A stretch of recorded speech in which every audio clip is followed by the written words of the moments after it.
Okay, Joe, is it going yet? Yep, we're live on YouTube now.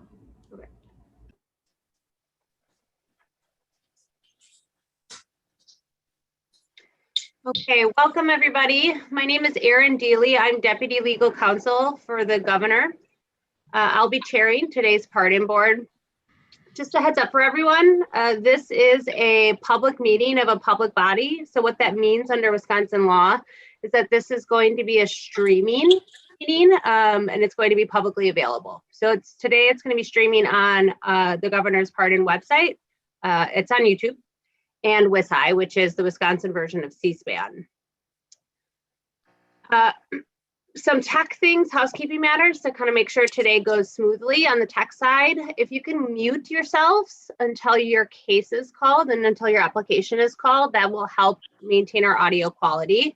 And then if your case isn't currently up and you're not talking to the board, feel free to turn off your video as well. I mean, if you don't trust yourself and your use of the program, that's okay, you don't have to. But if you are able to turn off your video, then you won't be on camera the entire time. And that also sort of clears up the field for easier viewing on our streaming services. We're going to take cases today in the order they're listed on the agenda and in the sort of groupings that they're listed on the agenda, which all of you should have received. So this morning we have 10 folks right away. I'm going to introduce the members of the board that are here today. Today we have Jerry Hancock. He is the director of the Prison Ministry Project. He previously served as a public defender, deputy district attorney, and administrator for the Department of Justice Division of Law Enforcement Services. We have retired Judge Jeffrey Kremers. He served as a Milwaukee County Circuit Court judge for 26 years, serving as chief judge in Branch 1 for 7 of those years. He retired in 2018. Cindy O'Donnell, she was Deputy Secretary of the Department of Corrections under 3 governors, and she also served as a division administrator under 2 attorneys general. We have Myrna Warnington. She's a director of vocational rehabilitation on the Menominee Indian Reservation. She's a U.S. Army veteran and has been a member of the Menominee Tribal Legislature for over 10 years. And then myself, as I said, I'm Deputy Legal Counsel for the Governor's Office. Before this role, I was a public defender in the Milwaukee Appellate Division, and then a public defender in Lake County, Illinois.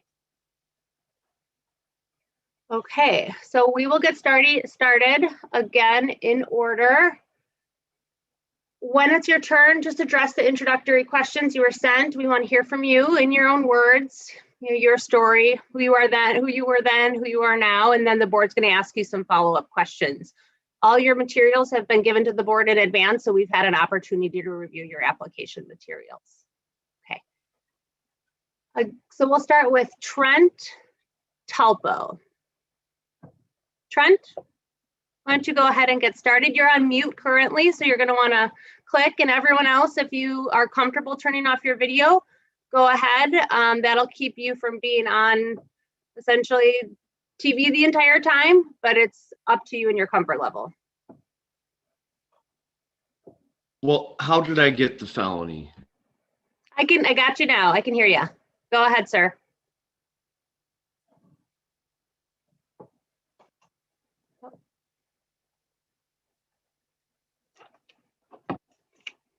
I didn't pay child. Okay, good. How I for 12 consecutive or 9 for each one. I pled guilty to months of probation. Sorry to interrupt, Mr. Talpo. There was a bit of a lag. I don't know if anyone else got that. Could you start over? Sure. My internet connection's not that great. I apologize. Okay. I didn't pay child support for 12 consecutive periods of 120 days, which is a felony for each one of those. I pled guilty to 3 of those, and I was sentenced to 5 years of probation.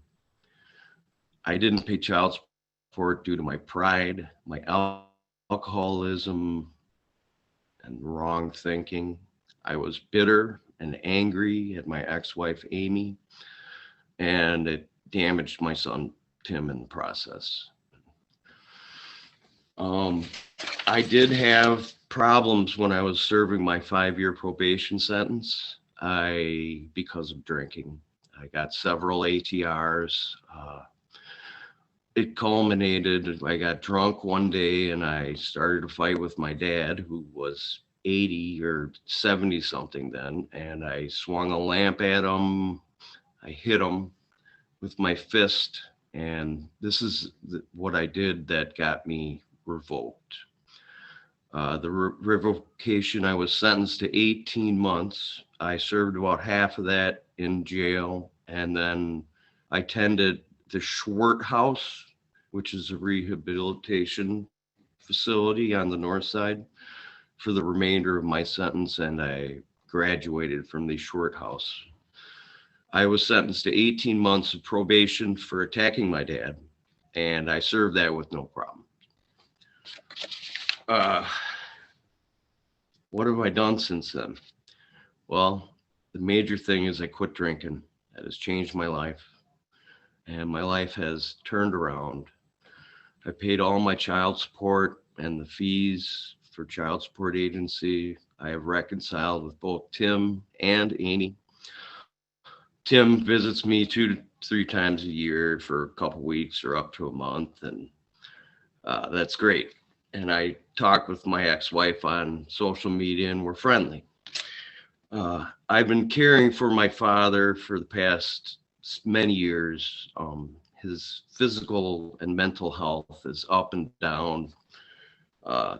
So he needs someone here 24/7. And that person is me. So I've been living with and caring for my father. I've been a model citizen since then also. No tickets, no contact with the police, no big partying, which is what got me in trouble. I'm actually in real life a pretty boring person, to tell you the truth. I read books and a lot of stuff online trying to better myself, basically. And I try to learn something new or how to do something new every day. I can't work because of the situation I'm in with the caregiving, but I would like to go back to work. I love working. I love it. I love the contact with people, and I can't wait till the time that I can actually go back to work. I'm a good person. I am a good person. The stigma of the felony on my record is huge. It affects me psychologically. It affected me when I was working and when I was looking for work, and in the future when I try to find work and try to find a place to live, when I'm not able to care for my father and or he passes.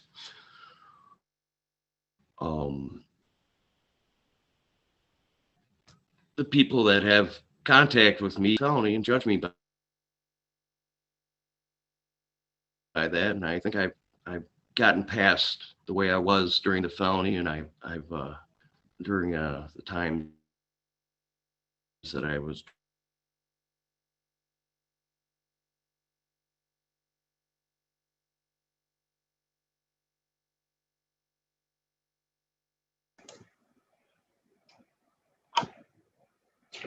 Mr. Topo, I think we lost you again. and not paying. Move this. Oh. You can have me? Oh, I there we do. go. Okay. And at any I'm point, not sure where you did. totally okay. If at any point it gets a little, if you're having trouble hearing us or it keeps cutting out, you're always welcome to call in too. Okay. We can keep going though. It hasn't continue. Okay. I think we caught most of it. All right. Well, basically, people are going to look at me with this felony and judge me by that. And in closing, I don't want to be a man with a felony. I want to be a man again. And that's internally and externally. And that's about it. Any questions for me? I'll open up questions to the board.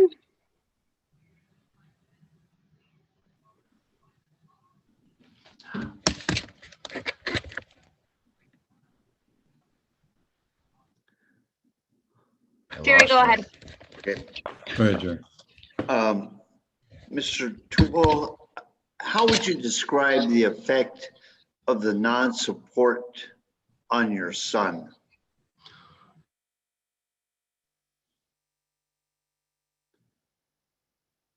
And we lost him. Yeah. Left him Mr. in poverty. It left him in poverty. It was an awful thing for me to do.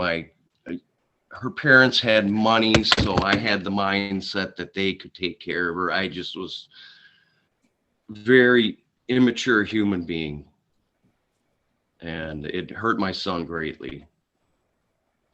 I'm very happy that I've reconciled with him and his mother. Did you get that? So, Mr. Tupel, how old were you when this happened? Weren't you in your late 30s or 40s? Yes, 40s. Let's see. It was in the 90s, so the late 20s, early 30s through my 30s, and then into my 40s. Okay. I'm really bad with timelines, but Okay. Otherwise, Mr. Jerry took care of my question. Thank you. Mr. Topo, when did you complete back payments? And it was about, I'd have to say 4 years ago, and then just within a past year and a half, I paid off all the fees that were due to the child support agency. okay, and from the time you started, you recommitted to making those payments, and the time you completed those payments, how many years had you been working towards that? Oh, well, as soon as I found out about the felonies, I began making payments. And that was, I want to say,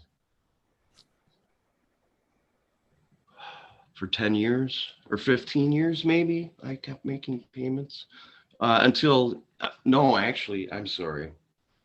Had to be 20 years that it took me to pay off everything.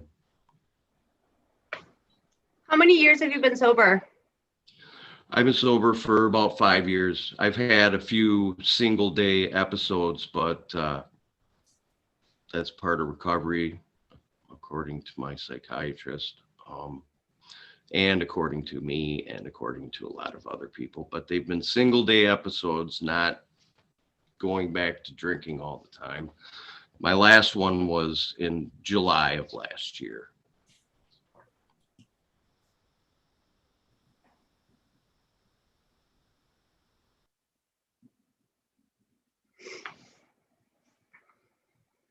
And I ended up sick and going to the hospital, so it was an awful thing. Did I lose you again? Nope, no, you're good. We got you. All right. Any other questions from the board? Oh, I'm sorry, my video's not showing everyone. Let me fix that. Thanks. One of the things the board encourages in the application is for people to submit letters of support. It's not required, but it's encouraged. And I noticed you did not submit any letters, and I'm wondering why.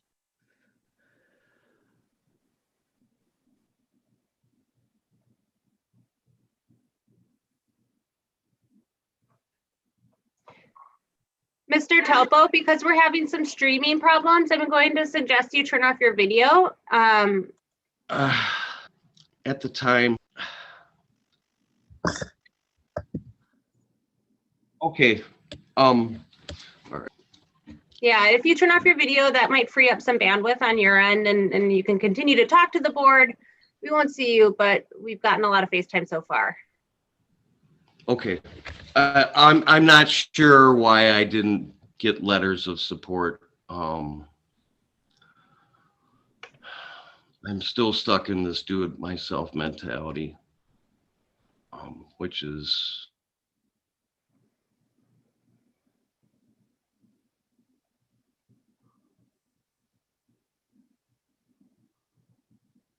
it's not a good thing to be. It's a help to quit drinking, and I really should have. I should have done that. I should have taken the time to go talk to people and have them do that, and I didn't. And I don't know why. Thank you.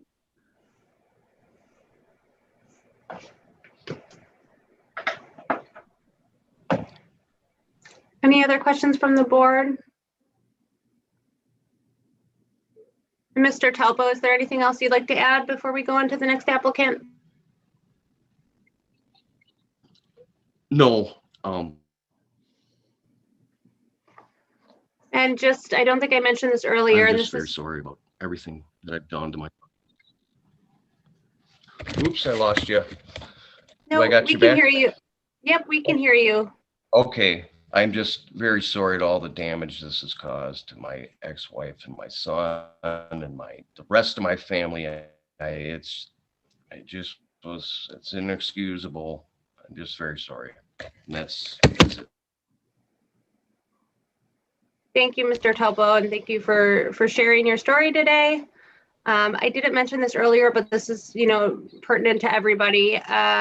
What happens after your case is heard is the board deliberates over every applicant in their hearing in closed session.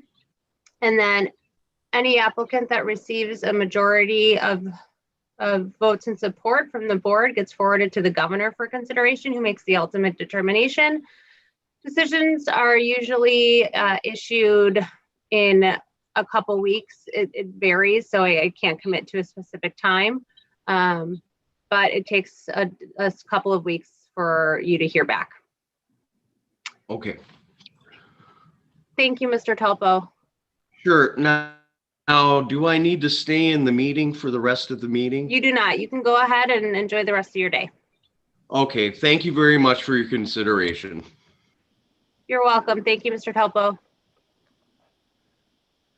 Next applicant is Joshua Bush. Mr. Bush? Do we have a Mr.? Let me add this one person who got bumped and put back in the waiting room. Mr. Bush? This is Mr. Hamilton, Matthew Hamilton. Okay.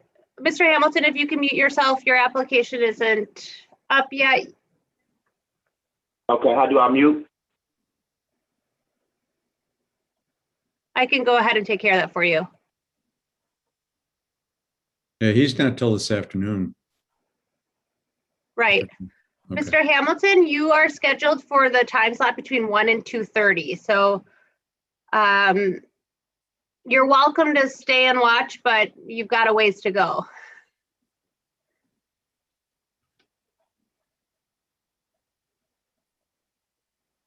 Joe's going to give Mr. Bush a call because he doesn't appear to be present. We'll go on to Michael Nichols. Mr. Nichols?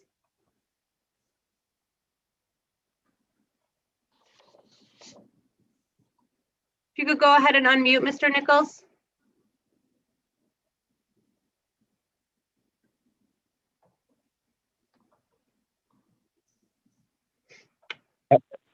Hello? My Hi, name is Michael. Go ahead. No, go ahead. We can hear you. Okay. My name is Michael Robert Nichols. I was convicted of battery to a peace officer, party to a crime, and unlawful assembly when I was 18 years old. I did get incarcerated for a period of 1 year and 1 day. in the Green Bay Correctional Facility. I had no issues. Was there for a month or two and then went to a prison camp in Minocqua where I had no issues there. And I did about 9 months of my year and 1 day sentence. Was put on probation or parole for a year and had no issues there either. Since then, I've been with my wife and 2 children that I raised, been working ever since. I own my own home. I taught or coached my son's basketball league. And I took care of my father-in-law in the last years of his life, when his children wouldn't. I did everything for him, my wife and I did, and including bathing him and whatever he needed. And since then, I have been arrested for a municipal citation. And I kind of want this not hanging over my head anymore. It's been 41 years. I was a reckless kid back then, and now I'm an old man and just want this not hanging over my head anymore. And I'd like to take my grandchildren hunting, and I cannot do that at present. Thank you, Mr. Nichols. Any questions from the board? Cindy? Can you describe for us the events that led to your conviction? What was this all about, and why was this mob attacking the police? It was a small town, and the police there kind of singled out my family and my cousin's family as far as every time we turned around, we were getting arrested for this or for that, or getting pulled over for minor citations, and basically being accused of anything that ever happened in the county. And what happened the night before this incident happened, one of my cousins rolled his car over, and the police came to the scene, and he asked them if he could get something out of his car, and they told him no, and they started roughing him up and threw him in jail. And his family, then the following day, were in the bar. We were all in the bar. And one of his brother's ex-wives threw a beer bottle at one of the officers' cars and called and was threatening them. I came out of the bar, and there was an escalation going on, and I was in the middle of it. I had someone come up and grab me. I didn't know who it was. I turned around and instinctively grabbed whoever it was and bear hugged him. And once I realized it was an officer, I let him go. And I started to cross the street, and someone at the fire department people were there. They had had a softball game that day, and they armed themselves with baseball bats. And as I was running away, one of them hit me in the back of the head with a baseball bat. My brother came up and dragged me off the street because I was unconscious. And then I had a previous court hearing. I stole some gas, and I went for that hearing, and they ultimately arrested me for the other.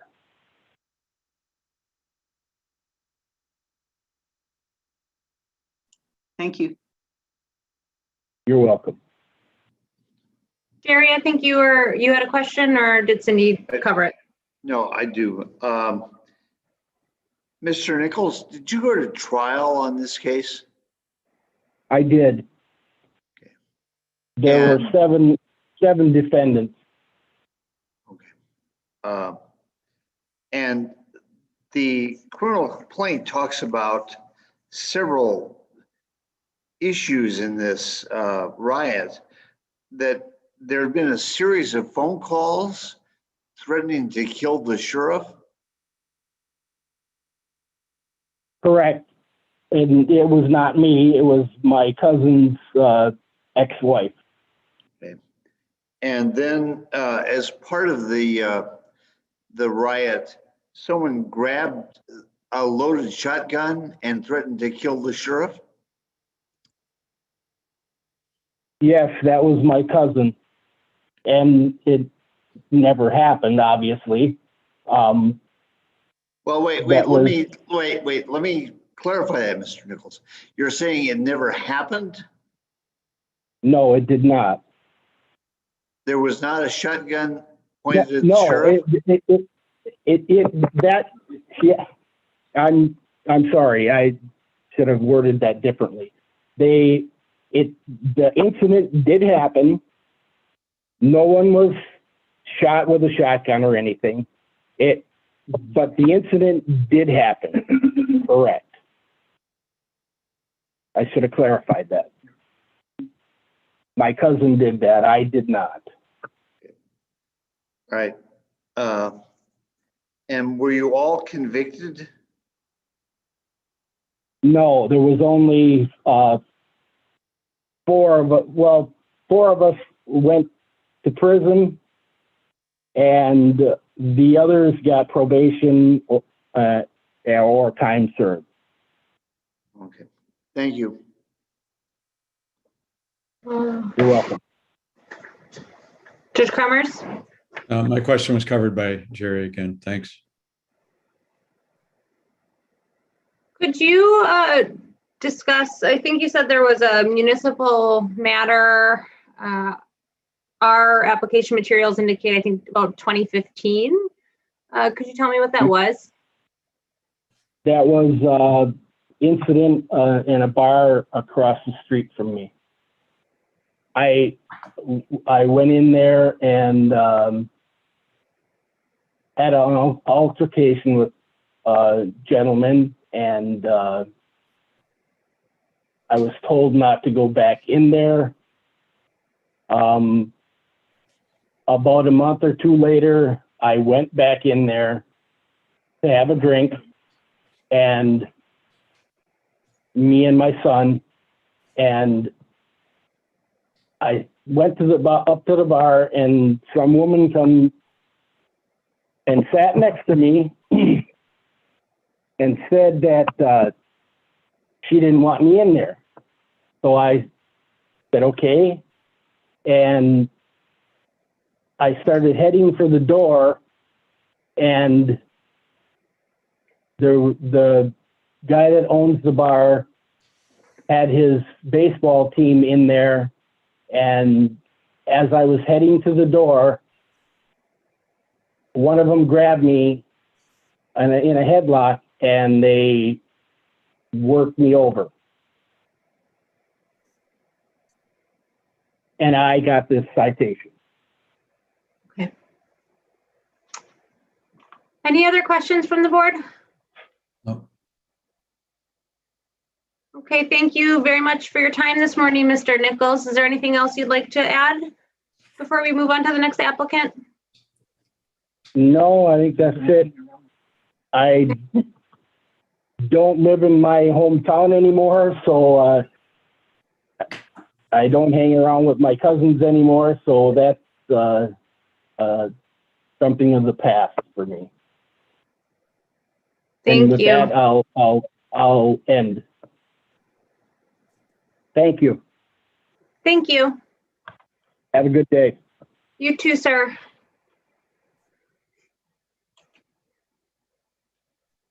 It looks like Mr. Bush is here. Mr. Bush?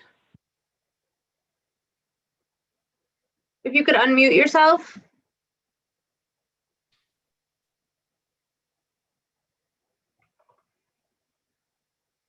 All right. Hi, Mr. Bush? Yes. Yep. Can you hear me now? I can, yes. Okay. Yes. So your So application you- is up next. You should have received a few questions in advance of the hearing. Yep. Some prepared questions. Are you prepared to go over them? And then the board will ask you some follow-up questions. Okay. Yes. I think Okay. so.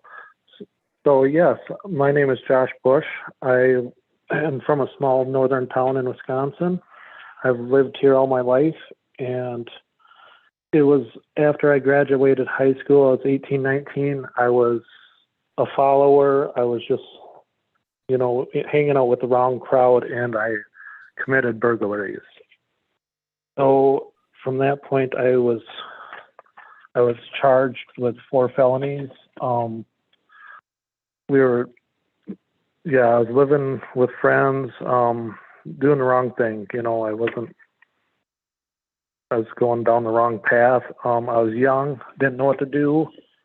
So I ended up getting 6 months jail time. I got out in 3 months. Well, I was Huber all along. So I got out on the ankle bracelet 3 months later, serving house arrest, able to work also. I had 10 years probation, lost my fishing and hunting license for 12 years, and I was ordered to pay $22,000 in restitution, which I was able to pay off in less time than my probation. So, and let's see. I've been married for 19 years now. I have 4 children. During that time, I worked construction for, I think it was like 16 years until the opportunity came along for me to get into turkey farming. So in 2014, I was able to take on a couple turkey barns. 2017, I actually was able to build my own 2 turkey barns, and that's what I do full time now. And the reason why I'd like to be able to, get my felonies washed away or taken away is because it's a big weight on my shoulder, and I'd love to be able to go to Canada again. When I was younger, I was able to go to Canada fishing, and I'd like to be able to take my kids out hunting too. So I guess if you have questions for me, I'd be willing to answer them. Judge Kremers? Yeah, Mr. Bush, good morning. Good morning. I don't think you were on earlier, Mr. Bush. I'm Jeff Kramers. I'm a retired judge from Milwaukee, so that's who I am. But Okay. the restitution that you made, Mr. Bush, how much did you say you paid in restitution? It was just under 22,000. And that was for the 4 burglaries that you were convicted of? Is that right? Well, there was more, but that's what we got that's what I got the felonies for. It was more dwellings or buildings, I guess they'd say. Yeah, but the restitution was for which burglaries? All of them It was or just the I four? think it was, I believe it was all of them. So, because you, according to your application, you acknowledged committing somewhere between 25 and 50 burglaries. Is that right? Yes, that is correct. Yep. And I believe that's what all the restitution went to, is back to all that. I just seems a little low for 25 to 50 burglaries. That's less than $1,000. Well, there was a group of three of us, so it was 63 total divided by 3. It was, See. so if that makes sense. Did your co-defendants, do you know if they paid their restitution? I believe I have not had any contact with them since. I haven't talked to them for 19 years. So I believe when I was trying to get a restitution saying that I paid it off, but it was so far back that I was not able to. And I believe they said the last one paid it off 2 years ago. Okay. So that's what I'm told. All right. Thank you. Yep, you're welcome.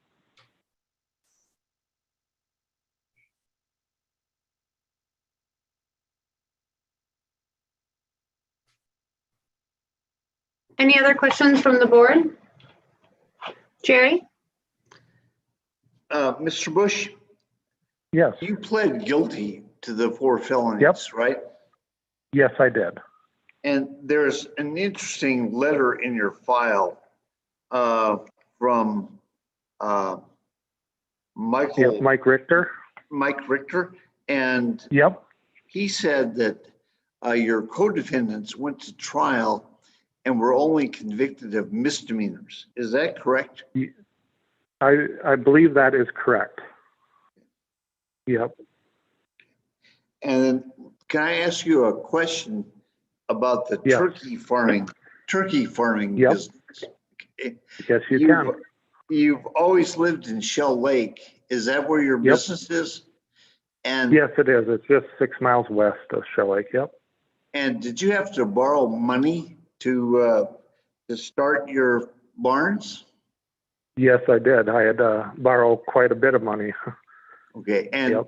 were you able to get those loans locally?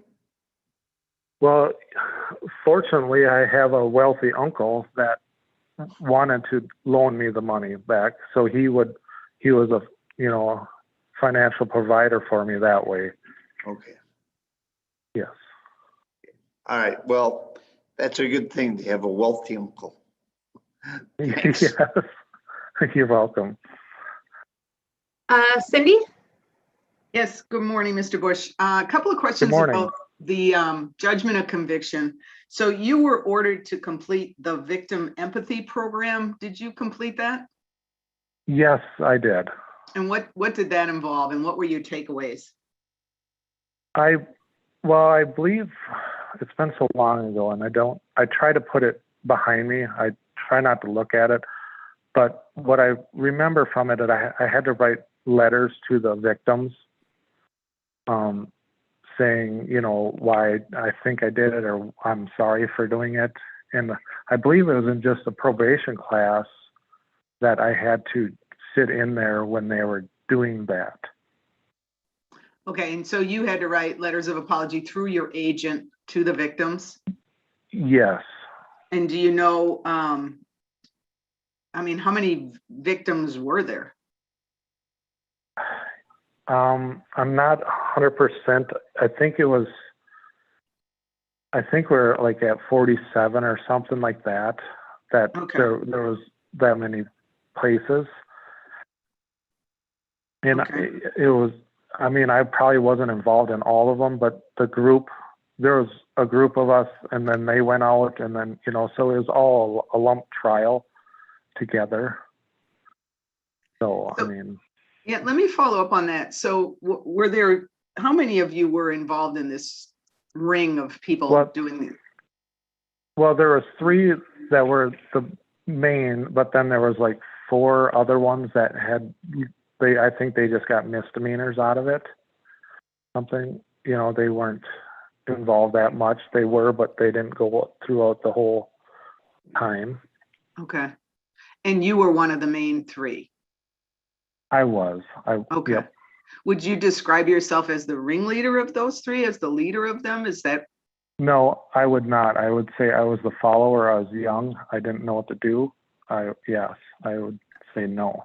Okay, you were 18. Were the other 2 main people older than you? One was older and one was the same age as me. Yep. Okay. Okay. And then just one more question for me. So these burglaries took place over a period of just about a year. And as Judge Kremers pointed out, they estimated, somewhere between 25 and 50 burglaries. It's just sort of stunning to me. At no point, at number 14 or 15 or 22, you thought this should not be going on? Well, after I got arrested, I was relieved. It was a weight off my shoulders. I was a follower, mostly what I was doing is I was driving them around, and that was what I was doing. I went into a few places, but I wasn't involved in all of them. I was mainly their driver, and yes, looking back at it now, I wish I could take it back every second of the day. I wish I could, but I can't. Yeah. And well, and I certainly recognize and appreciate that you've changed your life since then. So thank you. Yes, thank you. Could you describe after you were arrested, what sort of cooperation you offered to law enforcement to try to piece together this large spree? Yeah, I actually rode with officers around I think it was throughout a 2-day course, just trying to remember all the places that we had gone. So yes, I showed them wherever I could remember or was involved with, that I rode along with them. Any other questions from the board? Is there anything you'd like to add, Mr. Bush, before we move on to the next applicant? No, I just thank you guys for listening to me, and I guess that's all. Okay. Thank you very much. Yep, thank you. You guys have a great day. You too. All right, thanks. Albert Pienta.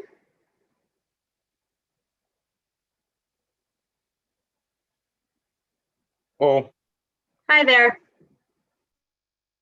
You can go ahead and get started with the introductory questions that you were given in advance, and then the board will ask follow-up questions. okay. Albert Pienta, in 2001, a burglary to a garage, and while I'm waiting to be sentenced for that, the co-defendant and was dating my girlfriend's sister at the time, and was pregnant, had nowhere to go. And at one of the court hearings, I asked the public defender if it was possible for him to, get rid of the no contact between us because they had nowhere to live. She was pregnant and had a small child, infant child. I asked him if it was okay if they could come stay with us, and he said, "Yep, no problem." So, okay, I didn't have anything in writing, but I was like, okay. So I said yes, they could live with us. Well, in April of 2002, me and the co-defendant decided to, take his truck into Michikene into the forest and go mud running, and we had some beer and picked up a friend and just riding around out in the woods, and he found a car out in the woods, and he went through it and looked and found what he liked and left it be, and we went back to what we were doing, and we're gonna go home, and he decided to stop again, and the other person that was with us started the car, and drove off in it, and the car got destroyed. And then his truck was stuck. We got picked up. We went home. And then I don't know, about a month later, we were arrested or we were picked up by investigators from Econo and questioned and arrested and all that. And I asked, because I told him, the investigator, I had nothing to do with, with this car incident. And he was like, okay, I believe you. And I kind of asked him, well, why am I here then? He's like, well, you had contact with the co-defendant. I was like, yeah. He said, well, you can. I was like, well, my public defender said he was going to take care of it. And the investigator just said, no, he didn't. And that was that. So I had my second felony, and before I was even sentenced for the burglary. So I was sentenced they were not necessarily ran together, but they were pretty close. So they all sentenced and stuff like that. I had a lot of problems throughout. Was on probation since 1998 from a prior case. I had a lot of problems. I was a drunk. I little respect for anyone but myself. And that I never thought of, anyone but me. And I was sent up to Forest County a few times because Econo, when they would get full, would transfer people up to Crandon. And I kind of think in the back of my head, I think that's where they put troublemakers so they didn't have to deal with them anymore.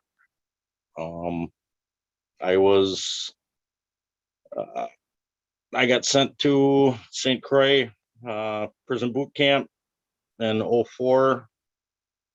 Someone said I had done something up at the pipeline. I didn't, but it didn't matter. My probation officer just said, I heard that you'd done something, and I didn't. There was literally no report or anything. I was supposed to start that was different one, but regardless, she said that I had done something. I didn't, and she said she was going to revoke me or she was going to send me to St. Croix. So I just said, just give me St. Croix then. So I went to St. Croix. I completed that in April of 2005. Things were fine. I had started school at NWTC, tech college.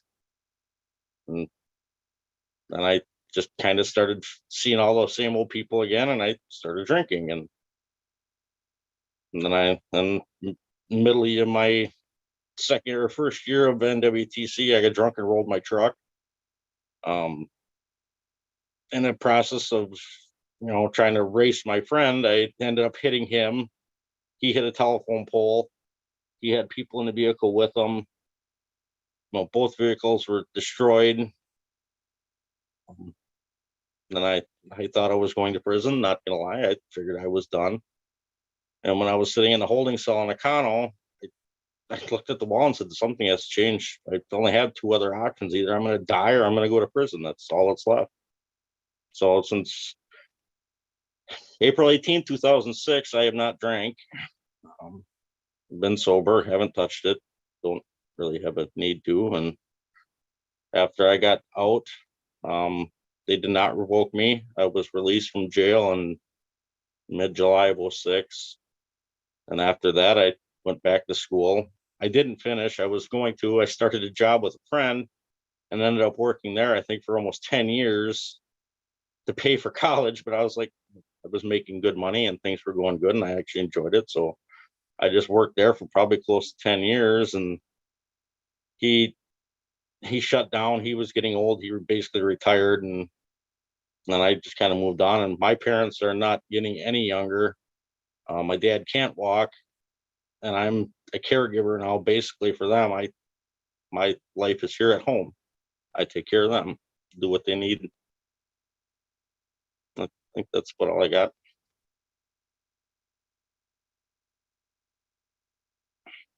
Any questions from the board?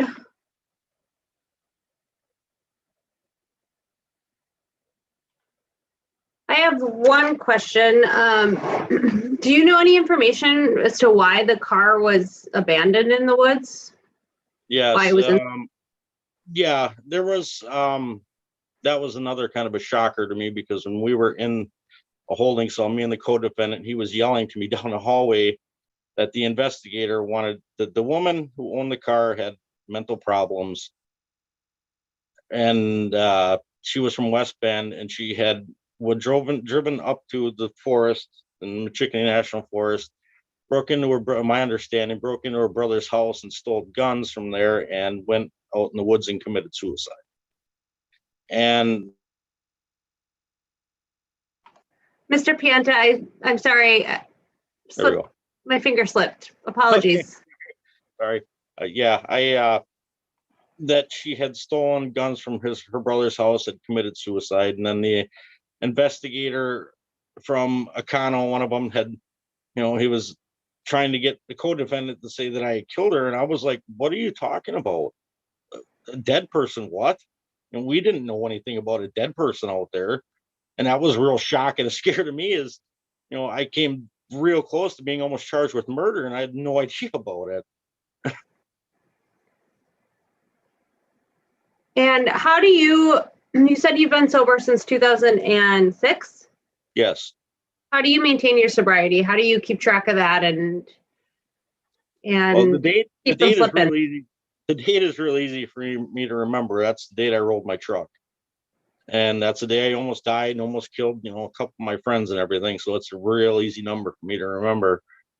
But I never, I went to St. Croix, obviously, and I went to the Jackie Nishke Center after the DUI when I rolled my truck, and I had gone to AA meetings and such like that. But in all honesty, after I rolled my truck and I was, sitting down in the holding cell looking at the wall, I just made a conscious decision in my head to say enough. I didn't want to drink anymore. I didn't want to be that person. So I just stopped. Any other questions? Is there anything you'd like to add, Mr. Pianta, before we move to the next applicant? I'm appreciative of the time that has been given to me.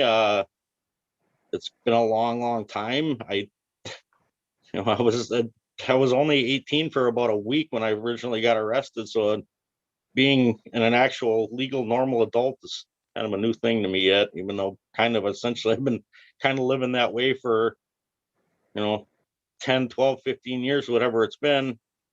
But it'd be nice to fully have this off of me.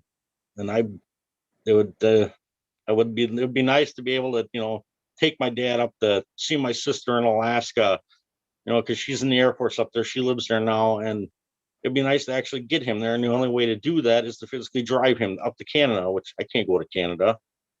And it'd be nice to actually, maybe see if I could take him out to some kind of, handicap hunting thing, because he hasn't hunted in probably 20 some odd years since he started being able not to walk. And he used to be an avid sportsman, and it hurts to see that he can't do all the stuff that he used to. And it'd kind of be nice to be able to go hunting with him and stuff. Great. Thank you very much for speaking to us today and for taking the time. With no other questions, we'll move on to the next applicant. Thank you. No need for you to stick around. Thank you.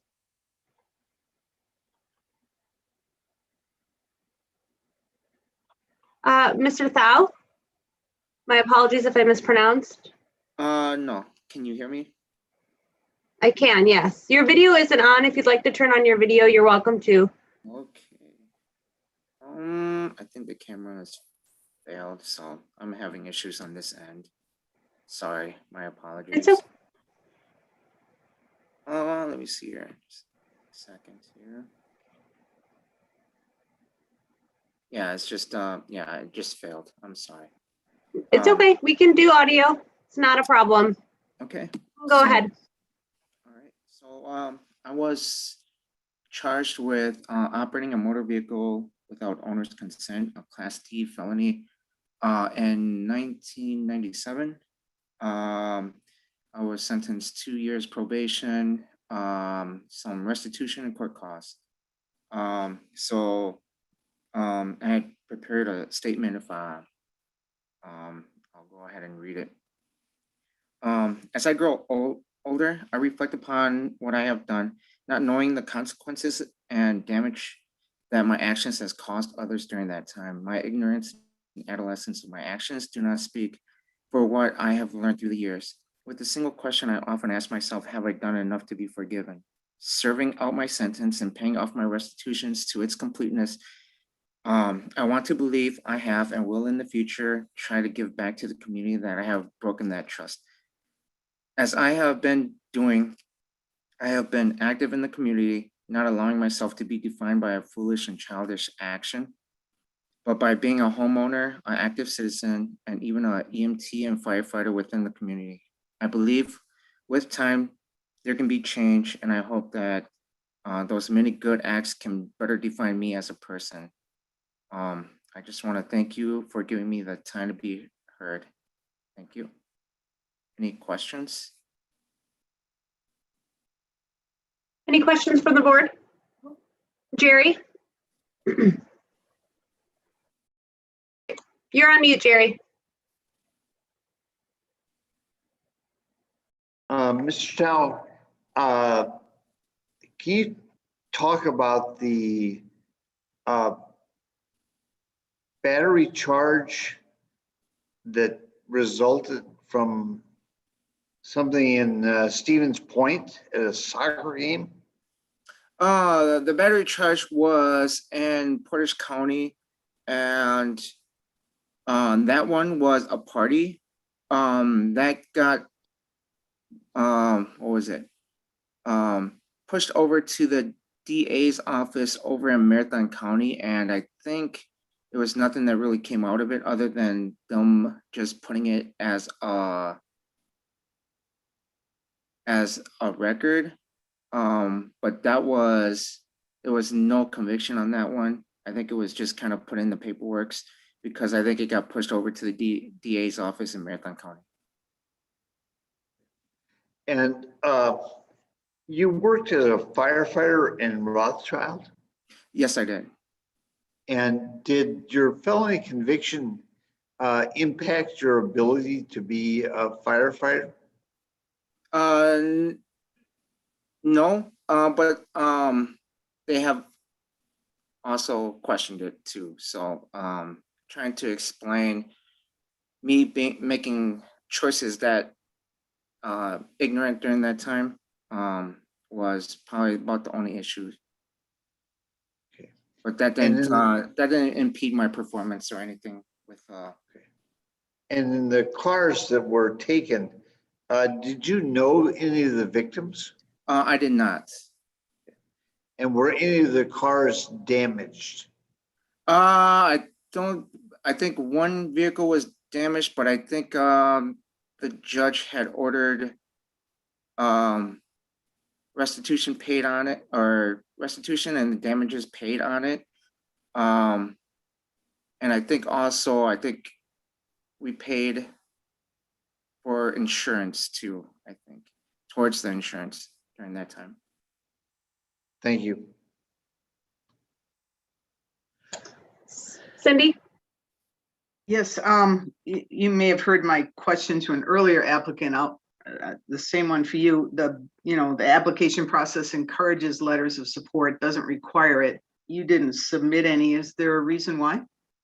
No, other than I think the judge has retired.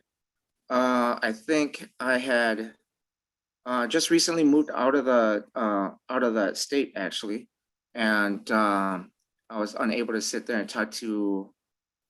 I think the DA's office, I think, might have changed during the time. As for the victims, they have moved during those times. Right. Beyond that, though, you write in your application that you do all this community service work and other things. You could have requested letters of support from neighbors, friends, family, community groups, and you didn't. And I'm just curious why. I didn't know actually that I could sit there and ask neighbors or community officers or employees. Okay. You described the crime in your application as, basically joyriding. Do you know how many cars you were involved in stealing? It was a total of 3. About 3, okay. And do you, recognize the threat to the community of that? Yes, I do now. And During the time I was just trying to, during the time, I'm sorry, during the time you were just what? during the time I was just joyriding, just taking the car for a ride. I didn't know my actions during that time. Okay, thank you. Jeff, did you have a question? How old were you when this happened? When the actual incident happened, I was 16. I got waived when I was 17. And there was about 7 defendants at that time. How old what were the ages of the other They defendants? were a little bit younger. I think they were 14 and 15. 14, 15, and 16-year-olds? Yes. Do you have any idea why there was such a delay in resolution of your case? I think the date of offense was when you were 16, and then by the time it was resolved, you were closer to 18. Yeah, I don't know. Other than I think they were trying to decide to see if they were gonna bring me to adult court versus being juvenile during that time. Do you have anything else you'd like to tell the board before we move on to the next applicant? No, just thank you for your consideration. Nothing further. I think, I am Thank you. sorry for what I have done. So thank you. Thank you for speaking to us today. Okay, thank you.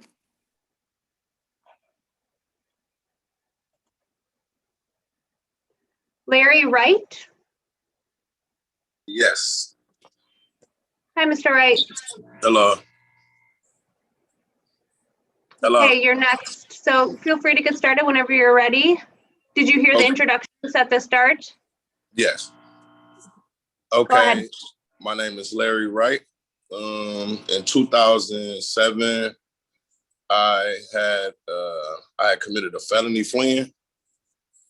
And since then, they gave me 2 years probation. I mean, in like 18 months stay sentence. I completed the alcohol and drug classes and everything the court had to stipulate to go with it. And since then, I worked at Milwaukee Furniture. Well, I was actually working there then. I worked at Milwaukee Furniture to 2011 when they closed. And then after that, I worked for different temp services till 2016. Then 2016 through 17, I worked for Ventura Foods in Waukesha. Then 2016, I also helped my wife open up a daycare. And we still have that open till now. Then in 2018, I started Wright Contracting, my own business. So I do like carpentry and I do everything, landscaping, whatever. And I'm still actually doing that now. And we started a family group home, adult family group home. So we're working on it now. We're actually licensed and everything. But the reason why I want my part in is because I go in a lot of people's homes and businesses, and I do a lot of commercial businesses, like with the work that I do. And, people look you up and they see that you have felony on your record. And, I was pretty young. I was 24, I believe, when I did that. And, it was wrong. I didn't understand anything. I knew that I had marijuana on me when I ran, but I know the difference now between then and now. I have kids. I own 2 homes. Like, I'm doing everything in the community I possibly can to show my kids different and a better life, a better way. So, everything is pretty different for me now. I'm not the same person I was then. I'm actually, you look me up, I'm doing great things. Like, you know, and I just want that off my name because, you know, a lot of people don't want to contract with you if they look you up or see you have a felony or, you know, they don't even get into the logistics of what it's for. They just know it's a felony there. And I understand that my felony was like totally wrong. And I understand I did wrong, like by not pulling over for the cops or whatever. And my life is totally changed. I'm not the same person anymore. Like, but any questions you guys have for me? Judge Kremers? Morning, Mr. Wright. Mr. Wright, did I see somewhere in your application or your materials that your wife works for Milwaukee County? Yes, Milwaukee County Behavioral Health Center. Out there in Okay. Watertown Plank? Yeah, yeah. So she Yeah. works at behavioral health? Yes. Okay. And you understand, Mr.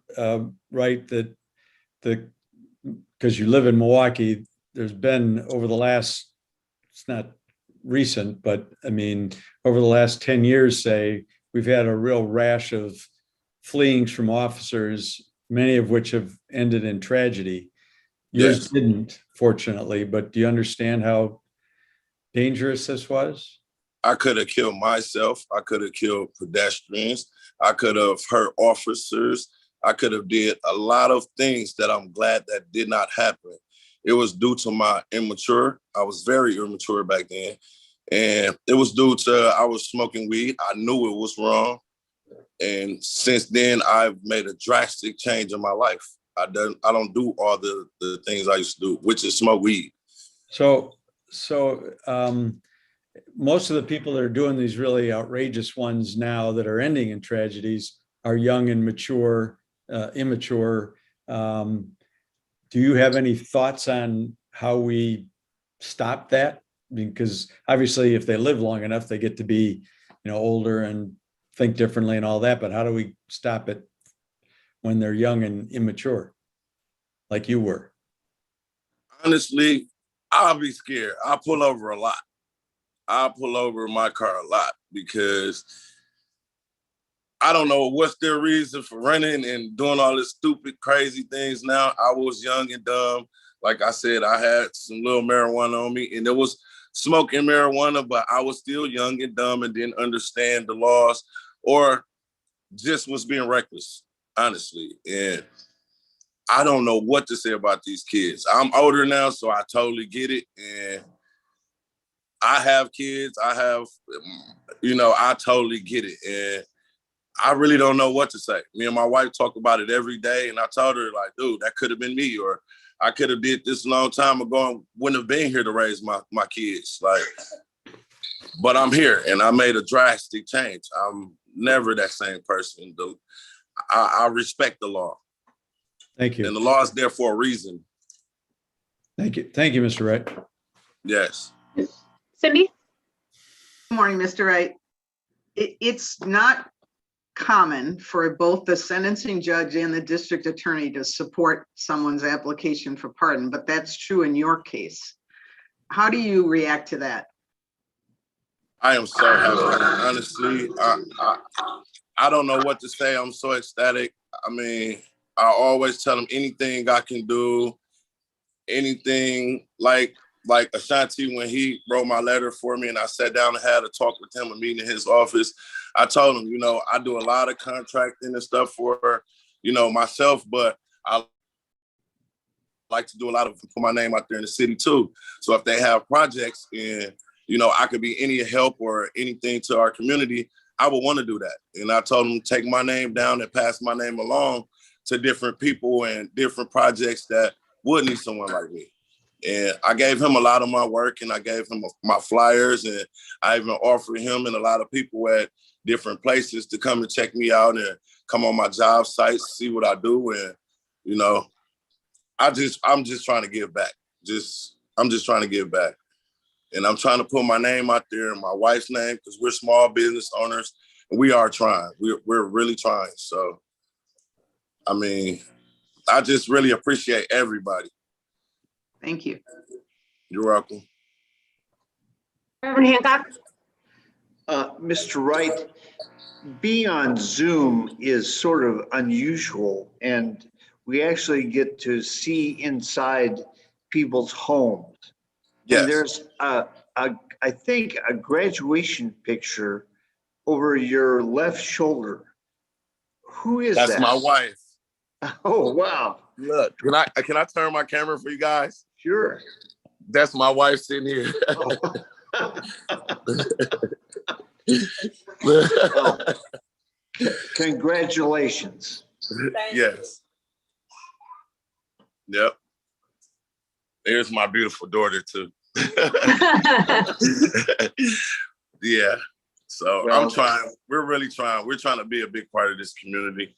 Like, you know, we're trying to do whatever we can. Like, I'm always helping her out, her friends out, other people that needs help.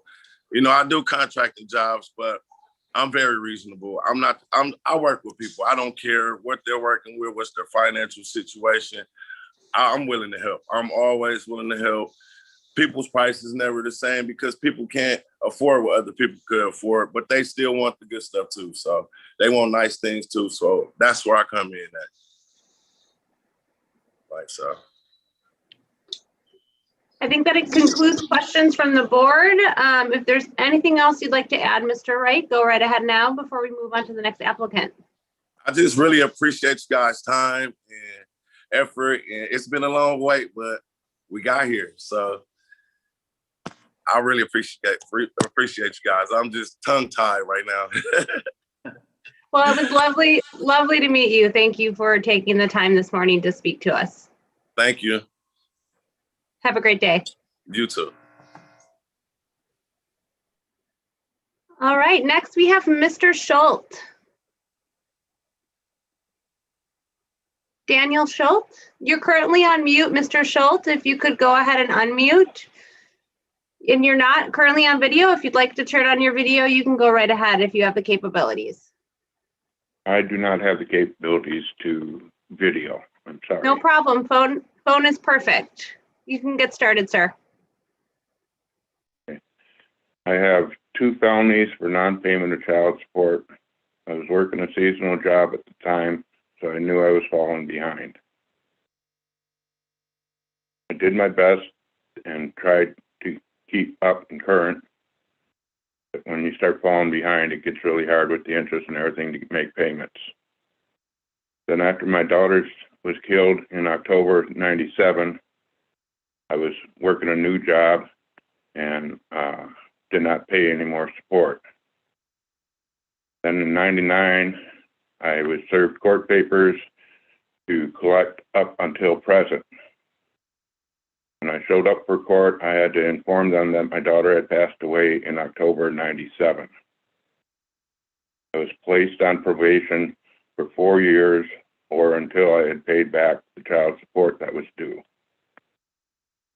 It only took me 6 months to pay it all back.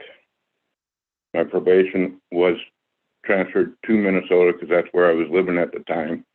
Minnesota told me that I had fulfilled my obligation and I was done with probation. However, I'm not sure why Wisconsin had kept me on probation until 4/15 of '03. I was not aware of that until I had gotten my court papers filing for this pardons. I have a real difficult time tooting my own horn, but I will try my best at this. I have been involved with my community by volunteering whenever able. As far as I live in Sioux Falls now, we had some flooding a couple of years ago. I did sandbagging work, and I used to volunteer down at our jazz fest for security and stuff.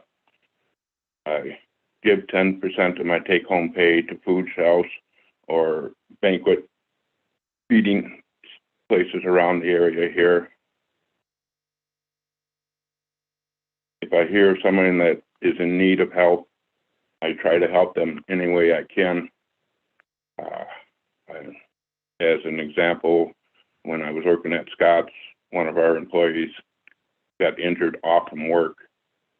And when he came back, I found out that he had been off work and it wasn't a work-related injury. So I just handed him $100 out of my wallet and told him to keep it don't worry about it. It'll at least get you back and forth to work until you can get a paycheck. Now on December 15th of each year, which is my daughter's birthday, I, through the year, do research and listen to people and find someone that I believe deserves to be helped out during the Christmas time, and usually donate $200 to $500 anonymously to those people that I still do need the help. I would like to be able to get my own place sometime. I have been living with friends and family since the convictions because it's difficult to find a decent place to rent with felons. My old boss from Legacy Resource is kept in touch with me. He is waiting for me to get these felonies taken care of so that I can get back to work for him. Do everything the job entitles. With the felonies, I cannot complete every task that is needed because some military bases will not allow felons on their base, and I am not allowed to go into Canada, which he deals a lot with, to the ports of calls to pick up loads of driving. It will significantly increase my income if I can get back with my old boss, which will also help me to help others. Now, my brother has passed away in March of this year. He used to take our dad hunting each year, and with my felonies, I haven't been able to do that for over 20 years now. And my dad is getting too old to hunt by himself.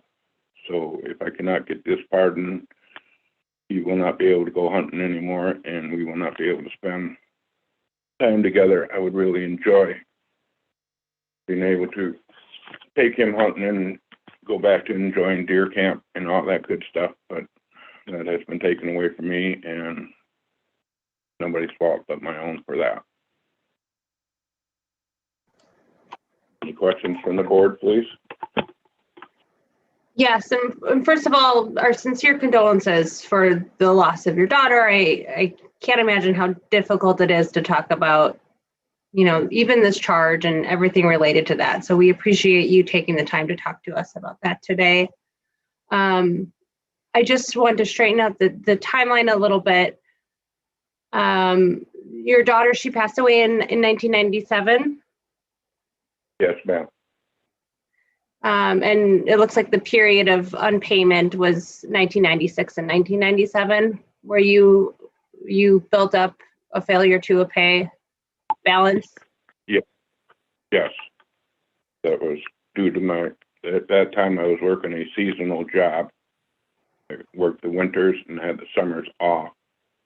So during the summertime, I did not have income coming in. I saved my overtime pay through the winter to live on during the summer. So there was no payments made at that time. And then when I'd start up another job, it would take them a while to turn in support. And yeah, when I first went to court, I was being charged with non-payment up till 99 when I came into court.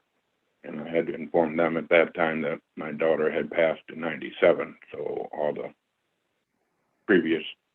since 97, October, they dismissed all those.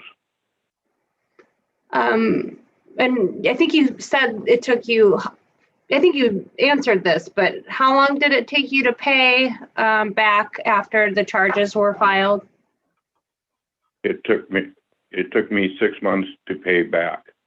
I had started a new job. I had informed my employer at that time that I needed to be paying this restitution, and if he could take it out of my paycheck before I received it and send it, I would appreciate it. And at that time, he made a couple payments and then asked me what I actually owed. And so I contacted the county. They gave me a $6,000 amount, and that if I could pay that in full at one time, that they would forgive everything else. I informed my employer of that. He made the payment for me, and I paid him back through my paychecks as I worked. Thank you for answering those questions for me. Any other questions from the board?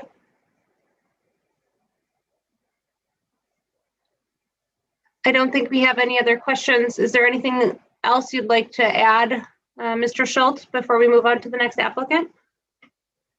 Except for that, I appreciate your guys' time and consideration on my case, and I hope to hear good news soon. Thank you for taking the time to speak to us today, Mr. Schultz. You have a good rest of your day. Thank you. Goodbye. So, Aaron, I Yes, noticed Mr. Calls is on the call right now, and I I hope just you noted. understand he's not on until this afternoon, but Yeah, I just noticed that. Thank you. Mr. Calls, you're scheduled for the 1 to 2:30 slot. It's fine that you're here, but for closed session, you would be placed back out in the waiting room, and you just have a long way to go. So I just wanted you to be aware of that timing. You're on mute, sir.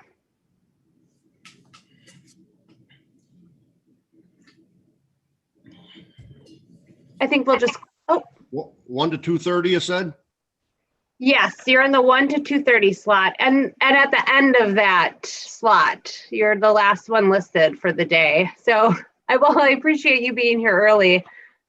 Promptness is great. I just don't want you to sit. Get on about 2 o'clock then, you said? Probably maybe 1:45. You might have to sit sometime, but just in case, we don't want you to get missed, but Okay, maybe you can enjoy your lunch and come back. all right, thank you. Okay. Thank you, Judge. Jonathan Phillips? Hi there. Hi, go ahead. Good morning.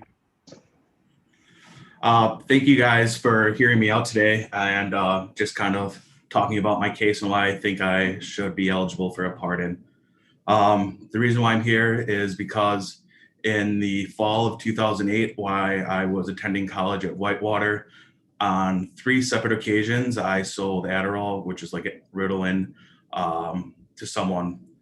And eventually I was charged with 1 count of manufacturing and delivery of non-narcotics.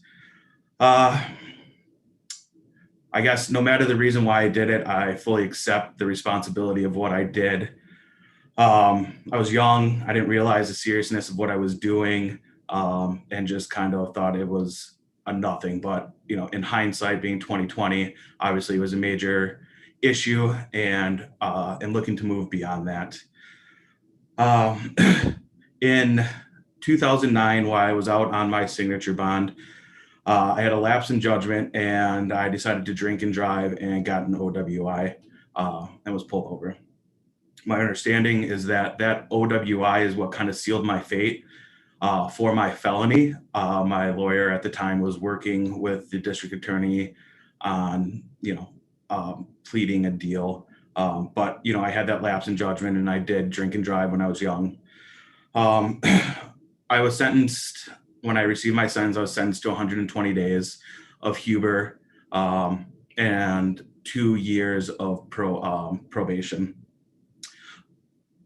Since then, I've been, scot-free, and have never had any issues, but I did have one issue while I was in Huber. I was having an asthma attack, and the correctional officer said I was being a nuisance and put me in a separate dorm.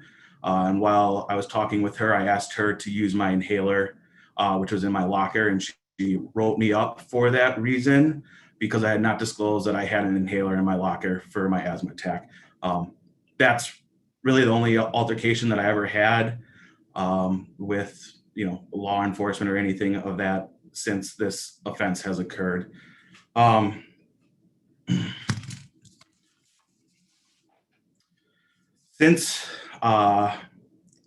Since I've been released from Huber and probation, I went on to complete my degree from Whitewater in public relations and political science. I've gone on and I passed my realtor's exam. I've passed my Microsoft MCP exam, just always constantly learning.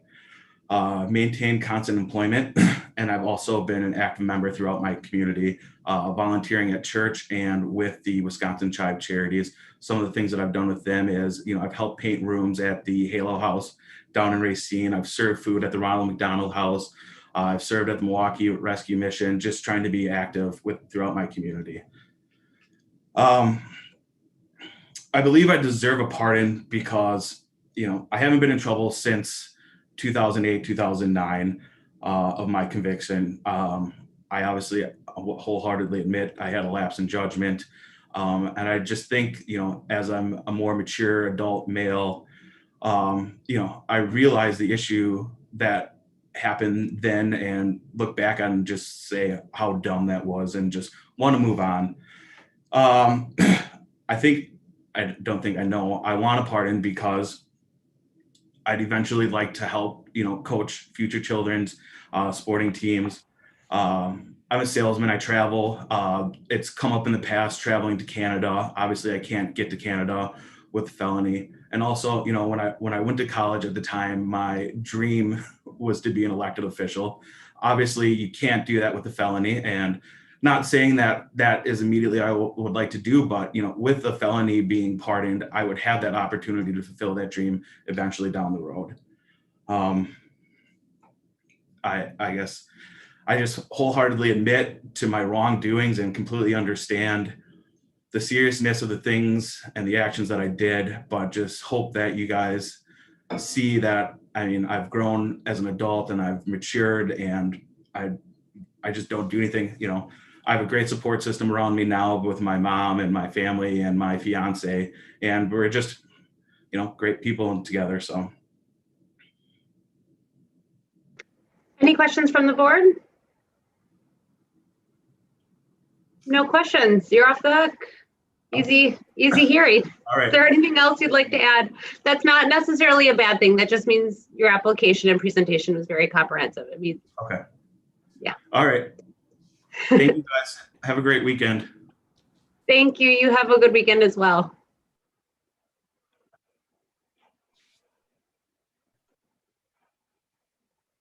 Thomas Smith. Looks like I have a tough one to follow up. All right. I will, I got something I'm reading from, so got a little bit nervous going. Start from the beginning. I was 12. I moved from Elkhorn to West Dallas, or from West Dallas to Elkhorn with my parents as they want to provide a better place for us to go. Moving to a small town as a middle schooler was very difficult. Many challenges making friends, getting to know people. I was the outsider. So some time went by. I met my next door neighbor, who was one of the co-defendants at the time. And we became best friends. And eventually he moved out permanently to Elkhorn. And we just continued spending more and more time together. And really my only friend. Through that time, my parents went through a rough patch and they never recovered from that. Actually was witness to my dad beating my mom. So that was pretty tough. So I had no rules, no curfew, no guidance, and I really needed it then. It was a lot. So we started to smoke marijuana. We had no income and we needed a way to buy those drugs. And we found that by stealing. And made those choices, go and breaking those businesses, those homes. I greatly regret those. Looking back on it, being a homeowner myself and having experience at my place of employment, walking into a broken-in business was extremely intense. And I have many thousands of dollars of tools I could potentially have lost, and that would have been devastating. No insurance. So looking back, I can see that not having a structure and how my children behave when there is no structure is really why I committed those crimes. I felt invincible, had no consequences that I understood, and I trusted my best friend was leading me in the right direction. I was very, very wrong about that. I was charged with many different charges. And looking over the paperwork, a lot of them were pertaining to the same incident. So it would be a petty theft misdemeanor and then felony burglary to go along with that. When I was sentenced, we had reached a plea agreement to plea out to the 3 felony burglary charges. And I was sentenced to 7 years probation. I finished that early, I think 5 years, paid all my restitution, for which I think I was responsible for 1/3 of the restitution charges. Very cooperative through the whole interview process with the police officers, provide them in detail, things that I did, things that we had done, and just, owned up to my mistakes. I my dad told me, if you mess up, you own up to it. And I still continue to do that today. So after being arrested, I had to return to high school in my final year as a senior, and I had some of the victims and their kids I went to school with. So constant fear of bullying, and I kept going. So I graduate, which I did. Very difficult. And without my sister and my brother-in-law taking me on as part of my bond agreement, that wouldn't have happened. If I'd moved back in with my parents, I probably would have continued moving on because they wouldn't have held me responsible for those things. So after I got done with everything, I separated myself from everybody I got in trouble with. I had to, because I've got myself in trouble. And I focused on paying off my restitution and getting my probation done early. While I was on probation, I did get an underage drinking ticket and spent, I think, 10 days on probation hold. That was eye-opening. My amazing probation officer warned me that was my only mistake that I was allowed to have. And I totally understood what she meant. I did not want to spend any more time in jail, did not want to live that life anymore. Since I've graduated, I've found joy in working and teaching others things that I easily learn. So I've been an auto technician for about 15 years. The first 5 were really learning the trade. And the last 10 has been me trying to mentor all the new technicians coming into the field. I have a pipe dream of eventually trying to help those that are coming out of the court system, the justice system, and teach them with auto trades. My girlfriend, works closely with the trades, and we've talked about trying to start a program with auto techs because we're lacking in auto techs greatly. So along with that, I believe I deserve a pardon because I've shown that I've learned from my choices. I've led a successful career, have shown that I'm not a repeat offender. My goals, if I were to receive a pardon, is to travel to Canada with my friends and enjoy the best place in the world, a mountain bike. Also, I'd love to show my children hunting and the responsible use of a firearm as I was taught as a child. Also, I'm looking for possible advancements in my career. And further, one day I want to tell my children about my life experiences, even though it took many years to get to this point, how you can move forward and learn from the choices you have made. I appreciate your time and look forward to hearing from you guys regarding your decision. Thank you, Mr. Smith. Are there any questions from the board? Cindy? Good morning. Morning. Thanks for sharing your story with us. How old were you and how old was your sister when she took you in? That would put her about 22 or 23. Yeah, she was really young and she had a child of her own that was 2. So my nephew Shane, she was also taken care of. We joked that I was the first teenager she raised, and then my brother was the second. It's actually kind of a thing. She's kind of the hen of the house and takes care of all of us. Well, I'm sure you saw the letter she wrote as well as her husband about taking you in and the contract they had you sign before they could agree it. So I had to be home by 9 o'clock. I had to do my chores. They provided the cell phone for me. If I had done anything wrong, cell phone went away. My car, they held the keys in my car. It was very strict, and I appreciate that. It taught me a lot of responsibility. Okay, well done. Thank you. Thank you. Yeah. Reverend Hancock? Mr. Smith, a couple of questions, one thought and then a question. I really encourage you and your wife to keep thinking about how to help formerly incarcerated people get into the auto technician system, because that is a really accessible place for people coming out of prison to find work. I've cooperated on a project with a dealer here in town to do exactly that. So I encourage you to continue to think about that. If you have any contact information or a good place to start, I would love to get that information. That would be amazing. Well, I think it's just mostly kind of on your end and with your dealership, kind of going to bat for people coming out and saying, look, let's take a chance on this person.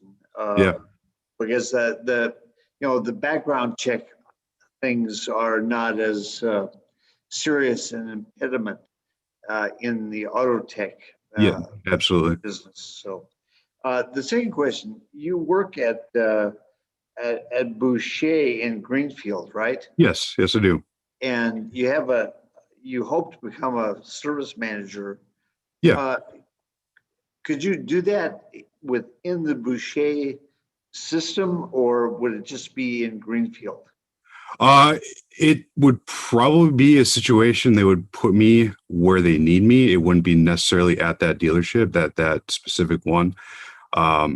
Something my boss actually brought up to me this last week. He said, I really have just the thought about giving you that opportunity, but with having very detailed financial information and things of importance and confidentiality, he's like, I need you to move on from this, and then we can talk about it. Okay, so it's a real Yeah. viable career path within the Boucher Exactly. community. Okay, thank you. Yeah. Okay. Anything else you'd like to add, Mr. Smith, before we go No, to our? I'm pretty nervous wreck at the moment, and I'm just going to stumble through any of my words. So I've said everything I need to do. You did great. Thank you. Have a good weekend. And You then too. we'll move on to our last app for the morning. Mr. Vitrone, thank you for your patience. Oh, I'll wait all day. Go ahead. Get started. Name's Trent Vitrone. I'm asking to get a pardon on a Class C felony. It's from 2000. I was almost 18 years old. It's the result of 3 misdemeanors on the same statute, same time. State of Wisconsin, that moves it to a Class C felony. The reason I did it, I was following my older brother, my older cousins. We didn't do anything to make money or anything. It's just stupidity. We broke into a secondhand thrift store, took old lighters and kitchen knives, nothing of relevance. We didn't care. We were young and stupid. Would I change it? No, because it's given me a good outlook in life. I hate that I got the felony, but this has taught me so much. I've met older gentlemen that set me in the right direction just from this conviction. The jailers I met when I sat in jail, I still talk to some of them, and to this day, they're proud of me. Probation, it was 7 years probation, 150 days in jail, nothing, no revocations. I believe my old probation officer is the head of office now, Matt, and he stood there with me, made sure that I didn't mess up anymore. Good man. If I knew where he was, I'd shake his hand again. Let's see. Yeah, the only thing after probation, I actually got pulled over for speeding to the firehouse. I spent 9 years on Coloma's volunteer fire department. One of our members is a sheriff. He caught me going too fast to the call. Right there and then, to teach me a lesson, pulled me out of the car, gave me a 25 over ticket, license gone. Scared the crap out of me. Went to court, Guy Dutcher here in Washera County, talked to me on the back of the ticket. Jim Leach, the officer, had an explanation why I was going so fast. Guy Dutcher was the old DA that gave me my felony. Told me 1 year, if I don't see anything, even a traffic ticket on your record, it's gone. Keep your license. What would have a license gone? No job, no nothing. I was married at the time. I have a 13-year-old daughter right now. I couldn't even provide it for my family if this officer and Guy Dutcher weren't forgiving. Oh, my wife, she's my complete opposite. She's beat me into submission to being a good man. I mean, it's the wife's rules. That's how the house is. I've been working hard at my marriage, keeping my daughter happy. She's a country girl. We live out in the country.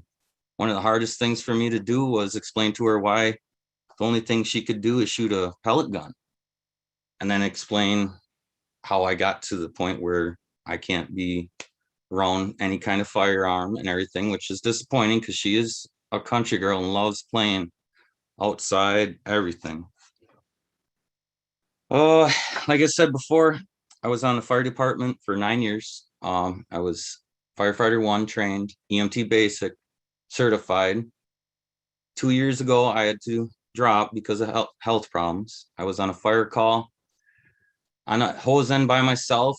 It water hammered. I went flying in the air, landed on my back on my tank. Every muscle in my chest was pulled. I couldn't really go through with being a firefighter because I do have bulging discs in my back, and with my chest out, it just wasn't going to work. It's been 2 years now, and my chest is fine. I've talked to our new current chief, Nate Sigourney, and Coloma has changed the bylaws where with a felony conviction, I cannot get on to the fire department anymore. I was grandfathered in before when our old chief, John Kevnitz, was in charge. They changed the bylaws sometime I was on the fire department. So as of right now, I can't get back on to be a operator or an officer. That was one of the things I got denied while I was on the fire department, is in the bylaws, it stated that a felony conviction, you cannot hold office in the township of Coloma. That's one of the biggest things that is holding me to get fighting, is getting my felony gone, because I want to get back on the fire department. I was a respected member. A couple of the older guys in the community have asked me to join the Lions Club. Same thing, same bylaws. I'm embarrassed to tell them why, and I'm not joining. I'd like to. End of this month, we have our 3-day little festival coming. I cook chicken still with the fire department and the Lions Club. The reason I don't have a recommendation is from anybody's, I've always been do it yourself. Do it yourself. I'm the one that messed up, and that's how I was raised. I'd love to have, I'm friends with the sheriff here. I'd love to have him in front of you guys, telling how good of a guy I am, but it's up to me. I messed up. I want to fix it. Other than that, if I do get my felony pardon, I am going to go back to one of my old jobs, hauling tankers. And one of the things is hazmat. You cannot get a hazmat certification for hauling with a felony conviction, and that would get my life back up to par, because I just recently started a job at an auto tech shop, and I took a big pay cut, and I'm ready to go back to trucking, so I can provide the amount of money that I did before and have always for my family. Unfortunately, my old boss, which would be my new boss, if my felony got pardoned, he wants me to haul hazmat, and I can't really do anything about that with the felony. But I'm happy being an auto tech.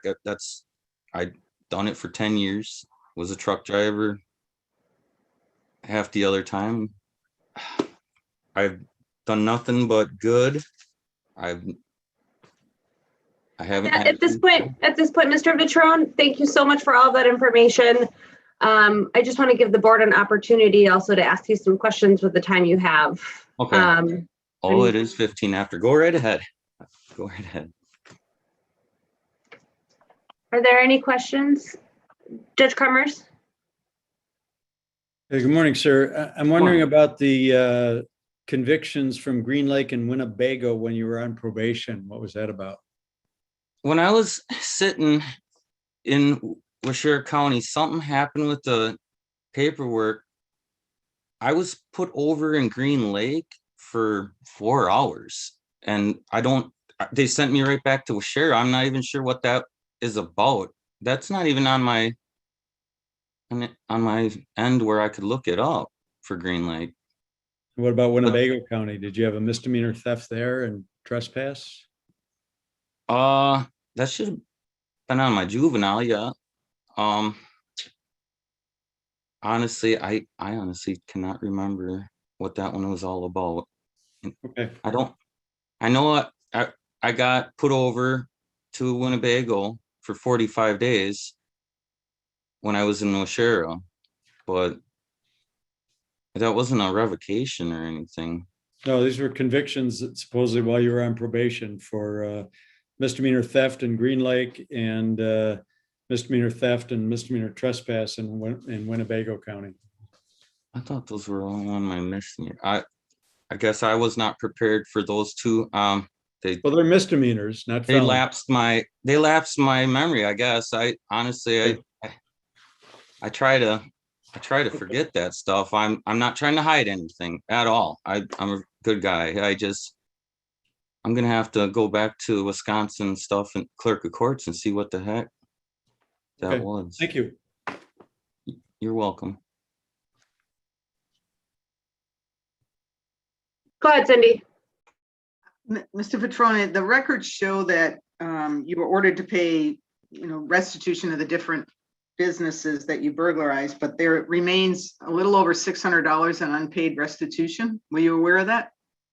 No, actually, I was not. It's there's 4 people that were and mine, I wouldn't have been taken off probation if my restitution wasn't paid in full. So I'm not sure what that $600 actually is. Because Matt, my previous probation officer, that was the condition. You pay your restitutions, you don't get off.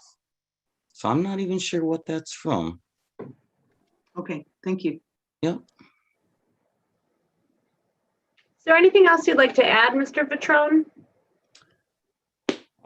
No, I'm sorry for what I did. I've worked my butt off, and I'm hoping that with the right decision, I can get back on the fire department, continue helping my community. End of this month, if you guys want fireworks and chicken, and we got Coloma Chicken Chew, we're going to be cooking over open fire. You guys can come see me in person. Thank you very much for the invitation. It sounds lovely. You're welcome. You have a great weekend. You too. I think you're the last one for this time slot. We're going to take a brief break. It is 10:19. We're a little bit behind, so I guess make it really quick if that's okay.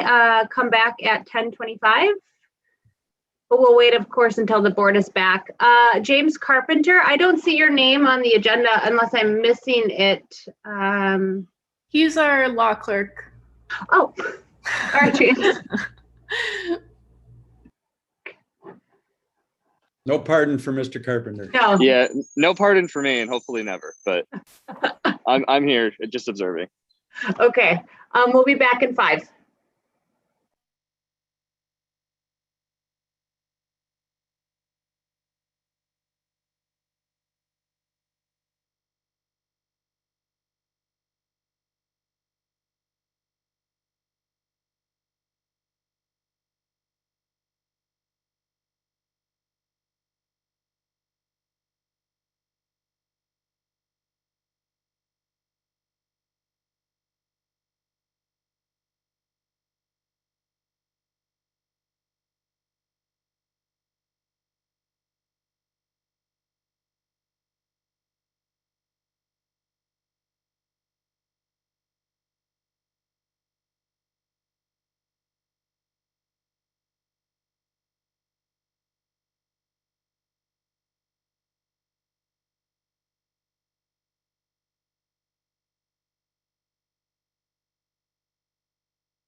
I'm gonna let folks in, get them settled.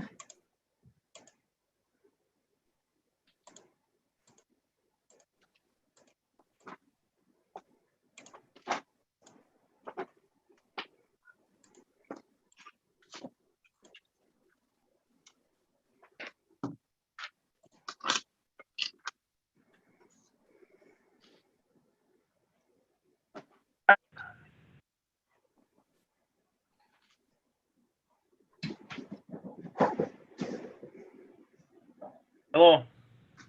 Hi. Hello. Hi there. Folks are coming in out of the weight room. It looks like there's one sort of. And then I'll do introductions in just a moment once everyone gets connected with their audio and sort of settled. Okay, sounds good.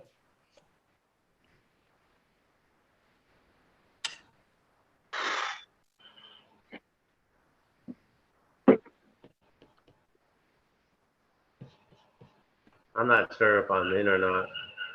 Yep. Can you see me? Yes, if everyone could mute, please.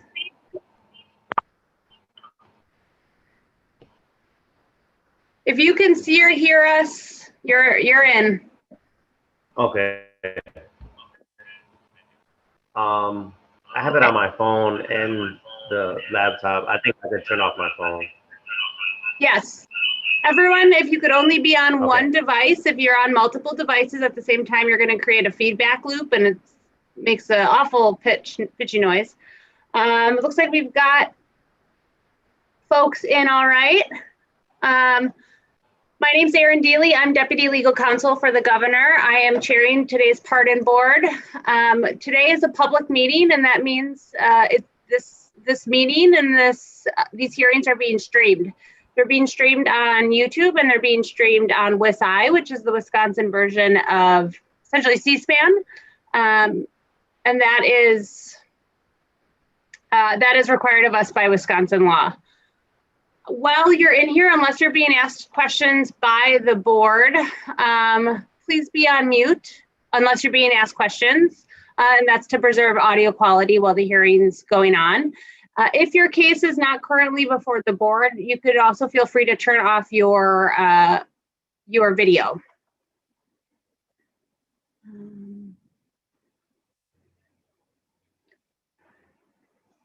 I'll quickly introduce the members of the board present today. We have retired Judge Jeffrey Kremers. He served as a Milwaukee County Circuit Judge for 26 years. He retired in 2018. Reverend Jerry Hancock is the director of the Prison Ministry Project. He previously served as a public defender, deputy district attorney, and an administrator for the Department of Justice Division of Law Enforcement Services. Cindy O'Donnell is here. She was a former deputy secretary of the Department of Corrections under 3 different governors. She has also served as a division administrator under 2 attorney generals. And then Myrna Warrington, she's a director of vocational rehabilitation on the Menominee Indian Reservation. She is a U.S. Army veteran and is a current member of the Menominee Tribal Legislature. So it looks like everyone's made it in. They're settled again. If you're not in front of the board, audio or microphones on mute. And if you feel comfortable with the technology enough, turn your video off and you can come back on once your application is being considered. We're going to go in the order of the agenda. Keep your introductions if you can, as suggested in the hearing notification you received, brief. But you should have received a number of questions to sort of answer as an introduction to the board. No, we also received all your application materials. We've reviewed everything before you have come before us today. All right, let's start with Mr. Bellinger. Hello, my name is Robert Bellinger. If I appear nervous, that's because I am. This is something that has weighed heavily on my mind for many years, and I'm hoping to get it put behind me. I'm 39 years old and live in central Wisconsin. I've worked in the food industry for the past 20 years. I have been a baker, and most recently, the past 10 years have worked in a restaurant. I've been married to my wife, Amanda, since August 2007. We have been together since 2001 and raising our two beautiful daughters, ages 17 and 12. 22 years ago, when I was 16 years old on a night in June 1998, my brother and two of my friends and I went into a house that was previously lived in by one of these two friends. We all went in and took a video game systems and several games valued about $380. I was charged with a Class C felony, a party to crime of burglary, and sentenced in May '99 to 60 days in the Portage County Jail and 3 years of probation. My sentence also included needing to perform 80 hours of community service, which I did at the Stevens Point area YMCA as a maintenance person and as a cleanup person at the Portage County Parks and Recreation Department. I completed my sentence in September of 2002. While on probation, I met a new group of friends. When I began my career debut as a baker, my new friends and this employer helped teach me, still a teenager, that making money to be able to do the things I loved was important. Since then, I've maintained steady employment and have been a law-abiding citizen. I am involved with my daughter's sports activity of basketball and softball. My wife and Amanda and I, we own our home we're living in just outside of the Plover city limits. She and I got married in 2007, purchased this home with a little bit of land around it in early 2008. Also in 2019, we purchased my grandparents' home after my grandfather had passed away, which allowed my grandmother to continue to live there as long as she's able. And then we'll keep it in the family as a rental home or for one of my children to eventually live in. I'm requesting a pardon to be able to be more involved with coaching opportunities and school activities with my youngest 12-year-old daughter. I haven't been able to do that fully because I know if the school system would do a background check and because of my felony conviction, I would be denied. As an outdoors person, I'd love to go to Canada on a fishing trip with my family and others. I'd also like to take a family vacation to Mexico, other places in the world. I've never had a passport to travel, as I'm afraid of being denied that too. Also, when my father was diagnosed with stage 3 cancer in January of 2020, he is now, thank goodness, in remission and doing okay again.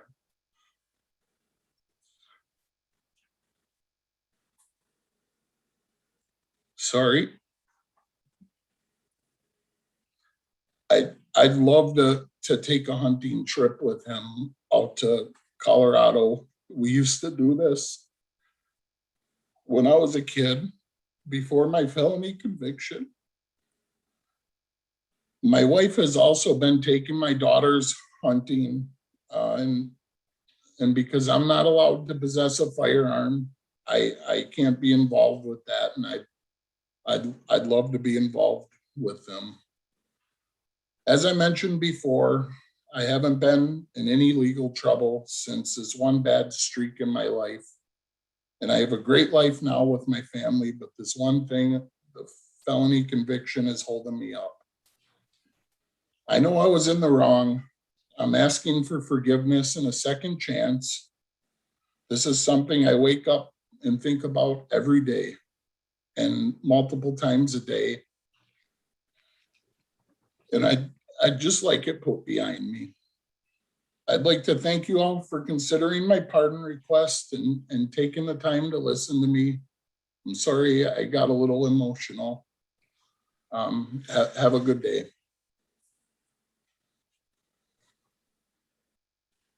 Judge Cremers? Yeah, good morning, sir. I have a couple of questions. First, you were 16. Were you waived to adult court? How is it that you were charged as an adult? Do you know? I don't know. I think I waived myself into adult court. You can't waive yourself into adult court. The DA would have had to ask the juvenile court to waive you to adult court and just, did you have a juvenile record? No, Okay. not anything, I don't recall Okay. anything substantial. My other question is about a Portage County case from the year 2000 of 4th-degree sexual assault. Uh-huh. I don't want you to name any victims' names or anything like that, but what was that about? I was 17. I was 16 and my girlfriend was 15 when we were dating. I turned 17. She got pregnant with my oldest daughter, and they charged me with that. I think the state just pressed the charges, even though her parents, they kind of tried to consent it, but I think they couldn't because of her age and my age. I don't. Okay. All right, thank you. You're welcome.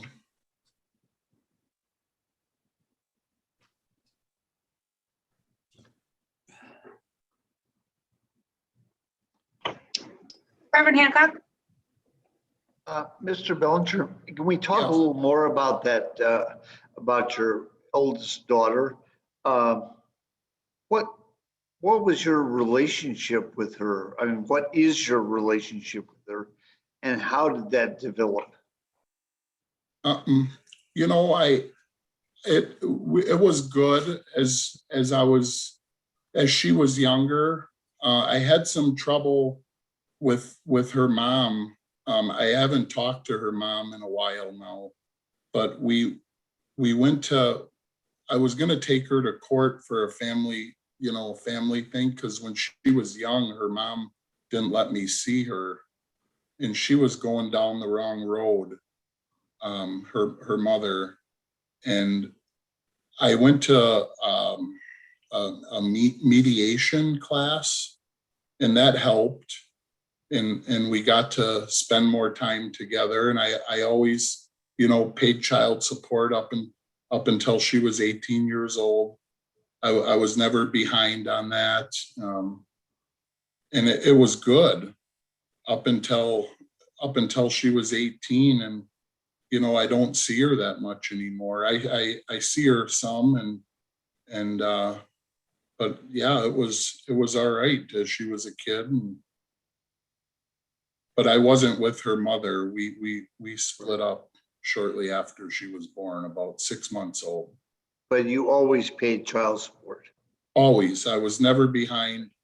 Up until the day she was 18, I always paid child support. And there was a note that your wife considered her a stepdaughter. Yes. Yep. Thank you. Thank you. Any other questions from the board? Cindy? And just to confirm a timeline, if you could, Mr. Bellinger, because you also had, and you addressed it in your application, but you also had a battery and a resisting obstructing charge. Where did those happen on this bad stretch you described in terms of the party to a crime of the burglary? Were they after that or before that? They were after that. Okay. And then I was placed on probation. After that, I was on probation until 2002. And when I met Amanda in 2001, I knew, to this day we'd be together. She helped me with a lot. She understood the trouble I was in, and it was never going to happen again. I mean, we were very happy together, and I messed up. There's no doubt. In a couple of years of my life, it was bad. I was going through hard times. I didn't want to be at home, and now I teach my kids that my 17-year-old daughter's awesome. My 21-year-old daughter, I wouldn't let them make the mistakes that I did at 16. Thank you. Thanks. Did all of these offenses, I mean, there's only the one that's really before us, but you had a couple of misdemeanors as well around this time. Were they all between the ages of 16 and 18? Yes. Yes, they were. Thank you. Is there anything else you'd like to add before we move to the next applicant? No, just thank you for giving me this opportunity, and I really appreciate it. I'm glad you guys take the time to listen. Thank you. Thank you for taking the time to speak to us about your case today. Thanks. Next applicant is Seng Lor. Yes. Hello, Mr. Lor. Hi. Well, You good can go morning. ahead. Okay. Yeah. Good morning. You can go ahead and get started. Sorry, there's a lag. We can just keep doing this all morning. Go ahead and get started. All right. Well, thank you, Pardon Advisory Board, for this opportunity. My name is Seng Lor, and I was convicted of a felony for burglary. It was 1998 when me and a few friends got cited for underage drinking. I was young, scared, and I didn't have a means to pay for my citation. So my friends suggested that we break into a business establishment to steal some money and pay for our citation. I was reluctant at first. I did not want to be involved with it, but peer pressure got the best of me, and I decided to go along as the driver. I drove them to a laundromat and a bar where I sat outside and waited for them. They went in and broke into the establishments and stole some money worth about $100. A few weeks later, they decided they want to do it again because the money wasn't enough, and asked me if I wanted to go. I refused to go. This time I knew it was wrong. I didn't want to do it. And so they went without me, and they broke into a few other business establishments. They left the scene, but was later pulled over by the police. The police connected me to the first crime that I committed with the group. And so that was where I was charged and convicted. I had no prior juvenile record, so the judge sentenced me to 5 years of probation, no jail time. Right after I received my sentence, I moved to Madison to attend college. I served my probation without any issues, without any problems, and was given an early discharge in April of 2003. During that time, I attended school full-time and I worked full-time. After graduation, I worked for an engineering company for 12 years, and I went on to work for the UW-Madison campus renovation services, where I train architects, engineers, and I mentor grad students on how to use computer drafting technologies, as well as designing and renovating the UW campus. Some of the students I mentored graduated and moved on. Some used me as professional reference to acquire their career employment. I'm very proud and grateful to have been part of the UW system. Over the years, I've done some volunteering work for the community, such as I helped the United Way build a community garden in Beloit. I helped translate English to Hmong for the Community Action Coalition for South Central Wisconsin. I'm currently involved with the Sun Prairie Hmong Parents Group to encourage engagement with the school and public system.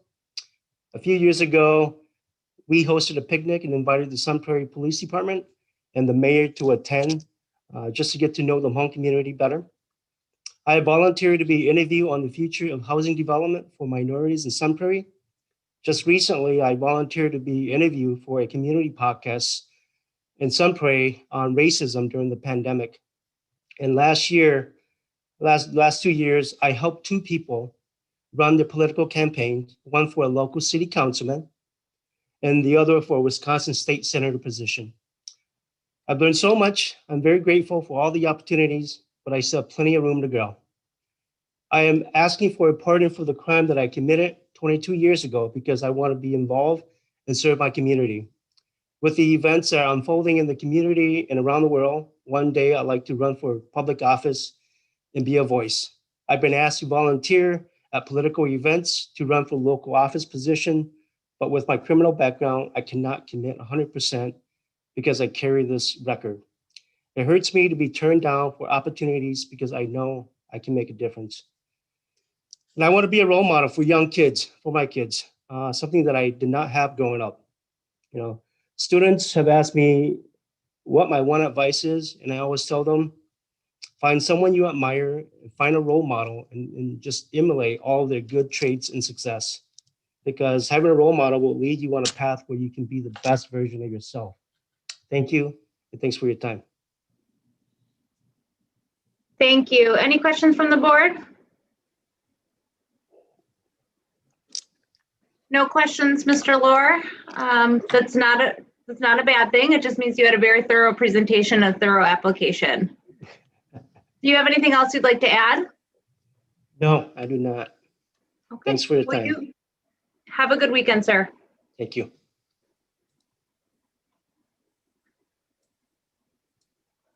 Next applicant, Enrique Balderas.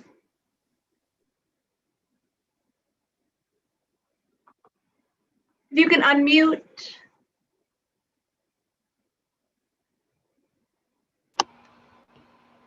Okay. Yeah, I'm Enrique Balderas. A little bit about myself. I'm a realtor. I'm a barber. I own multiple properties myself. I own a barber shop. Now, in the next 2 years, with the buildings that I do own, I should be opening up on 2 more barber shops. I plan to grow. Obviously, my next step is I'm trying to figure out how to bring kids from high school, to bring them into the barbershop so that their hours can be credited towards the school, their school hours if they decide to pursue that. My case, I got caught with a felony to manufacture and deliver a controlled substance. I believe that's the professional term for it. I got sentenced to 2.5 years in prison and 2.5 out. I got early release due to the being my first offense and the boot camp program at the time, which I completed, which has AODA, has criminal thinking,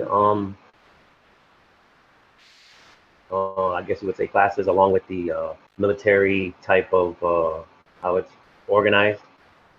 I was on 5 years of probation, which before this incident and after this incident, I've never gotten any trouble. And I think that pretty much sums up about that. Any questions from the board? Cindy? Yes, good morning. How long had you been selling drugs prior to being arrested? That was the summer. I can't remember that summer, honestly, the summer of whatever that summer was. And why did you get involved in that activity? I think at the time, for one, being at that age, I think my mentality was more so taking from the community rather than me now giving back to a community. I guess my mindset was totally somewhere different then compared to now. And your reason for asking for a pardon is you say that you want to be able to carry a concealed weapon for your personal safety? Correct. Being a realtor, I do travel into, and some of the properties that I do own personally are in rough areas. There are times where I even tell the sellers or buyers that I work with not to drive this car, don't bring that car, because areas are, this is the city, and areas are, some areas are worse than others. As well as, my barber shop is between 8th and 9th in Oklahoma. In general, I run a tight ship there. I would say that I keep a highly professional atmosphere. Again, you cannot control who comes into any type of establishment. So at times, maybe I'd feel comfortable if I could have it. I don't think I need to be, I'm not the type to, I don't need one every day or anything like that, but I'd like to have one at home, you know, as another thing. Thank you. Mr. Balderas, good morning. Can you tell me how you got involved in the business of selling drugs? Well, I don't want to say, I guess I don't want to say I'm a product of my environment, but at the time, you know, it was all around me, I guess I would say. And being young and dumb, I guess you would say, you know, being young and trying to have money, I guess, was a big temptation. So, but I'm asking specifically how Or trying to have money. Did you approach somebody who was selling drugs and say, I want to sell drugs for you, or someone approach you? How did that work? Oh, yeah. Okay, yeah. Yeah, someone approached me. Hey, do this or do that. Okay, thank you.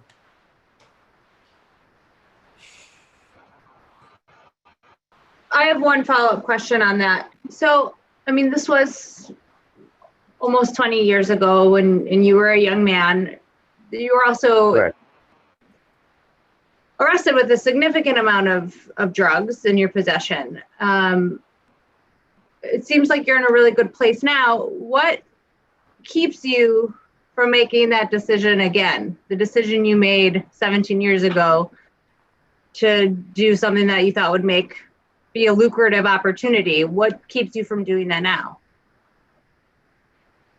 Most of all, like I said, it's not the right thing to do.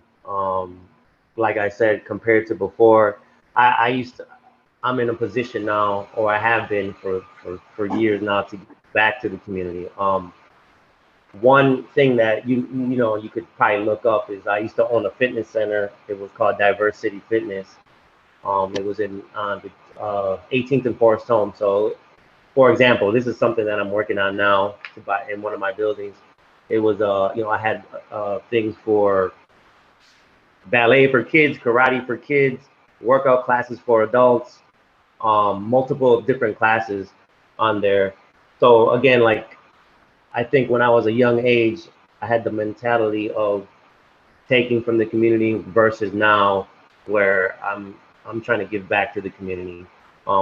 Also, I'm doing well with what I've been pursuing the last, you know, since then, 20 years or so, that and I'm going to continue to keep growing.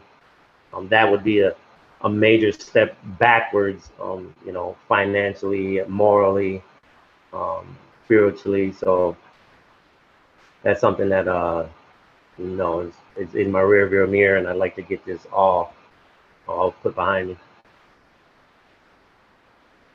Thank you. Welcome. Any other questions from the board? Is there anything else you'd like to add, Mr. Balderas? No.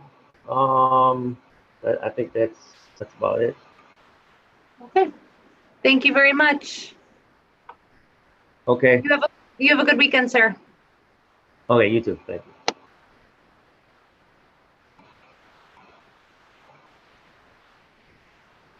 Next applicant is Daniel Summers. Mr. Summers? Yes, Yep, we can hear you. okay.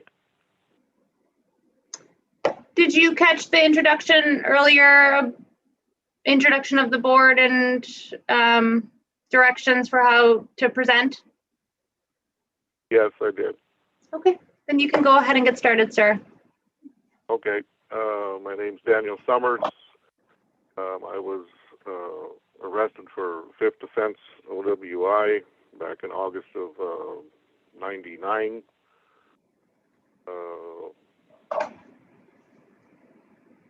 Went through sentencing and sentenced to jail time and probation. Had fines to pay. I had everything paid and done for before I was out of jail. On with the probation. And everything as far as that went fine. There was no revocation or anything else.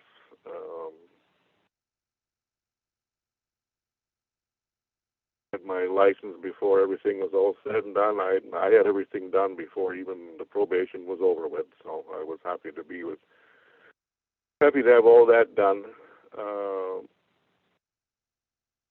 Since then, I've turned my life around.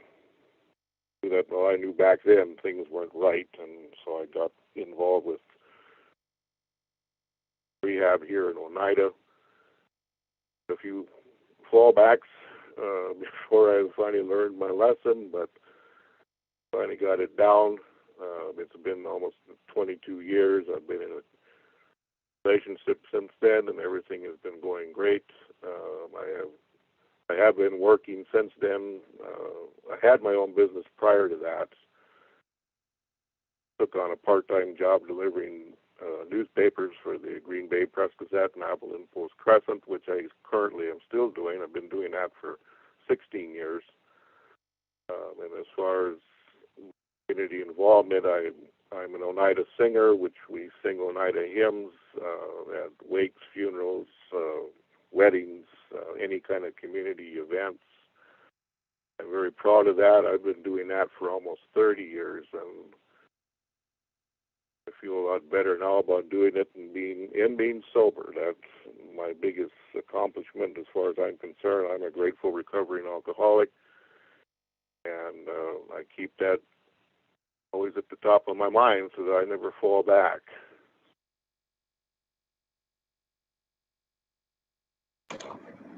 I live in my own home here on the reservation in Oneida.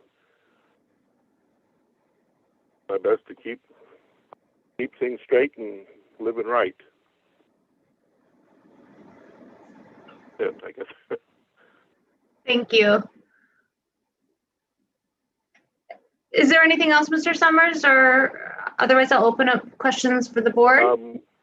Yes, I guess the main reason I wanted to apply for a pardon is I wanted to get back to working for the tribe in the casino, and with the felony conviction that I'm not able to do.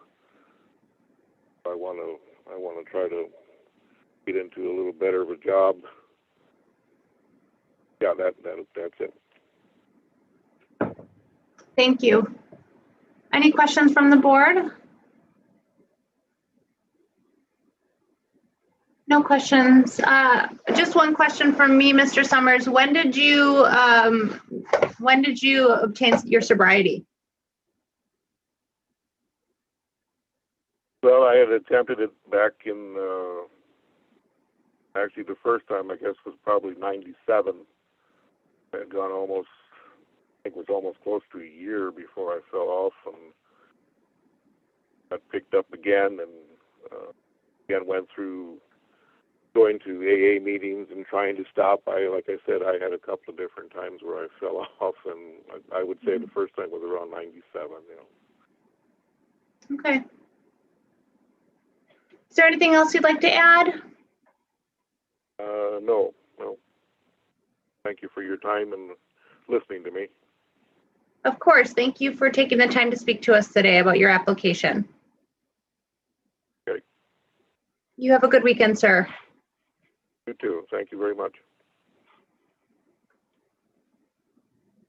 Next applicant, Evan Babel. My apologies, that could have been a mispronunciation.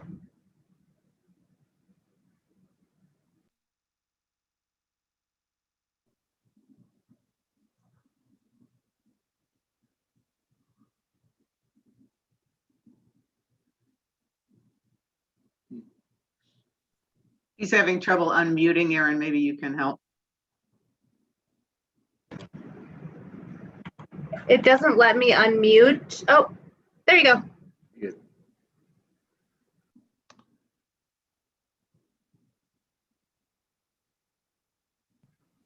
Mr. Babe, we still can't hear you. Your volume turned down? Yeah.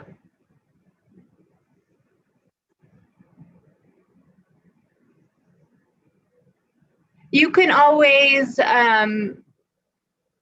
mute the video and stay on video, and then use the call-in function for just audio. On the bottom of the screen, there is the option to switch to phone audio. So there'll be a little arrow by the microphone, and you can click on that and select switch to phone audio, and then it should give you a phone number.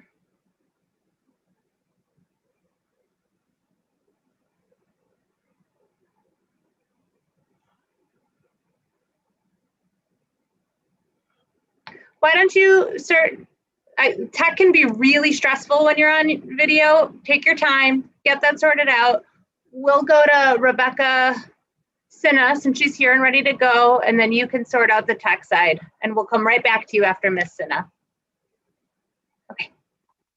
But just try that phone in option. It's usually pretty straightforward. Okay, Miss Sinna? You're still muted. Unmute. There you go. Can you hear me? Yes, perfect. No, don't worry. Tech is a little difficult for me to go. I'd ask my kids how to work this. You're coming in I'm great. gonna read off my computer because I okay. My name is Rebecca Sina. At the time of this conviction, my last name was Phillips. I'm 48 years old. Currently, I have been married to my husband since November 2015, which we have his 2 children, as well as my son that we have raised. I've also raised 2 of my nieces, one of which is now an adult. The other one just graduated high school on the honor roll, which I'm very proud of her for that. We farm within our community. We have a beef cow-calf operation. The offspring of the animals that are raised here, I'm really trying hard not to do this, that we raise here, our kids show it's fair, because this way they take pride in what we raised as well as them. So they're here when they're born and helping all of that. Sorry. I was charged in '92 with forgery, which at the time my ex-husband, or my ex-boyfriend stole checks from his employer. That money was used to pay for food and rent. I was pregnant at the time, and then later on, my son was born, where he was in the hospital for 28 days because he was born early. I don't know that now by looking at him. Though, yes, this act was wrong of signing the checks. We did it. I've owned up to it. I've apologized to the victim many times over. As a matter of fact, I just saw him a few weeks ago, which he has told me he's proud that I've learned my lesson. During my sentence, I was sentenced to 3 years of probation, had to pay my restitution. I was allowed to get off early if I paid my restitution on time. I paid it early. During my time of probation, I did miss one meeting, but that was due to, I was in the hospital having my son at the time. So I didn't get in any trouble for that. Since my conviction, I have raised my son as a single parent until I married my current husband. I have worked in a factory for many, many years. Then while in high school, or while at working factory jobs, I went in and finished high school. I got my high school diploma. I did not want to get a GED. So I did college classes to get my high school diploma. Then I went on to get my associate's degree in business arts. Then going on to my bachelor degree, which I finished because my one niece wanted to quit high school, and I did not want her to quit high school. So she made a deal with me. I finished my degree. She finishes high school. Needless to say, she finished high school. I finished my degree. As well as I am a very active volunteer with my kids' 4-H club and their FFA chapter, where I am the project leader for beef, as well as I help my kids that are on the FFA livestock judging team, which this year my niece took second, my stepdaughter took 13th, which I'm very proud of, out of 300 and some kids. The team itself took 9th, which is phenomenal. I'm also a member of our local FFA alumni chapter, where I am currently the treasurer. We are currently getting ready for our breakfast on the farm. I am so looking forward to getting kind of back to normal after COVID. I have been active in our community with youth, not just through 4-H, FFA, as well as other programs that go beyond our 4-H club. But there are certain things I cannot do with our 4-H club due to my conviction. Then I have gone on to become a retail manager, where I've done that for 6.5 years. And in January of 2020, my husband offered me if I would go back and get my CDL, I could drive for him. So I did. I called vegetables last year. I actually love it. It may sound strange, but I actually like driving truck. I take my dog with me, so she's my co-pilot. I like that job because I get to meet new people, see new areas within Wisconsin instead of just my own little area. Currently, I'm waiting to start the pea season, which we start just after Father's Day. I've always told my children that they are to be honest, no matter what they've ever done. Just be honest. And to pick your friends wisely. Friends, boyfriends, whatever, because hanging out with the wrong person will get you in a situation you don't need to be in, like I was.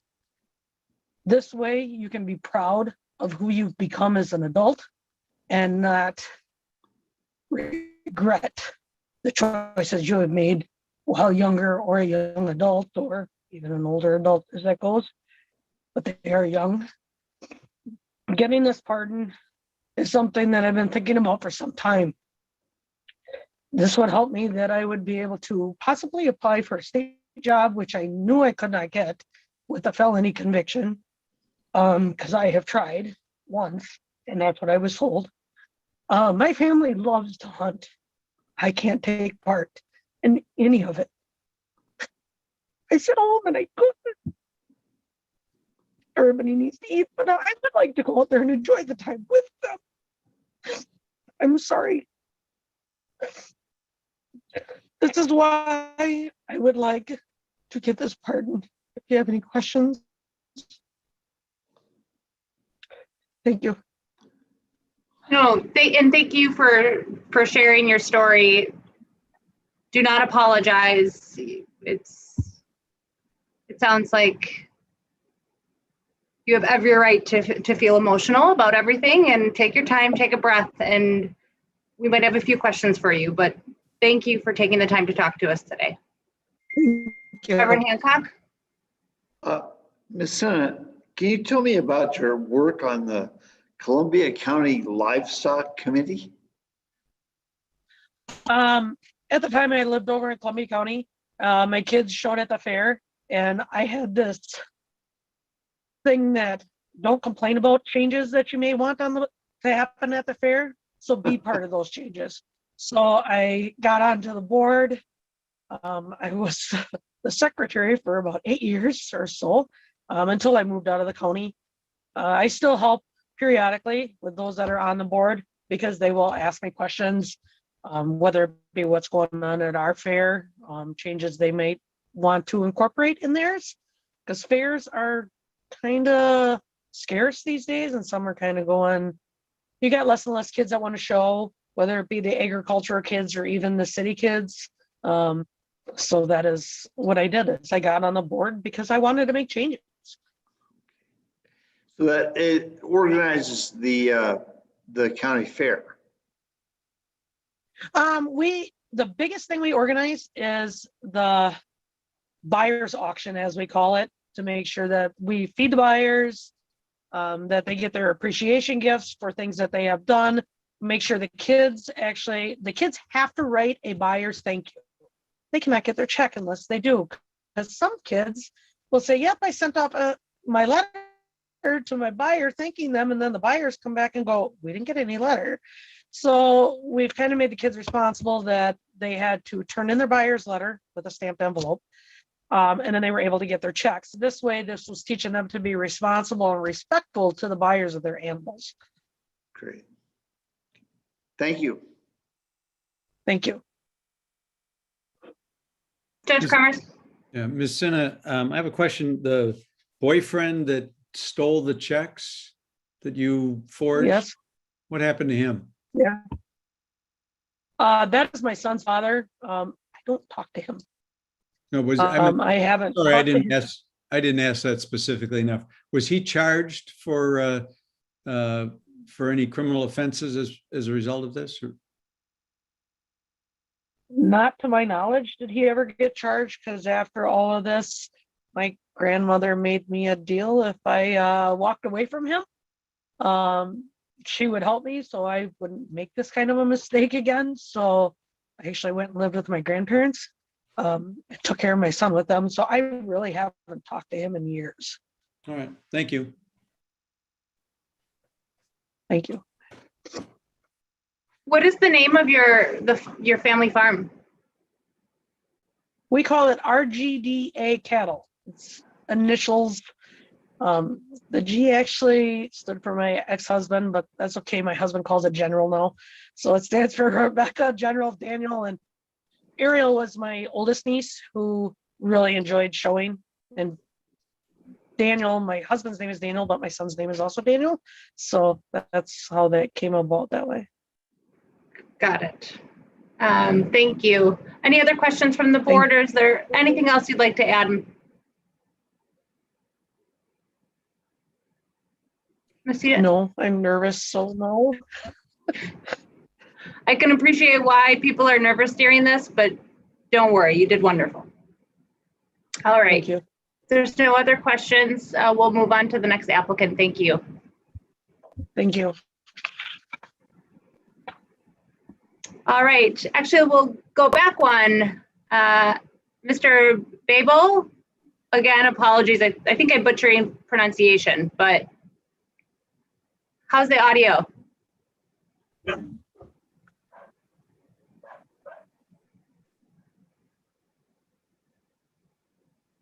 Can you unmute your, yep. Can you hear me? Yes. Beautiful. That is the pronunciation. Yes. I've been messing with. I never used Zoom before. I was messing with it for a while, and for the life of me, I could not get that microphone to work. So I hope this will suffice. It does. We can see you and we can hear you, so you are good to go. Okay. My name is Evan Babel. I was convicted of theft of person about 10 years ago. I'll just go ahead and describe in the best detail that I can of the crime. I was 17 years old. A group of friends I had at the time, who turned out not to be my group of friends, thought up a plan to acquire a small amount of money to buy some marijuana. Given that they didn't want to do it themselves, they convinced me through peer pressure, and I wanted to be a part of their group, and I joined along, and they successfully recruited me. And so the plan was simple. I was to get in the car, the buyer's car, and he was going to hand me a small amount of money, $30, and I was to give them a small amount of marijuana, 1.7 grams to be exact. Given that there was no marijuana, the plan was for me to just take the money and run out of the car. Stupid, I know. And this obviously didn't work out as planned. He handed me the money. I took it, and I ran out of the car. And given that this was middle of the day in the public, he was following me with his car. He was beeping the horn. He was screaming at me and causing a scene, which then I brandished a pair of brass knuckles, which I brought as a precaution because I wasn't sure if I would need them, if there were going to be people, if I was going to get beat up. You know, they were just in the back pocket as a precaution. And so I ran up to the car, showed him the pair of brass knuckles, and said something to the effect of, you know, stop following me, something of that nature. I can't quite remember. And he said, I'm calling the cops. You know, you took my money, and, you know, I took this as a bluff, since his intention of being there was to buy drugs, and that he wouldn't do that. So then the plan was to run to the getaway car, parked across the street, which he then followed me. And he did call the police, and he was reading off the license plates number, and he followed us for some time. And we didn't make it very far. We got pulled over on a felony stop, which if you're ever involved in, it's pretty scary. It's the first time I've ever had a gun pointed in my face by a police officer. Everyone else involved went to the police station. I went directly to Waukesha County Jail, which was really scary, being 17, having never been to jail before. It was a very scary and traumatic experience. I later learned that I was charged with armed robbery, which was later reduced to theft of person. This has just drained me and my family of lawyers' fees and patience, and it's left a stain on my reputation, on my family's reputation. My dad runs this company, a party rental company, and he had a good reputation with the Brookfield Police Department. And since this conviction, that reputation was tainted, and it hasn't been the same since. Although I haven't spoke to them in a while. I think covered everything. Yeah, I mean, it's really affected my life in a lot of ways. I can't own a gun. I've been turned down for jobs. Couldn't go hunting. I can't travel. It's been hard. It was over 10 years ago. I paid all the court fees. I served my sentence, which is 30 days in Huber facility. And I was sentenced to 3 years probation, which I was let off early. About a year and a half into that for good behavior. I maintained full sobriety, and I sent an apology note to the victim, and he also he wrote a letter, which I sent to the Pardon Advisory Board. I'm sure you've read it. I know I'm forgetting something. I had this whole prepared thing. Sorry, I'm a little nervous. But yeah, it was a stupid mistake, more than a mistake, a very costly mistake. And I later learned that my friends who were involved completely threw me under the bus when it comes to when they were at the police station. I mean, they just basically blame me for everything, which I don't take away any blame for myself. I blame myself entirely. And yeah, it was a stupid decision. And I'm open for any questions from the board. Good morning. Hello? Let's talk about the victim for a minute. How did you get to engage in this email conversation or whatever that you got this letter from the victim sent to you? How did that occur? I reached out to him on social media, and I just said, hey, I'm applying for a pardon for the crime that I was involved in and you were the victim of. And you know, he could have not replied, he could have blocked me, but we engaged in a dialogue, and he was happy to write the letter. And was this the first contact you had with him since the crime, or had you had some contact? Yes. Okay. Here's- So what was your reaction to his email? I was relieved.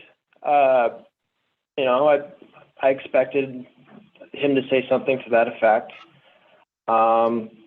Yeah, it was nice reading that, and to know that his life, the way our lives progressed afterwards, you know, it's interesting, and he's a cool guy.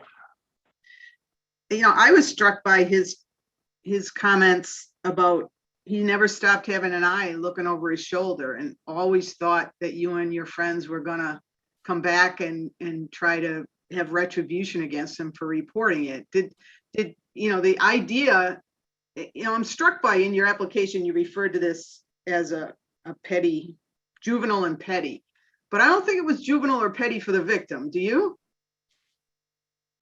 No, I'm sure it was traumatic for him, as it was for me. Probably more so for him being on that end. Yeah, I can agree with that.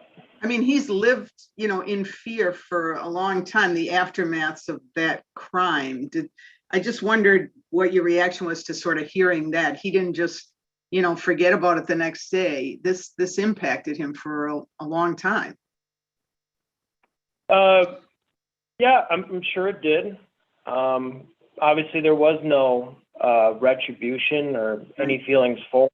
I didn't want to, you know, I do feel bad for the psychological impact it may have had, but I mean, he seemed very receptive to my. He seemed very receptive when I was speaking with him, and I think he's put it behind him, and I'd like to put it behind me. Yeah. I'm always very impressed with the grace of victims of these crimes. Thank you. Yes. Reverend Hancock? Where did you have the brass knuckles on your person physically? Where were they? In my pocket. And had you brought them to the parking lot? I'm sorry, could you repeat that? Had you brought them with you to the parking lot? As precaution, yes.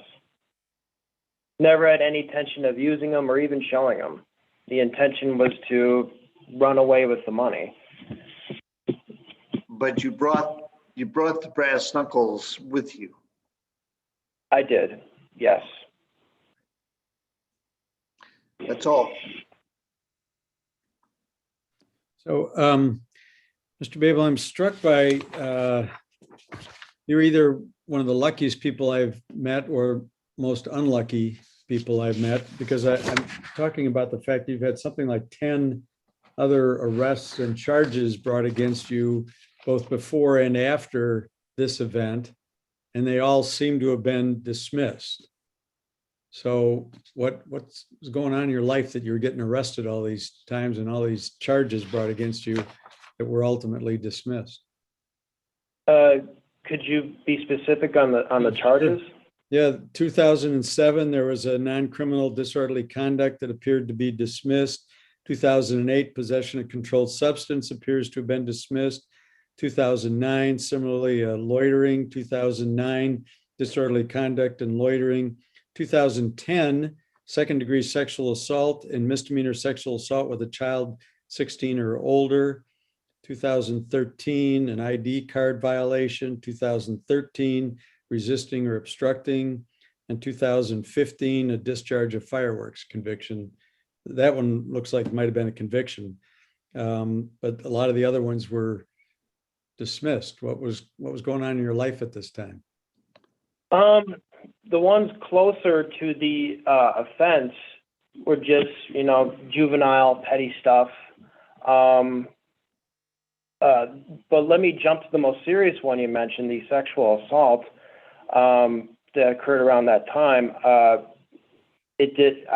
The charges were dropped, and I'm presumed innocent on all charges. My family, we hired a private investigator. These are false charges. We hired lawyers, and because I was innocent, and the victim did not show up to court because it was made up. It was a false accusation. So I was presumed innocent on those charges, and they were dropped, as he stated. The other ones, the fireworks thing, I think that was at a college party. Some kids are lighting out fireworks, me being one of them. And obviously it's a disturbance. This was right before, I think it was in July, close to July 4th. So, you know, a lot of people are lighting off fireworks. I'm not trying to make light of it. I was convicted of that disorderly conduct. And all those other minor misdemeanor ones around that age were just the juvenile nature of the group that I was hanging out with. Obviously, all this stuff is, you know, a long time ago. These kind of crimes and the nature of them are so foreign to me now. I've been employed for the last 10 years in the same business that my family owns. I've worked my way up to the manager position. This kind of lifestyle, these kind of crimes, it's just so foreign to me. It's not part of my reality. It's not part of my mentality, if you will. I hope that answer was satisfactory. Thank you. I have one question. So, as Judge Crummer said, during this period in your life, there were, you know, speckled with citations and probably arrests and little run-ins with the law. And now you said you've been working and staying out of trouble. What keeps you from going back to what was obviously not a straight and narrow sort of time of your life? What keeps you from going back to that? At that time in my life, very confused, obviously very limited. It was just a part of growing up, and I hit a real rough patch. And as you can see, as I get older, as time goes on, it really starts to dwarf that time in my life. Also, I'm not trying to minimize it. I mean, obviously, you know, it's a serious blemish on my record, but it's just not part of who I am. I don't have those associations. I don't even speak to the people that were involved for years. And, you know, I've maintained a full-time job ever since. I've worked my way up into that position. I saved a lot of money. I worked on budgeting. Me and my brother, we bought a duplex. That was a good accomplishment, a good investment of mine. I plan on taking over the company at some point and making more investments. And that's the direction that my life is heading in. I can't see any reason for me to go backwards, if you will. Okay. Thank you for that. Is there anything else you'd like to add? I just want to thank everybody for providing me the opportunity to state my case. Forgive me, I'm really nervous. There's so much more here. I'm sure you guys read the application. I've had a lot of accomplishments, and you know, I've talked to the victim, and I really want to put this behind me. And thank you for your time. Thank you very much for your time this morning. Have a great weekend. Levante Washington, you're next. Yes, ma'am. Thank you very much. I'd like to thank the committee for being before you this morning. regarding these events that had taken place June 26, 1994.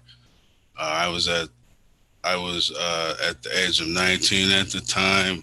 I was associating myself with the wrong crowd, individuals that hadn't, had the same ambition that I had in life. So I was convicted of one count of attempted armed robbery, another count of armed robbery. We had went into business establishments in Milwaukee. I was an individual that had brandished a gun at the first incident. I, just got caught up. I didn't know what I was doing. I was very nervous. I, asked the victims that I affected to forgive me for this. I apologize. I ended up getting 10 years in prison. I had served a substantial amount of prison time. I've never repeated these actions before in my life. It wasn't in my heart to harm anyone when this happened. Since it happened, I was on parole. I did that. I completed that successfully.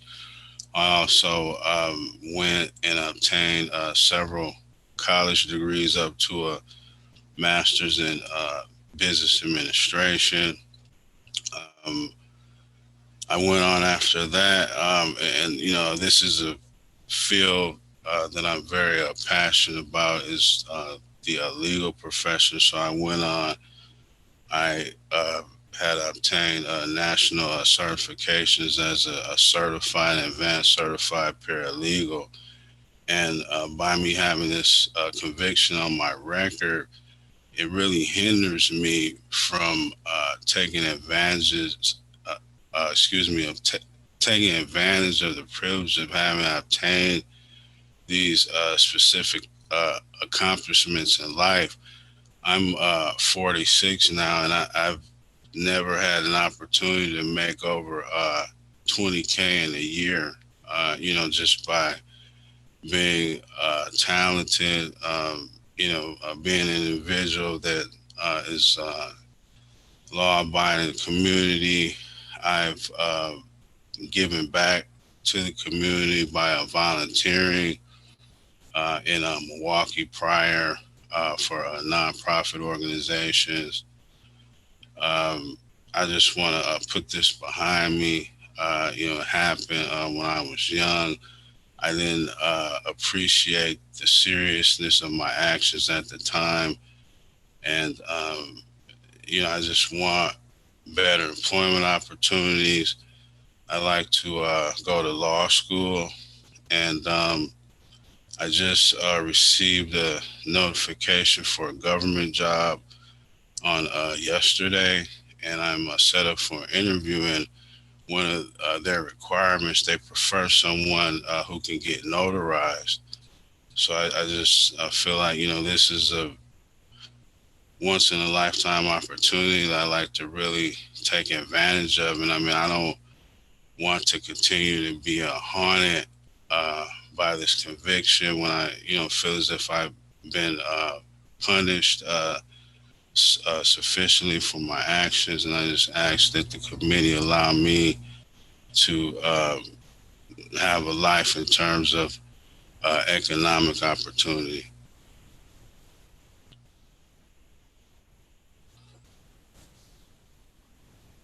Thank you. Does the board have any questions for Mr. Washington? Reverend Hancock? Mr. Washington, your application was very complete about your educational accomplishments and also about the difficulty this felony has had on your getting employment, particularly in the legal area. But I need to ask you about the crime. In your application, you say that Rideout brought a .44 Magnum to your house, and you were disturbed by that because you say, I wasn't into guns. And then you go to the Subway first, and then you go to the bakery.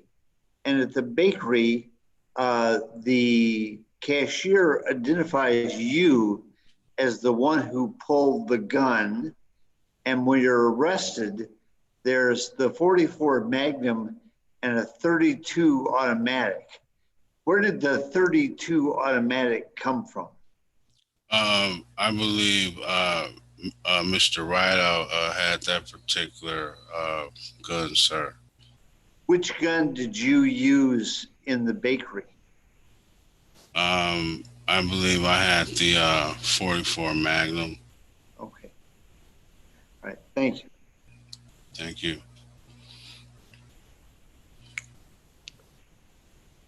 Any other questions from the board?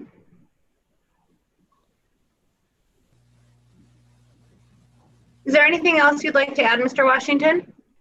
I'd just like to say that I'm thankful to be before you today with this, and I just like to move forward with life. Like I said, I was at the age of 19 at the time. I haven't repeated these actions before. I've went very far in my life. I just want to continue on the road to just being positive and being involved in trying to help individuals with the legal career.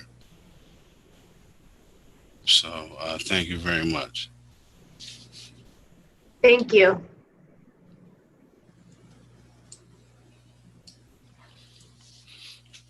Okay.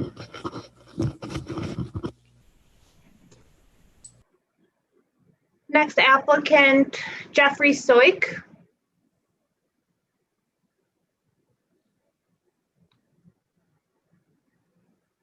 Mr. Soik, if you're on the phone and trying to speak, you might be on mute. So if you could unmute your phone.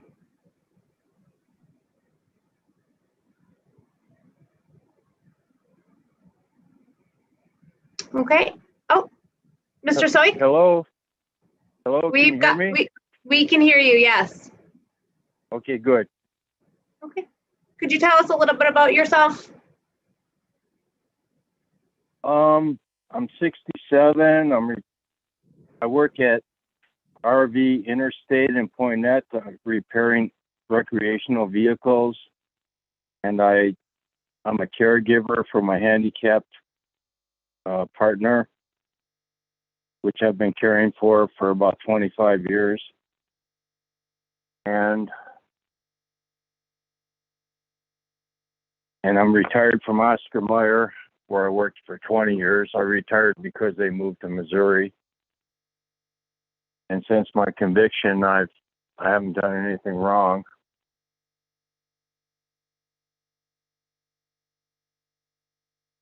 And that's. Could you tell us a little bit? Yeah, that's okay. Could you tell us a little bit about the offense? Oh yeah, back in 1995, I lived on Highway 188 near the Merrimack Ferry, and I had planted 5 marijuana plants in my yard. And I was going through a divorce, and my wife called the cops and said I had the plants growing in the yard, and they came and busted me for it. And I had 2 acres. I could have had hundreds of plants, but I was just growing it for myself. I just had 5 plants, and the charge was manufacturing and distributing. And I never even harvested the plants. They charged me with distributing me because I owned a scale. But other than that, I've been good. The judgment of conviction in your case also lists a disorderly conduct from Sauk County. I've actually never seen county's judgment of conviction include a conviction from another county like that. Do you have any recollection what that was about? I know it's been a while. It's been 25 years. I'm sorry, I really have no recollection of that at all. I don't know what that's about. Okay. Does the board have any questions for Mr. Soik? No questions. Mr. Soik, do you have anything else you'd like to add? No. Everything I've been charged with should be legal, and it will be soon. Thank you, Mr. Soik. You have a wonderful weekend. Thank you.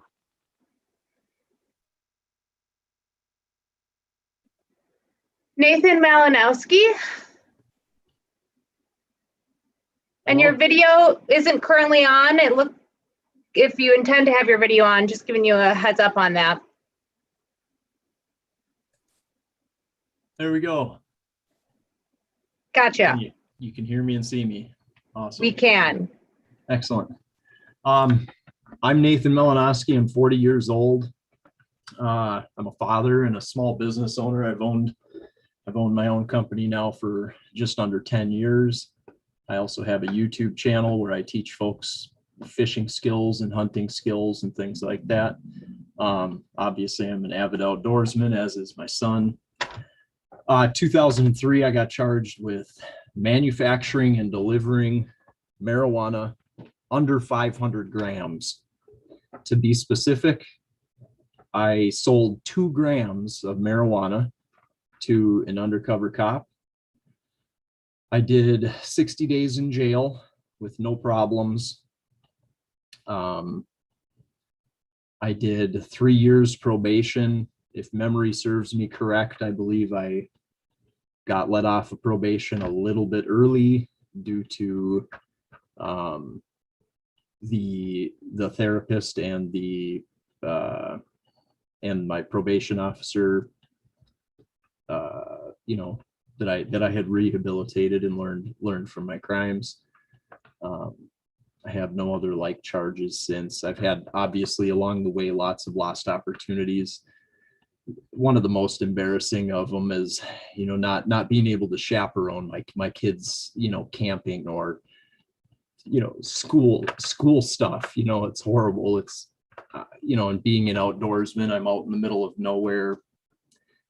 I have no way to protect myself from, I know this is not easy to understand for somebody that doesn't have this hobby, but there are threats of cougars and bears and all kinds of good stuff out in the woods.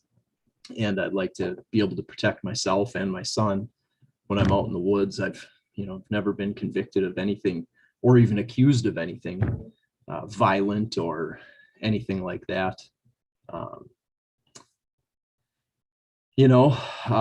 Like I said, lost opportunities, being denied a rental for a house or a loan or a job or anything like that. I feel like I've done my time. I've definitely learned my lesson. I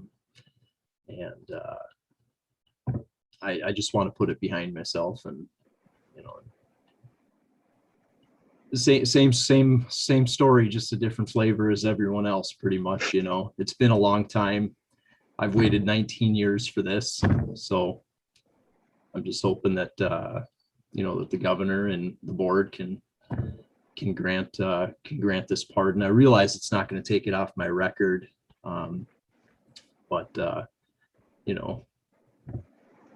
being able to hunt, I know it's ridiculous, but for the last 20 years, I haven't been able to hunt with any of my family or anything like that. I can bow hunt, but it kills me every year. I know how silly it is, but it does.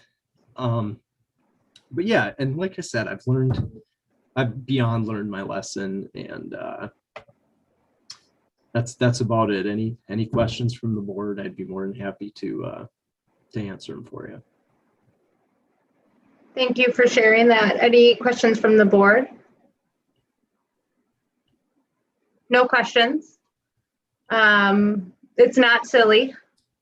Okay. Thank you for sharing your story. No questions from the board. Is there anything else you'd like to add? Thanks for the opportunity. We waited a long time for this. Okay, well, Please, no please give it questions. to me. I do have a question. If any of these other people are asking, I noticed no one else asked. We got through these in a roughly fast manner, so I figure I can squeeze a question in. Will you guys be sending us emails?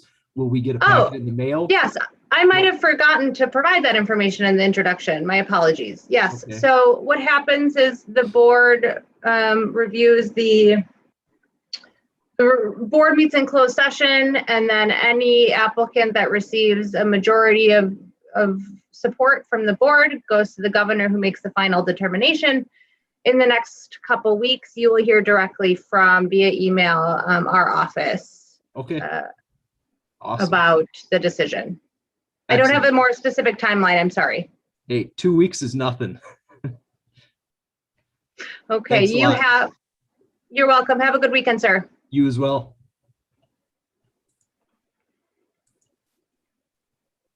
And we have our final applicant for the last morning session. That's a Mr. Gary Bellis. He won't be appearing in front of the board this morning because he went Oh, yes. last week. Yeah. Okay. I guess that concludes the morning session. At this time, then, I will move to transition the board to closed session for the purposes of deliberations concerning cases before the board, specific applications, and considering personal histories of specific persons. Do I have a second on that motion? Second. So this time we're going to move into closed session, discontinue streaming. It is currently 11:48. We are set to resume open session at 1 o'clock. Correct. But What was that? are you going to discontinue the streaming and then we can talk Yep. for? Okay. Yes, been notified of in your hearing notices. Today. Oh boy, that is. Sorry about that loop. Today is an open session. So what that means is this is a public meeting of a public body, and therefore it is streamed publicly and the public can watch if they like. Today's hearing is streaming on the governor's YouTube Pardon channel, and it's also on WISI. As I mentioned earlier, if you're not being interviewed by the board or you're not, explaining your story to the board, please have your microphones muted. Also, if you're not up before the board, there's no reason for you to have your cameras on. Please feel free to turn off your cameras and just wait to be called. There's a button on the bottom of your screen that has the video camera, and that's how you turn off and on your video stream. Today from the board, we have Reverend Jerry Hancock. He's the director of the Prison Ministry Project.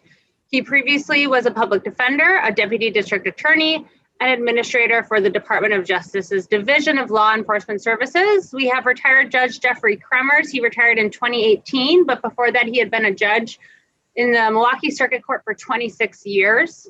We have Cindy O'Donnell. She was Deputy Secretary of the Department of Corrections under 3 different governors. She also served as a division administrator in the Department of Justice under 2 different attorneys generals.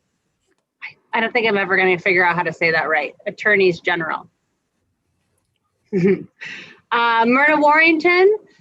She is a director of vocational rehabilitation on the Menominee Indian Reservation. She's a U.S. Army veteran, and she's been a member of the Menominee Tribal Legislature for over 10 years. And like I said before, I'm Erin. I work here in the governor's office, but before my life in the governor's office, I was a public defender, an attorney with the public defender's office in the Milwaukee Appellate Division, and also I practiced in Illinois for a while. Okay, so what's going to happen is we're going to go through applicants generally, as long as technology supports us and goes our way, we're going to go in the order on the agenda you would have received. When it's your turn, I'll call and let you know. Call your name and let you know. You're going to address those introductory questions you should have gotten in that hearing notice. We want to hear from you. We want to hear in your words, your story, where you were then, where you are now.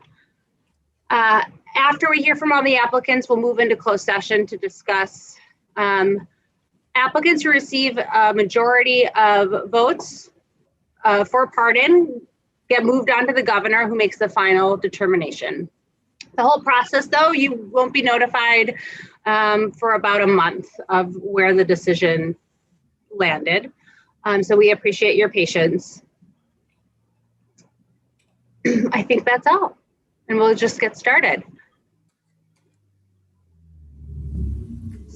Somebody just joined. You'll have to get the run of show again later. Okay. Tomorrow, Norwood Thomas.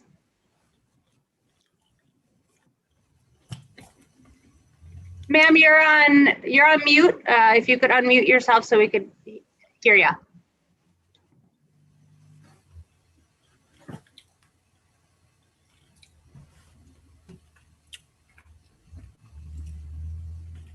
Miss Norwood Thomas.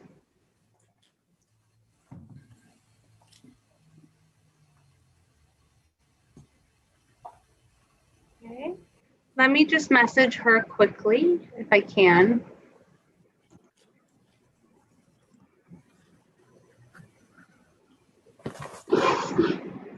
Oh, I think we got it. Miss Norwood, no problem.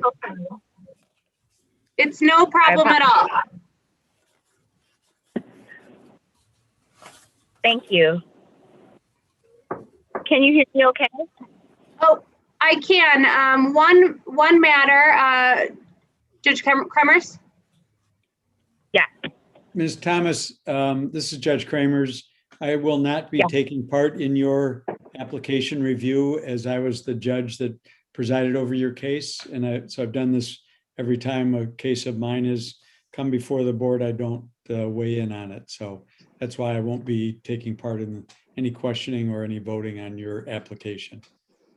Thank you. Thank you. I appreciate that information. And if you caught the introductions, Ms. Norwood Thomas, you can go ahead and get started. Yes. So the 4 different questions, I'm just going to go through them. As I mentioned in my application, I was convicted of a possession with intent to deliver. I also had, and that was a 5-year sentence. I also was convicted of a misdemeanor that went along with it. I was sentenced to 5 years in prison because I was in a school zone at my house. I was given an enhancer and served 3 years. Okay. I was about 20 years old. I just turned 20. I lost my mother at the time. So all of these different things impacted the offense. Probably not in the right mind, not the right space, being around the wrong people, and dealing with a traumatic experience.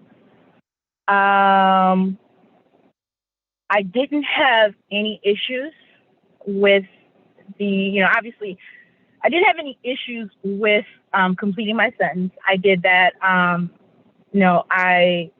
was sent to Teachita, came from Teachita probably within 3 months, and went to Ellsworth. And from Ellsworth, I came down to Milwaukee. I didn't have any needs. I'm trying to remember because this is 25 years ago, so I apologize. But I didn't have any needs that I didn't need a GED. I didn't need AODA. Unfortunately, I was involved in a crime, convicted of it, and I was basically there to do my time. I spent a lot of time working. I worked for a nonprofit agency. I was one of the first groups of people that worked in W-2. So I did social service while I was incarcerated. And didn't have any significant issues in as far as behavior. I won't say I was a model prisoner, but I didn't have anything that, you know, anybody had to worry about while I was incarcerated. I completed all my supervision, so then I had, you know, the 3 years and had 2 additional years that I did on probation and parole, and no issues there, completed the sentence, never ever again had any additional issues, never got involved in any troubles, became a mother, became a wife. I have, you know, 5 beautiful children. My oldest is 25. I actually was incarcerated while he was, you know, when he was like 6 months old. And so I served the 3 years without him, and went on to have 5 kids. So my oldest is 25 and my baby is 15. I've continued to work. As I mentioned, I worked in social service. I worked for UMOS. I worked for UMOS. I've done property management for at least 10 years, 10, 15 years, own my own business. And literally just, you know, this was something that happened. Unfortunately, it happened. And, you know, it affected my life because I learned from the experience when I was, you know, when I was incarcerated, my fellow prisoners, we would sit and talk about, you know, things to better our lives. I helped with writing a like manual that was used in probation and parole in the CSAP program. You know, I tried to make the fact that I was incarcerated, the fact that I was convicted, not be something to hinder me. And, you know, I learned from the experience. I tried to do social service. My life hasn't been horrible. You know, one of the things that I did do while like the last year, right before I was getting ready to get out, I was into college at Marquette before I started, before I was convicted. And then the last year of my incarceration, I actually went to college because I was living on the Marquette campus. So I completed my degree in 2002. And so, you know, again, my goal was it's not going to hinder me for the entire fact of my life. Unfortunately, you know, we had a change in governor, so I couldn't apply for a pardon earlier. And so now I am. And part of the reason being is that I've moved from Wisconsin to Texas. And because I am a felon here, there are certain things that I can't do. In Wisconsin, I was able to have a notary stamp. Here, I can't have a notary stamp. So I actually need a pardon to be able to, you know, live my life to the fullest, be able to do some of the things that I want to do. And that's why I'm asking to get a pardon. I think that, you know, I was a model citizen. I've made my life to be as good as I can possibly do it. These small things, the fact of having a pardon stops me from certain things, and I'd like to be able to do the rest of my life, I guess. I'm sorry. I hope that I've said everything. You did. You covered everything. You're good. I apologize. I apologize. I just had an appointment for my business, and so I'm not on video, so I apologize that I can't see everyone's faces. That's totally okay. We're gonna have the board ask you some questions now. Is your audio okay? Yes, perfect. Okay. Any questions from the board? Cindy? Good afternoon. I want to ask a few questions about your crime. When you were detained by the police, you had 28 grams of cocaine powder and 27 grams of cocaine base. How did you get involved in the delivery of cocaine? And how long had you been involved in this drug activity? Honestly, I was asked by someone to put the drugs in my pocket, and I did that. And unfortunately, I regret that I did that because it was really honestly just that instant. You know, they asked, hey, I'll come pick it up later. Don't worry, I'll come pick it up. And what ended up happening to kind of, you know, add a little bit to, I mean, my brother, at the time, both of us, we lost our mother. My mother died in November. I was arrested in December, like exactly a month to the day. And I apologize that I'm a bit emotional about it, but when I was asked to do that, I didn't think about it. And it wasn't, again, it was just a one-time thing. And someone, you know, they just said, hey, could you just hold this for me? And here I am. My brother shot his girlfriend. The police came to the house. Then when the police were in the house is when it clicked on me that, hey, this is in my pocket. And here I am. And so that is what happened. I wasn't a drug dealer. I lived across the street from the school. I lived in the house that I was born in, which was across the street from the school. And I didn't have the best representation. No excuse. Never had been into a situation that would cause me to be arrested as a juvenile, as an adult. Never, ever, ever. Lost my mother, who was my support, who I know would have fought for me in all senses of that. As, you know, becoming a mother, I realized how important it was. So I was fending for myself through the whole situation. And again, you know, not that I was in this business of drug dealing, I was caught in a situation and nothing worked out where it was like, hey, we realized that you were arrested for this. You know, I went to trial because no, I didn't try to transfer drugs. That's not what I was asked to hold this stuff. And that's what happened. Thank you. I apologize. I mean, No, there's absolutely no need to apologize. You're discussing a lot of things that were probably very distressing, and for you, it's okay. But we're gonna have. I hope I answered the question as clearly as possible. And we have some more questions, Jerry. Ms. Nora Thomas, when did you move to Texas?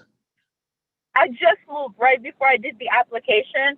So I moved June 22nd to take a job down here. And I moved to Austin first. So I was in Austin from June until March. And now I'm in Houston. And being in Houston, I've been in Houston since March, and I just started a new business. Wow, your own business? Yes, actually. My oldest son and I are in business together. He has a business in Wisconsin doing home health care. And so, you know, obviously the need is there for seniors.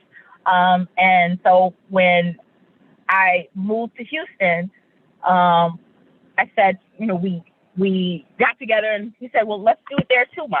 And so that's the thing. It's nice to have a 25-year-old. Okay. Right. Thank you. You're welcome. Thank you for asking. Okay, Miss Norwood Thomas, I have another question just about, I'm still a little confused on the circumstances of the offense. Can you explain to me how the obstruction charge came about? And you had mentioned just in answering Ms. O'Donnell's question that there was a death investigation. Could you just explain the overall situation a little bit for me? Of course. So there wasn't a death investigation. There was a shooting. So my brother shot his girlfriend at the house. He was playing with a gun, shot her, and so the police came to the house. So again, like I mentioned, you know, I put these drugs were put in my pocket to hold, and so when he shot, I realized that, hey, this coat is here, and this coat has drugs. So I picked up the coat and I walked from our family room to our living room, and the police saw that I had the coat, I believe, and they were like, "Where are you going with that?" And then they tried to take the coat. So that's where the resisting went. And I think, because I was so naive at the time and not understanding the law, where I believe at one point that the district attorney offered me like possession with intent versus the enhancer. I didn't understand that. I didn't understand what that meant. And I didn't have counsel that was like, hey, this is exactly what it means. This is what we're going to do. Well, he took the stance for me, like, you're innocent of it. You're innocent of it. So we went to trial. And so everything was, on the table, basically, that now you got this enhancer, now you've got the obstruction, now you got everything. So, that's kind of where that is. And I hope that I've clarified that a little bit more. How old was your brother? My brother at the time was 14 years old. And so he did serve time in a juvenile facility. So that the young lady that was shot, she didn't pass away. She didn't have anything. She survived. Were you had mentioned your mother had just passed right before that. Were you acting as sort of caregiver in the house at that time? I mean, no. Must have been, go ahead. I apologize. My brother really was suffering. At the time of my mother's death, my brother was living in Kenosha. He came to Milwaukee because he did not want to be in Kenosha. And so he came to visit, and it just was chaotic. I knew, as somebody who was 20 years old, as, new mom and everything, I couldn't manage him, but he still was my brother. So when he said, I want to come up here to Milwaukee and stay for a day or two, I was like, okay, fine. When he came to the door, because he came to the door and he was like, open up the door. And we saw that he had the gun. And I'm like, I'm not opening up the door for you. Put the gun. I don't want the gun in this house. And he had my brother suffered a lot from I'm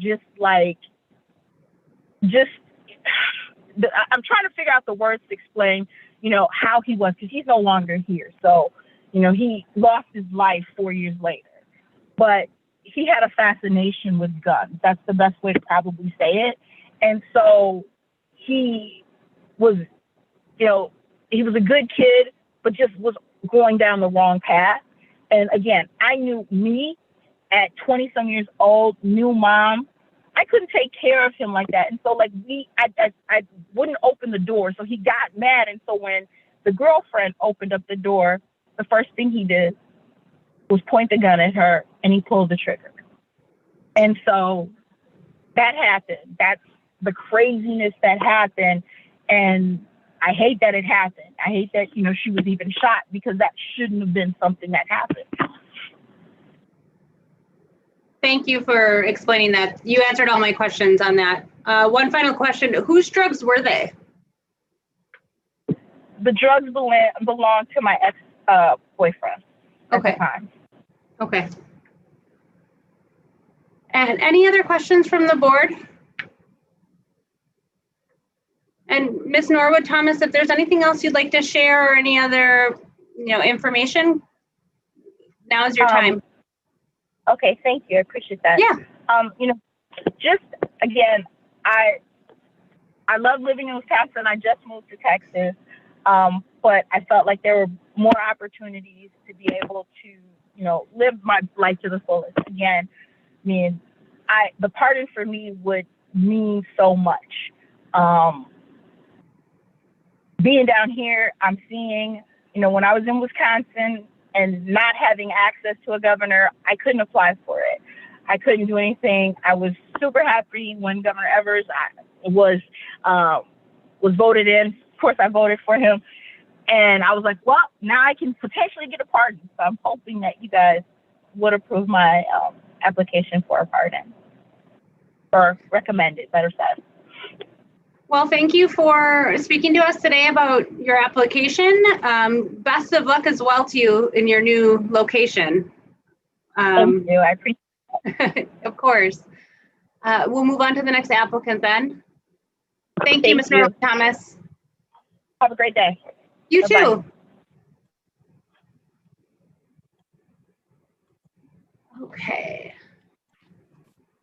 Next is David Flugaft. My apologies if was that correct? Close, flu coughed, but I'm used to it. No worries. Okay.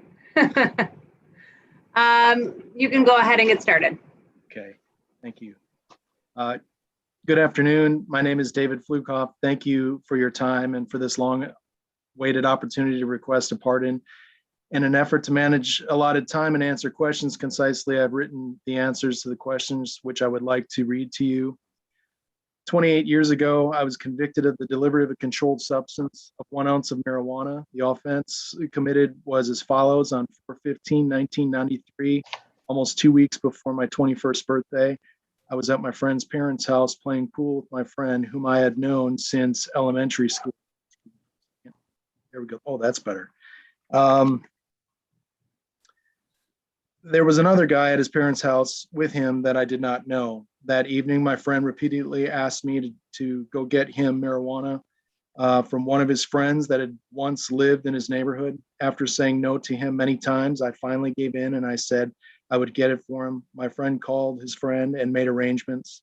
I accepted the money from my friend and drove to the east side of Milwaukee to buy the marijuana. Later returned and gave my friend the marijuana. That evening, I had a bad feeling and I told my friend that I better not get in trouble because I was soon moving to Colorado to get away from my hometown, stop using drugs, and change my life. I had worked at the Wicks Lumber Corporation in Jackson, but had arranged a transfer to the Longmont, Colorado store, which I was soon to be starting. And after establishing residency in Colorado, I planned to return to college. During high school and college, I drank alcohol and smoked marijuana on the weekends with my friends, which was illegal and wrong, but I was never a drug dealer. In December of 1993, I came home to Wisconsin for Christmas and was arrested for the crime I had committed in April. Before my court date, I learned from a mutual friend of the friend I delivered the marijuana to that he had sold cocaine several times and was required to have 12 people arrested so that his cocaine sales charges would be dropped. Nevertheless, the stupid decision I made that evening was wrong and illegal. On 12/22/1993, the judge felt I was remorseful and withheld my sentence to 2 years of probation in the state of Colorado. My probation went well. I had a good report with my probation officer and the man who administrated the spontaneous drug tests.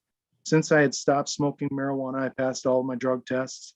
I recall one of my last meetings with my probation officer that she stated that I could complete probation early due to good behavior. On 12/27/1995, my probation was completed and my voting and jury duty civil rights were restored. I give all the credit to God. In 1993, I started to live for Jesus and attended church in Berthoud, Colorado. During and after completing probation, I remained employed, attended and served in church, attended classes to further my education. I have been married for 21 years and have 2 children, ages 19 and 7. To briefly sum up my time in Longmont, Colorado, I was awarded Rookie of the Year for one of the top inside sales associates at Wicks Lumber Corporation. I met an insurance salesman through a church friend who asked me to work at Prime America under him to sell insurance. But due to my felony, I was ineligible to be licensed to sell insurance annuities. He wrote a recommendation letter to Governor Thompson to request that I received expungement. I vaguely recall that there was a 5-year time period between the sentence and pardon request, so I did not submit the paperwork to Governor Thompson. Also, while living in Longmont, Colorado, I attended the Boulder Valley Vineyard and was a close friend of the college group leader. We were part of several community outreaches to share the love of Jesus Christ in various ministries. To further my education, I completed a computer class at Front Range Community College. Finally, I worked for a Christian man that was a great influence and mentor to me when I managed 6 framing and siding crews for his framing and siding business in 2 housing developments. In 1997 to 2001, I worked for Focus on the Family in Colorado Springs, Colorado. My employment started in the constituent response department by processing mail and answering phone calls related to Dr. Dobson's broadcasts. I enjoyed being on the phones, listening to and praying for people. When promoted to the special events team, I was also the team's IS facilitator, which later led to several technical computer jobs that ended up with the position of technical business analyst for the team that was implementing an enterprise relationship program for the ministry. During my time at Focus, I completed several technical classes. I attended New Life Church and was a choir member and was part of a weekly small group. In 1999, I met my beautiful wife and we were married in April 2000. We moved to Wilmington, North Carolina in September of 2001 to be near family and prepare for the birth of our son in November 2001. I worked for my father-in-law at his heating and air conditioning company until 2002. During this time, I completed several continuing education technical classes. In 2002, I received an offer to work for the Billy Graham Evangelistic Association in Charlotte, North Carolina, to support the ERP software program that supported Son of Family in Colorado Springs. The role evolved into selecting data through database queries for donor communication. In 2004, I left BGA to work at Cadmus Communications to manipulate and process data for their customers' mailings. Cadmus offered tuition reimbursement, so I took and passed another college class, but tuition reimbursement was eliminated after the company was bought and sold, so I did not continue pursuing my degree. In 2007, I was invited to apply and hired for my old job at BGA, which I did until 2011. I then was promoted to database administrator, which is my current role at BGA. In 2013, my daughter was born, which was a blessing because my wife and I had hosted and provided care to my sister-in-law who had passed away from metastatic breast cancer 6 months before my daughter was born. Since getting married, raising children, caring for extended family, and being in a career that I'm constantly learning technology that is changing, my community involvement, attending church, and being involved in small fellowship groups. The first reason I think I should receive a pardon is that I know what I did was wrong. I understand that there are repercussions to my actions, and I learned my lesson to always make the legal and moral choice. Secondly, I am and have been a nonviolent, law-abiding citizen for over 28 years since I committed the crime, which includes being released from probation early due to good behavior.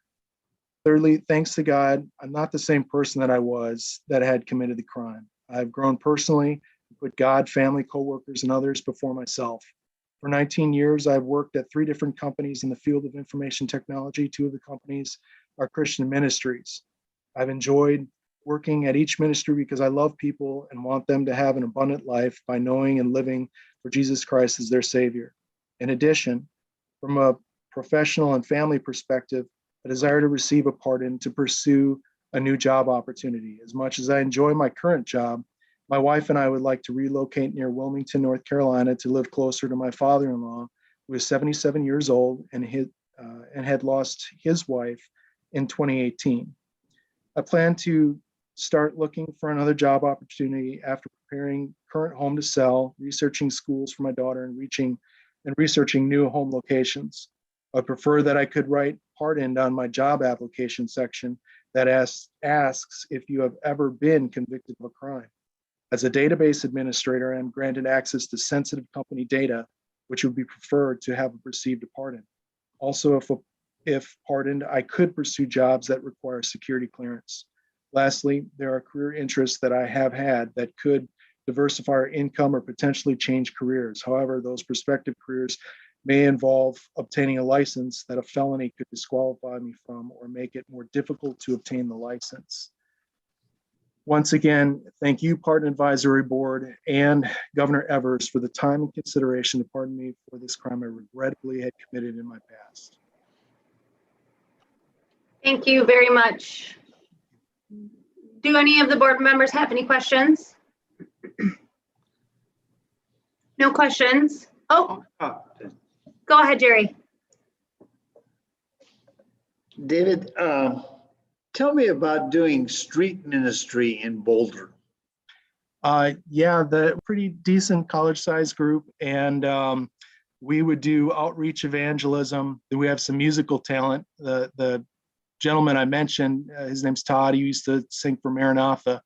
So, you know, he would sing and people would gather and we would witness there. It was a lot to homeless as well. So we did work in shelters, visited shelters, witnessed to them. I don't want to say all the things I did, but I mean, I'd buy food sometimes for some of those folks, buy them a meal. I didn't want to give them money because of, you know, because of drug use and alcohol. But what else? Went to a fraternity and actually cleaned the fraternity, which was interesting. We had some odd responses from that, but hopefully we made an impression on them. But yeah, that was pretty much it. So you just go down and like set up on the mall and start singing? We did that. And then there was one time I can't remember the location. Might have been at a church that was kind of facing the streets. And so we were kind of in a parking lot and doing something that way too, and drawing crowds and feeding them, having food and offering that. Well, to do street ministry in Boulder is a challenge. I respect your effort there. It was challenging. Yes, sir. Any other questions from the board? No further questions for you today. Thank you so much. You were very thorough. That's not indicative of anything other than you were very thorough in your application and your presentation. So thank you for that. Good. Well, thank you very much for the opportunity. I really appreciate it. Of course. Have a lovely weekend, sir. Thank you. You too. Bye. Maxwell Rathke? Yes, hello. So good afternoon. My name is Maxwell Rathke. This in regards to my pardon application. So 28 years ago in March of 1993, when I was 19 years old, along with two friends, we broke into a computer store in the middle of the night and took several pieces of computer equipment. In June of 93, the police came to my apartment to question my roommate and I about the break-in. At that time, we showed them where the computers were and came clean about what we had done. The 4 months between committing the crime and having the police officer show up at our door was really agonizing. I had this huge weight on me because of it. I knew it was wrong. I knew we shouldn't have done it, but you know, I was just trying to hide it and trying to get away with it. But every time I heard a police siren or police car go by, I felt like they were coming for me. So when the police officer showed up, I was honestly relieved that I no longer had to hide what I had done. So then in December of 93, I was convicted of burglary in that incident. And then in 94, or January of 94, I was sentenced to 45 days in county jail with work release and 4 years probation. I started the sentence shortly after that and completed it with no issues while maintaining full-time employment. I never had any issues during this time or with my probation officer, never revoked, never extended. After I was released from jail, I went on to complete my supervision and paid my restitution in full in 98 so that I would get off probation on time. But even before I was released, I knew I never wanted to go through this again and surrounded myself with a completely different group of people that would support my desire to remain on the straight and narrow. At this time, I also cleaned up my credit, got out of debt, just as another step of turning my life around. In 2003, I moved to Manitowoc because I got a job there with a software company and became involved in church. After being with that church for a couple of years, Pastor Joe asked me to get involved with building and running the radio station that they were starting or trying to apply for because of my computer background. And then in 2010, I was asked by Pastor Dwight of Calvary Chapel of Appleton to go on a missions trip to Haiti to help build a radio station down there. again, because of my computer experience and my experience with the church radio station in Manitowoc. In mid 2010, my job was outsourced, but I was asked to stay on for 6 to 8 months during a transition period. And during this time, I searched for a new job and finally found one back here in the Fox Valley, beginning in January 2011, which is where I've been for over 10 years now. At that time, I also became involved with another church, Pastor Dwight's church here in Appleton, while maintaining involvement with Manitowoc's church and managing the radio station, which I've done for the past 14 years. Over the years, try and advance my career that I've been turned down for because of this conviction, either because the jobs required a background check or a clean record because of the security clearance, or they would see the conviction and didn't want to talk to me about openings. When applications ask about this, any type of conviction, I always answer them truthfully because I never wanted to get a position under false pretense or have this conviction be discovered later on and have it come into question. So I have instances where I have talked to technical recruiting companies that were excited to talk to me about my skills. And even in 2 instances, they were ready to place me for a position. But when they mentioned in passing that I would need to pass a background check, I informed them of this felony. And the conversations got very short, and then I never heard back from them again. So because I work in the computer industry, this really has hindered my career advancement because I have a challenging time getting my foot in the door for the interviews. I continue to do everything I can to convince prospective employers that I can be an asset if they will give me a chance, but getting that chance is hard when I can't get the interview. So finally, I feel I should be granted this pardon because this was the only offense on my record, and I've had no further crimes or offenses or even any desire to do anything like this ever again. Because of the church, my church involvement and the radio station, I feel I've become a responsible member of my community, with the missions and just running the radio station. I realize that there are consequences to my action, but I'm asking for you to recommend my pardon approval because of the length of time that has passed, the lack of any additional crimes, and as a way to really prove to prospective employers that I have turned my life around and that this truly was a one-time event. So thank you for hearing me out. Thank you, Mr. Rathke. Any questions from the board? No questions. Again, that's just reflective of how thorough your application materials were. We review everything before applications come on. Sure. Do you have anything else you'd like to add or you might have missed? No, I guess just my closing statement, thank you for your time and hearing my application. Again, being granted this pardon will allow me to prove to really employers or anybody that, yes, I did make a big mistake in my past, but I've turned my life around and left those ways in the past so that I become a productive member of society, really. So thank you. Thank you, Mr. Rathke. And thank you for speaking to us today. Thank you. Okay, we'll go on to the next applicant. That is Timothy Easker. Good afternoon, everybody. Thank you so much for taking the time and giving me this opportunity. It's been a really emotional day from the time I woke up today. So I just want to thank everybody. I've got everything written down here so I wouldn't forget. As you have my packet as well with some more of the details, but this is my brief overview. My offense involved the growing of marijuana for my own use. I would start plants from seed in my basement in the locked pump room. I would then transfer them outside in about June, probably now or in a couple of weeks. I would then harvest in October and store it in my freezer so I could have marijuana until the next growing season. I was smoking close to a half ounce a week. This was the brainchild of an addict desperately wanting to avoid getting caught and keeping a secret. I was a federal probation officer at the time. The secret became public in a big way on May 14th, 2002, and life changed forever. Much to the chagrin of my attorney, as the case progressed, he realized I had given a full confession that day. It was the first time I ever told the truth in regards to my addiction. And even though I remember, I still hear those words, keep your hands where you can see them, you're under arrest for manufacturing THC. This was in my office in the federal building. While I felt like I was going to puke, at the same time, I also felt this overwhelming sense of calm, just realizing it was all over. Probation supervision went well. I never missed an appointment, and I've been clean since 5/15/2002, clean and sober. I do not drink alcohol either.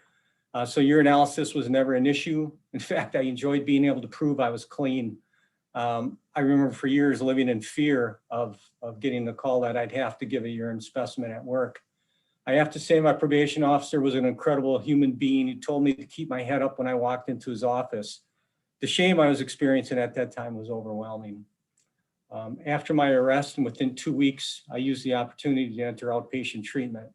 Now that my secret was finally out, I felt like I could finally address my issues.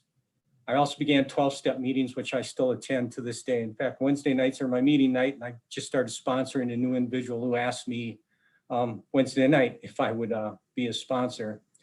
At that time, my children were all under 3, but I knew I had to do something. So within 2 weeks of my arrest, I was milking cows for a neighbor on weekends. I also knew I wanted to continue in the social work, get into the social work field, I should say. I had a master's in social work, but was not a certified social worker. And I knew any job I wanted to have, I would be required to be certified. I went to the UW Eau Claire Library and got books and began studying. Those were some of the hardest days of my life, having a routine of going to work every day, and now all of a sudden not knowing where the future was going, having a very young family. But I just developed a mantra of just do the next right thing. And all these incredible people kept coming into my life as I continued to do the next right thing. I passed my exam in October of 2002 and was hired by Children's Service Society of Wisconsin in December. I was a part-time treatment foster care social worker working 24 hours a week. I was never so grateful for a job in all my life. We never did daycare as we could not afford it. Well, I would get done with work at 2 o'clock. My wife would go into work at 2:30. So we would swap kids in the parking lot where I worked, and I became the PM shift parent. She had Thursdays off, so I could attend Narcotics Anonymous meetings. The only day we had off together was Saturday, as she worked Sundays because it was time and a half. Excuse me. We did that for many years. In 2004, I also started a small vending business from scratch, in which we bought a couple used business vending machines. And I always say, watch out what you say you're never going to do. Because I remember when I was in college, I said, then one thing I don't want to do is work with kids. And number two, I don't want to have my own business. But we did this as a way of making ends meet. And I thought maybe Connie could take it over and get out of the grocery store so she could be home more. It actually was fairly successful, and we often used our own tax return money to expand. We sold the business in 2019, and I'm not talking like a Viking vending or something like that. I sold it for $1,000, you know, with the machines and things. So it wasn't huge, but it was something that we built on our own, and it was really cool. I worked for Children's Service Society of Wisconsin until 2010. I slowly worked up through leadership there, and as happens a lot of times in the nonprofit organization, I came in one day and somebody said, "Hey, Mary Ann is retiring. Do you want to be a supervisor?" And before I even knew what I was saying, I said, "Sure." And that started my leadership road. In 2010, I started Chippewa County as a manager for children with differing abilities. I've never been so grateful to the director who, even knowing I had this felony conviction, took the chance on me to lead this division. And this is working with kids with physical disabilities, developmental disabilities, and mental illness. I also had the Birth to 3 and foster care program. In 2013, I took over and began managing adult mental health and substance use division, which included the crisis program, which it just made me feel like at that point, this is where God was leading me all along, because on May 5th of 1980, my father killed himself. And my mother died shortly thereafter, you know, and I know there's a lot of people that went down that road and didn't become addicted. But that was my genetic makeup, and that's the road I went down. It's not an excuse, it's just part of my past. So, and then in July 31st, 2018, the director had to leave on medical leave, and I was appointed the director in February 2019. Right now, I'm on many committees, including the United Way, where I chair our Criminal Justice Collaborating Council, our evidence-based decision-making, We've got a huge methamphetamine problem here where we went from having about 45 kids in foster care to over, right now at this point, I think we are up to 158 kids. At one point, we were as high as 200. And 84% of those cases are related to methamphetamine. So we developed a program up here. It's called Take a Stand Against Meth, where we're engaging the entire community to lead this fight against methamphetamine. And since my arrest, my life has been focused on helping others in the community, growing my faith, continuing to work a strong program. I felt a deep sense of shame for what I did as a federal probation officer. And I told my old chief I was going to do everything I could do to make up for it. As a condition of supervision, I was told to share my story with others. I continued to do so long after supervision ended, as one of the letters will attest to, but I also spoke at teachers' conventions, churches, events. There's a Leading with Power group that I belong to up here. I spoke at that couples event, and it's just about sharing my story. And the reason why I wanted to do that is because when I was going through what I was going through at that time, I thought if I could save somebody that pain and anguish, but I kind of soon realized that people are going to go down the path they're going to go to. So then my sole focus is giving people hope, because we do recover. Addicts do recover. It's a small percentage, but any hope that a person can have when they're in that situation is, I know from personal experience, is greatly appreciated. And the reason I'd like to partner is I would like to continue to give back. My involvement in county service, county government has made me realize that I think I could be an asset to the county government and get involved in our county board. I've been talking with our county supervisor in our area, Dale Harshlup, and just talking about some of the duties and how I think I could help out the county. We live it's a rural county, Dunn County here, but there's some areas I'm going to have to bone up on if I'd ever get in, highway and so forth like that. But I think there's a lot of areas that are my strength. And one of those I think is working with a multitude of different people and bringing people together. The shame I felt is long since lifted. It was only through working a strong program of recovery and giving back to the community that this miracle was made possible. I'd never want to go through it again. Don't get me wrong, but I'm very grateful for that experience. Grateful for the life I've been given and chance to see the really good side of humanity. If I was still a federal probation officer, I would have retired 2 years ago at 57. It was mandatory retirement, but I'd probably still be smoking pot. I'd have a really jaded view of the world, but instead I've been given all these incredible gifts. Individuals that I'd never met, and I would have continued to live a double life, keeping my secrets hidden. I remember sheriff's deputy who was in the jail the night I was incarcerated. And she saw me years later and she said she thinks about my case and how I'm kind of lucky. Lucky that my secrets were out, because a lot of people are walking around with secrets that they can't let anybody know. And yeah, I am grateful for everything I've been through, and I'd be equally grateful for a pardon. And again, just thank you so much for this opportunity. It's an incredible opportunity. Thank you. With that, are there any questions from the board? No questions from the board, Mr. Easker. Is there anything else you'd like to add? No, just again, thank you very much. Thank you for speaking with us today. Have a good weekend. You too. Great. Thank you. Next applicant is Tim Rosenthal.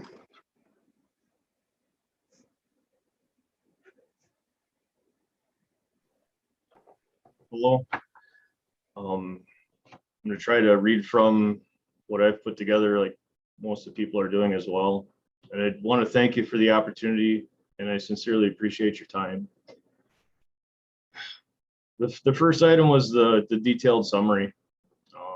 Basically, I was 19, stupid, but I ended up breaking into a business with the intent to see if anything was worth stealing. I did end up stealing a lot of tools and some engine parts. I ended up making 2 trips because the location was close to my home. But a short time after I took the items, I realized some things. I made the decision to try to give them back and try to make things right. I ended up calling the victim and gave an apology. I told him that I wanted to give the items back to him. My plan was to leave items at various locations that were close and I would call and let him know where things were. Most of the engine parts were recovered and still usable. However, one of the times that I tried to return the tools, he didn't answer the phone until the next day. By the time that he was able to get to the location, the tools were gone. After trying to return the items, I turned myself in. I spent many hours going over the details with the detective. Then I waited to find out what my punishments would be. The value of the items stolen were at a level that my crime is considered a felony. Due to making 2 trips, I was initially charged with 2 felonies. At this point, I tried to have a lawyer help me. My lawyer told me that I handed them the case with all the incriminating information that they wanted. I'm not sure how much my lawyer could do at this point. However, the plea bargain was made for one of the felonies to be removed. I really don't know how much, at this point in time, I really did not know how much a felony would change my life. I just wanted to try to make things right and start my life. The summary of a sentence was basically probation. I completed the probation without any issues. And previous to my sentencing date, I had finished technical college for machining. In my last year of machining, I competed at a state level for machining competition and won first place in the state of Wisconsin. Only first place was able to go on to national competitions that summer. While my lawyer was representing me in court,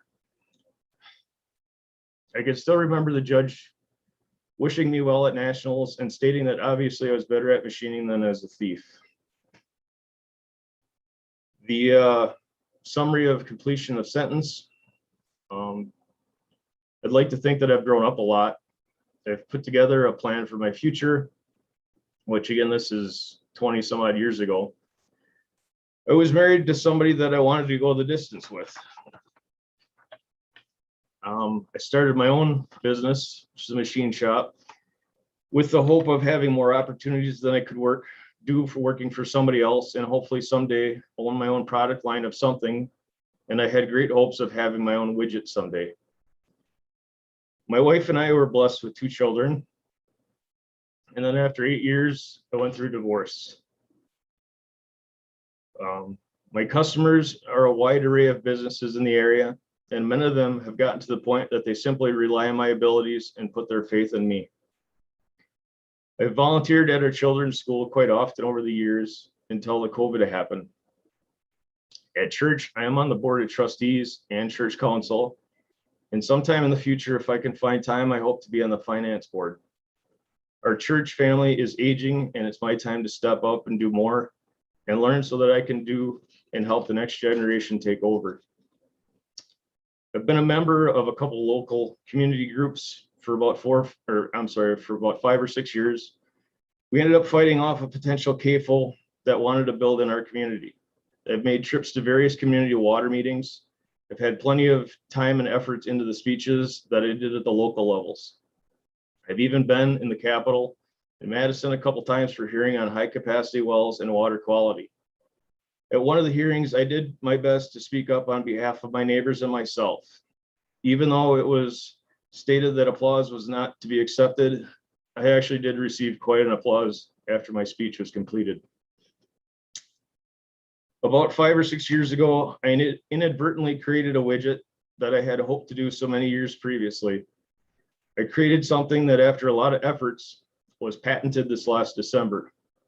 We originally had one vendor who is a friend of mine, and then about 2 months ago, I decided to put some faith in my 13-year-old computer prodigy, and he set me up with web sales, and now we sell them also. He's in charge of many aspects of our web sales and our YouTube channel. In time, I hope to add more widgets and create a small product line. The brief statement of why I think I should receive a pardon. Originally, I viewed my pardon with shame.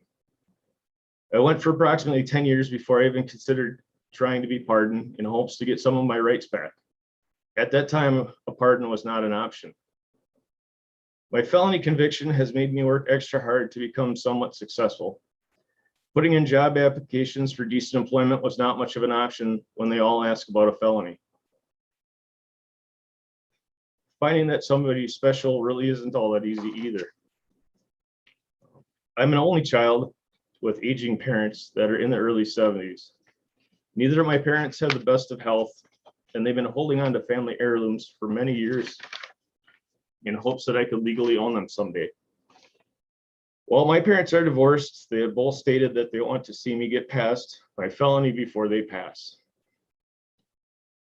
My children are extremely important to me. My felony has caused me many extra efforts in maintaining my 50-50 placement and joint custody. At 2 different times, I've needed to work with guardian ad litems, and I know the felony label has put me in a deficit for keeping the placement. My children are 14 and 12 this year, and with this situation, with my current situation, I almost expect that I'll probably end up dealing with the guardian ad litem one more time. At some point in time, I will tell my children about my trials and tribulations about my felony. I've yet to figure out how the story will end. However, I hope to do my best to show them their actions will affect them for a very long time. And I will be using myself as an example. I would like to regain my constitutional rights. I would like that to be able to possess guns that my father gave me as a young adult. As I remember shooting pop cans and going deer hunting with my dad, I would like to be able to show my children to be able to shoot more than just a pellet gun. And God forbid an actual event of somebody breaking into my home or somebody threatening our safety, it makes me feel less of a man because I have no ability to defend us. In trying to create a small product line, I went through the effort of gaining a patent.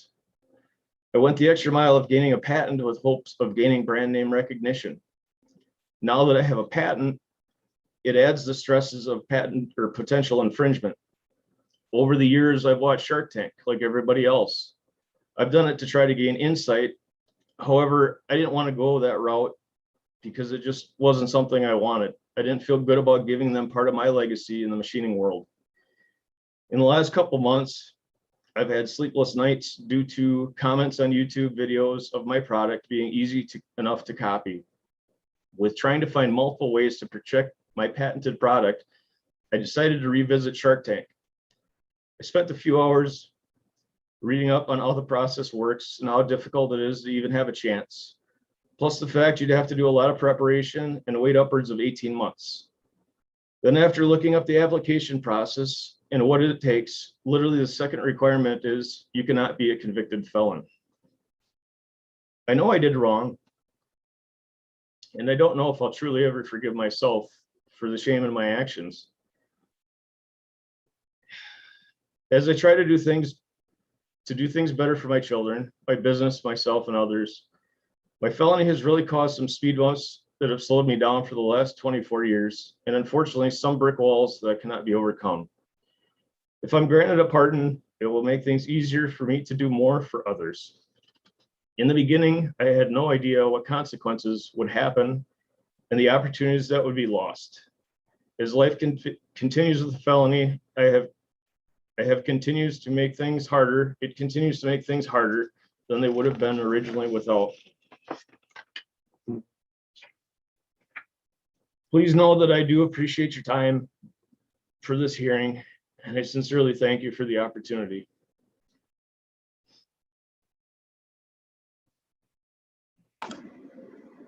Thank you, Mr. Rosenthal. Does the board have any questions? Cindy?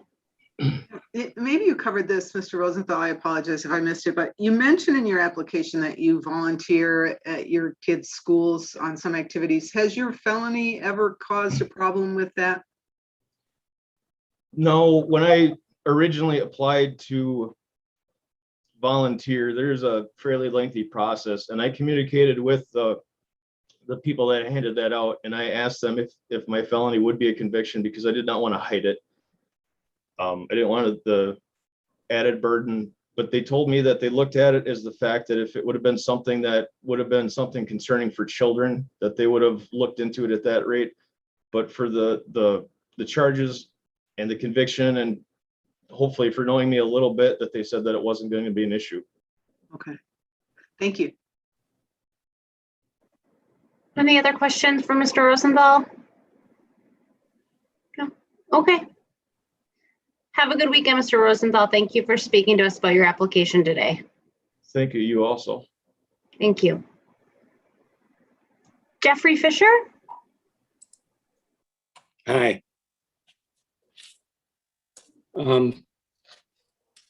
Excuse my voice, it's a little rough.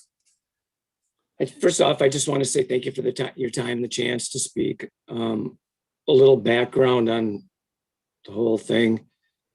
I used to work for the DNR. I sat on the DNR board as far as determining land spreading procedures and all of that kind of stuff. I had an attorney named Don Gallo who advised me that, or told me that, if a friend of mine started a company, we could do land spreading on projects. I said, okay, that's fine. A friend of mine started a company. We did some land spreading on 4 projects. We completed the jobs. The DNR was more than happy. Everything went well. And my crime actually came in it didn't come into place for what I did there. It came into place where I submitted the claims for reimbursement for my clients, because at that time, a consultant was not supposed to do commodity work.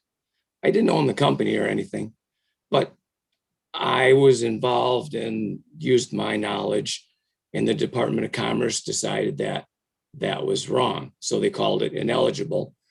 And then they came after me for it, which in some cases, I mean, a lot of companies have ineligibles, but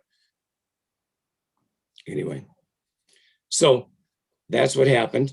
And that's where it was actually just submitting the paperwork. And then when the Department of Justice came and talked to me, I didn't think I did anything wrong. So I explained everything in detail. And then when I called my attorney, Don Gallo, he said, well, I'm not going to represent you because you talked to the Department of Justice already. So all of a sudden, I was just kind of left out in the cold. Now, the thing, that's the first offense, was just submitting the paperwork for refunding the money to my clients. So they didn't refund the money. And I ended up having to pay that money back. Now, about a year later, the Department of Commerce decided that, oh, this is a good idea, and consultants can do commodity work now. So what I got convicted of was just fine about a year later. My second offense was I got in the middle of the farmer on one of the jobs. The farmer was paid, and then we worked on that one also. He gave me a check for, most of the land spreading, not all of it, but most of it. And then I paid, because we did the consulting services, and I hired somebody to pick stones and a lot of the other stuff and things like that. And that all had to be paid for. Well, I was real naive and not too bright back then. It was 20 years ago. I've learned a lot. And when that happened, I talked to him and I said, okay, I need to give you a receipt for taxes. And he said, no, don't worry about it. I'll pay the taxes. I've got a lot of write-offs. So to me, I thought, okay, well, if he pays the taxes, I don't need to pay the taxes, so that's fine. Well, I learned later on that was wrong on many levels. As soon as I was told that I did have to pay taxes, I paid them, and I paid them before the court dates or anything like that. As soon as I found out, I did pay them, but till that point, I didn't know I had to pay them. But they prosecuted me on that one anyway. Now, as far as my sentencing, how it went fine. It went quick. Court sentenced me on about June of 2002. I was sentenced to a year in jail with Huber and 9 years probation. I started my jail time at county about August of 2002. Shortly after I started it, or about a month and a half after I started it, I found out my wife had breast cancer. So what happened was they let me out, put me on an ankle bracelet because I needed to take care of her. So that was about October of 2002. Everything went perfectly fine in jail. As far as my probation went, everything went fine, got along with all my probation officers, and I had a few of them. It was extended because I hadn't paid, it was a total of $159,000. I hadn't paid it all back yet, so they did extend it. Not because of anything I did wrong, just because I needed to keep paying it. And I did pay it off. And then they stopped my probation and everything like that. During sentencing, part of the reason it went very quick is my attorney, Chris Muchler, did not argue or say anything. And he told me I should not talk or try to explain anything because it's just money. Just, say you're guilty and that's fine. It's just money. Well, I guess I should have had a better attorney and I had to pay this one too, but I don't know that that was such a great idea, but I did what he was told me. And the only thing I said was yes, sir, and no, sir, to the judge. That was it. I didn't explain anything. But I guess it went fine, it went smooth. I've never had any behavior problems or things like that. So, I've always had control of my temper and stuff like that. So everything just went smooth. What have I done since I completed my sentence? Well, mostly I haven't really done, I've done a few odd not community even type things, but things for free where I helped, the Lake Association, stuff like that. My background is environmental. I've got a BS in geology, and that's the kind of stuff I know, I guess. I had a PG. I did lose it because they decided, the PG licensing board decided, because of what I did was not ethical. So they asked me not to renew it. They didn't take it away. And I didn't renew it like I was asked because it just seemed like, okay, that's what I should be doing. But since my sentencing, or since everything, almost all my time is spent working. I work 50 plus hours a week. Generally, I always have. And taking care of my family, my friends. My wife had breast cancer. That took a lot of, you don't get through that stuff overnight. Not too long after that, her oldest daughter, my stepdaughter, was killed in a snowmobile accident with her husband. Well, that was hard on the whole family too. And we had a 2-year-old granddaughter at the time, and she's doing fine. She's a senior in high school this year. So we're pretty proud of her. Her father's in and out of jail on drug and alcohol issues, so he hasn't been a whole lot of help here. My mother had emphysema, so she needed a lot of care and died approximately 10 years ago. And there's just always been something like that. Part of my wife's not grieving process, but part of her way of dealing with everything is she stays busy. So any spare time we've had, we have taken on projects like we've bought in a few houses, renovated them and resold them. It helped me to help back the money I owed. That was one of the ways we did it. Otherwise, we've just worked hard.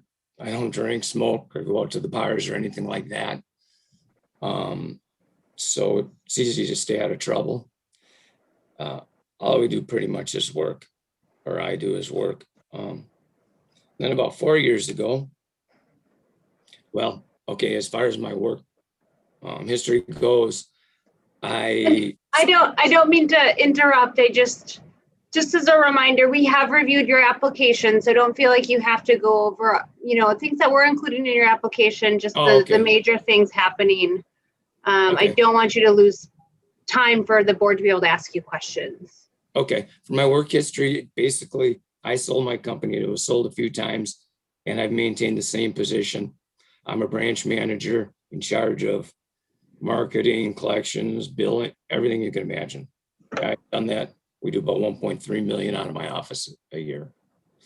About 4 years ago, I became sick. Turned out I had MDS, which is myelodysplastic syndrome. It's a form of blood cancer. It took them 3 years to figure out what it was, basically, almost. I had a year of chemotherapy. And then I found out that, I needed to go in for a bone marrow transplant.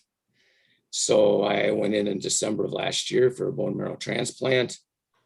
And I'm about 6 months out and healthy and doing well, but still bouncing back from all that. That's part of the voice thing and many other issues. But I guess it's just all kept me busy and makes me realize every day is a gift here. It's changed my attitude a lot towards things. Otherwise, as far as my reason that I'm asking for a pardon, I know what I did was wrong now. They explained that to me and I understand that. Basically, I made sure that my staff was all paid. All my clients that didn't get their money back, they were paid. The state charged me $20,000. I'm not even sure what, but they were paid. Everybody got paid. Nobody was out any money. And I'm proud of that. It took me a long time, $159,000 is a lot of money to pay back. It may not have been quite that much because the bank and the insurance company accepted less. When I sold a house or something, I would ask if they wanted the money anyway. But it was still a lot of money. So I'm proud of that. And that's part of the reason. I guess I need to get my PG back because the times have changed and I'm not as valuable to my company anymore because I can't sign reports because I don't have my PG anymore. And now the DNR is requiring PG sign reports. So I need to work at getting my PG license back. I want to be able to go hunting with my 83-year-old dad like I used to while he could still hunt. He'd like to go fishing in Canada. My wife would like to travel while we still can. We've never been able to do that because we've never had the time. Or the money. We've always been working and paying back the debts and stuff like that and had family stuff going on. So there's just a lot of things like that I haven't had time to do that.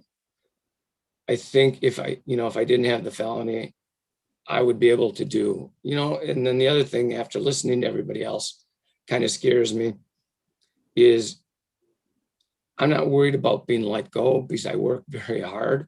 But if my company it's a very large company I work for. If they would decide to consolidate offices or move my office and I had to go find a new job, I don't think I could do it with a felony on my record. I have a very good reputation among everybody that I work with in my area that I work in, and I have a lot of clients. But times have changed. But that's pretty much it. It's just holding me back from things I'd really like to do.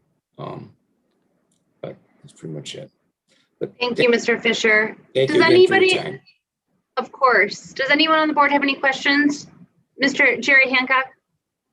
Mr. Fisher, in reading your file, I thought I saw that you'd been represented in your criminal case by Jerry Morris. Is that right? I don't know.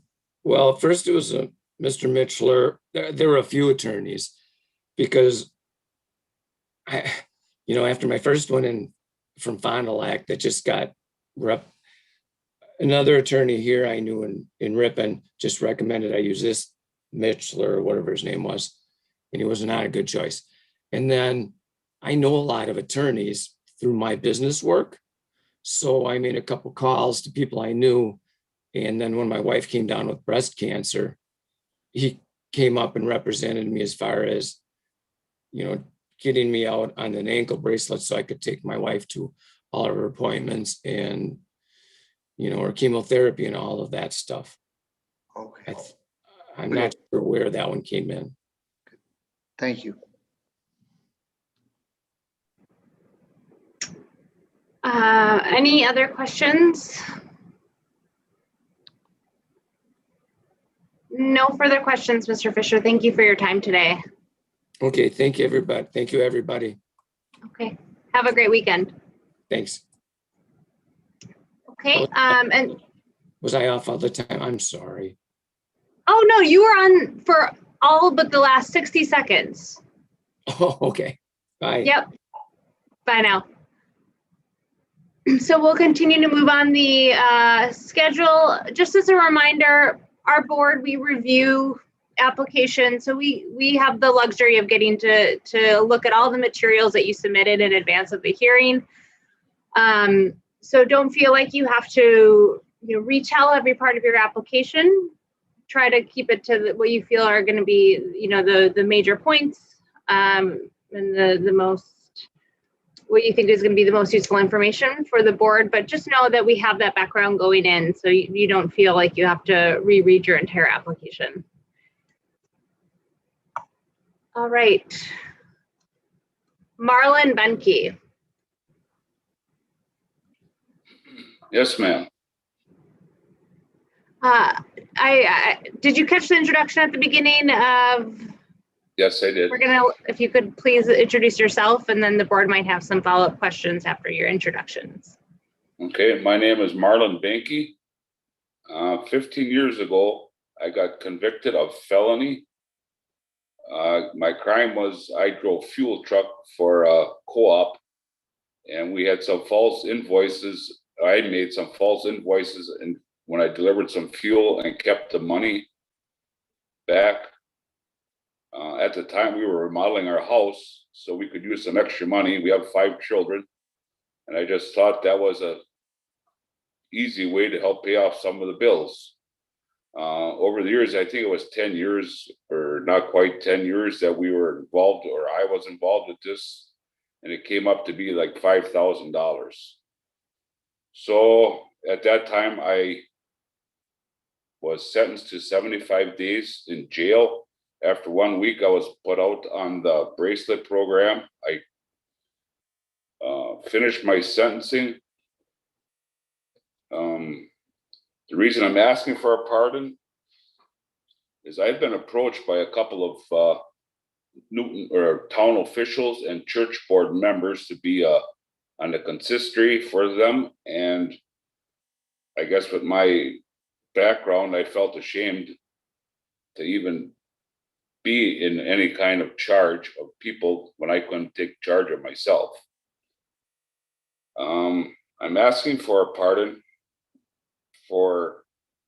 so I can do these things, and also for my son, my only son, which I would like to go hunting with again in the future. And now I have 2 grandchildren that I would like to go hunting with.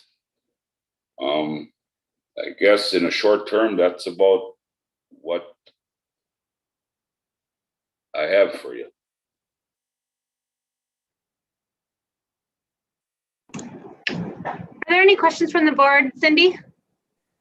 2 questions. One, were you ordered to pay restitution? I think the criminal complaint says it was about $6,600, but I don't see restitution being ordered on the judgment of conviction. I did pay it back, yes. You did? Okay. Yes. The second question I have is about you returning after you were terminated to the trailer and retrieving some invoices and bringing them home to your property to burn them. What was that about? That was the false invoices that I was making up, and I made a decision. I didn't want nobody else to do something that I did that was inappropriate. So I got rid of those invoices. They're of no value to the company. You can appreciate how that looks though, right? Oh, yeah, yeah. I mean, do you regret doing that? Do you think that was wise to do? Should you have worked with the company on getting rid of those invoices? I probably the right thing to do is that I should have told them that there's more there that they could have got rid of them. But okay, yeah, bad mistake. Okay, thank you.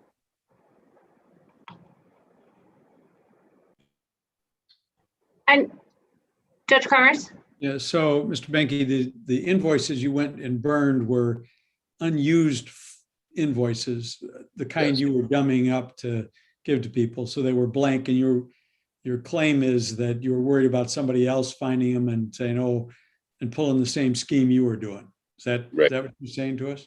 That is correct. All right, thank you. I have a question. Jerry, did you have a question? I'm sorry. Okay. In the complaint, it sort of sounds like it worked out where they discovered, you know, first a couple instances, and then that led to a couple more instances, and we're sort of able to piece together the extent of the fraudulent invoices and where they had gone out. Did you offer that information, the list, like contribute any additional information to law enforcement by way of cooperation, or was law enforcement able to piece together the full scope of these, you know, sort of fraud you had been working over the last couple of years? I gave them some of the names, but not all of them. And then they went back in their records for every one that was paying cash. They went back and checked on their records to make sure that the process, it's a timely thing, you know, if you deliver fuel, it's like once a month. So if there was 2 months where they didn't get a fuel charge, they figured something was up. So then they went out and asked the customer if they had a slip for it. And do you feel like the about 6,600 in restitution, you know, accurately reflects the amount of theft that happened over the course of, you said 10 years, I think the complaint said 5 years. Do you think that it accurately reflects the amount of loss amongst the community, or do you think that it might be short or too much? No, I think they did a pretty thorough job, so I would say that's pretty accurate. Judge Cremers? I have one more. So how did you hide the fuel? I mean, you're delivering fuel, so you had to go back to the company with a tank that was 200 gallons less than it should have been. When you buy fuel in volume, I was probably in charge of 100,000 gallons. They allow you a percentage of shrinkage. Oh. So that's why it was small amounts at certain times, so that shrinkage would absorb that gallon. Got it. Okay, thank you. Is there any other information or anything else you'd like to add, Mr. Benke? No, the only other thing I got is tomorrow we're celebrating our 40th wedding anniversary, and wife and children, and we're all going to participate, and I love them all. I hope I get this pardon so I can enjoy more life with them. Congratulations to you and your wife on 40 years. Thank you. Enjoy your day tomorrow, and thank you for speaking to us today. Yep, thank you much, and the board. Next applicant is Matthew Hamilton. Hello, my name is Matthew Hamilton. Am I here? Yeah. Can you hear me? Mr. Hamilton, you're a little quiet. Is it possible for you maybe to get a little closer to the microphone? Am I okay now? Yes, you're in a very well lit room, so there's like a ethereal glow around you. Let me get right real quick. That sounds good though. How about now? It is making it difficult to see you a little bit. There we go. I think that's going to be better. Okay. Yes. My name That's is better. Matthew Hamilton, and I was looking to get a pardon for something that took place on December 18th, 2018, I believe it was. I was basically going to a convenience store. A person from the neighborhood that I knew was already there. That person sold undercover cops. I believe it was two, as they referred, corner cuts of narcotics to the officers. Basically, they stated that we were together as so party to a crime. I caught the same type of case that he did, and I did 6 months in between the county jail and the House of Correction. Finally bailed out after 6 months. It was rough for me trying to do that, and basically went to court from the streets where I believe I was sentenced to another 6 months of Huber and school release and 36 months of supervision.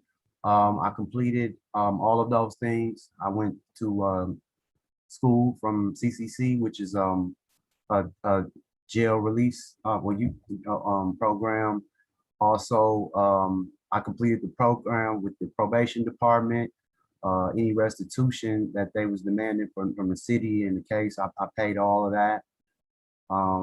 Since then, I've been very careful about anything in my surroundings, because at that situation there, it was very much due to my surroundings. I never gave any, I never was in possession of any thing that I wasn't supposed to be, or I never gave anything to anyone. It was the complaint mostly just saying that I was basically with the guy that did with, the crime or whatever. And I'm very indebted to the community. I've done my time. I try to do as best as I can as far as being a role model, a positive figure for the community, my family. One of the reasons why I want this pardon to get this felony off of my record is I have 2 children, and it'll definitely reflect for my boys. I got a 10-year-old and a 12-year-old son, and I'm very much so not proud of that. And it's very much so the type of nature of things that I would be highly upset if they was involved in, even if it was just their peers. So I really want to go back on that, and I know I can't do that. So I know one process was to serve the jail time and do the probation. Since then, I became a contractor for the city of Milwaukee. I've also taught paint, carpentry, and drywall at a community college called Multicultural Services on Hopkins and Villard. I'm a lead supervisor, asbestos supervisor. I got my contracting license here. I've been working here for 18, 19 years now, which is recorded almost right back to the date of the crime. I was arrested in December 18th, 2018. I was fully employed with my own company by 2020, I believe, and been running my own company called Hamilton Contractors since. So not to say it in that way, but the situation really did correct me. And not just saying that because I'm having a pardon hearing, but I really changed my life. And then my life did not have to do with drugs, but at the same time, that drug case really did a number on me to where I felt as if I didn't want to ever be in a situation like that. And I want to escalate my life to new levels. And I purchased a property, my first property ever, and nobody really ain't ever did that in my family. So it's like a big thing. It's a total rehab. I bought it from the city.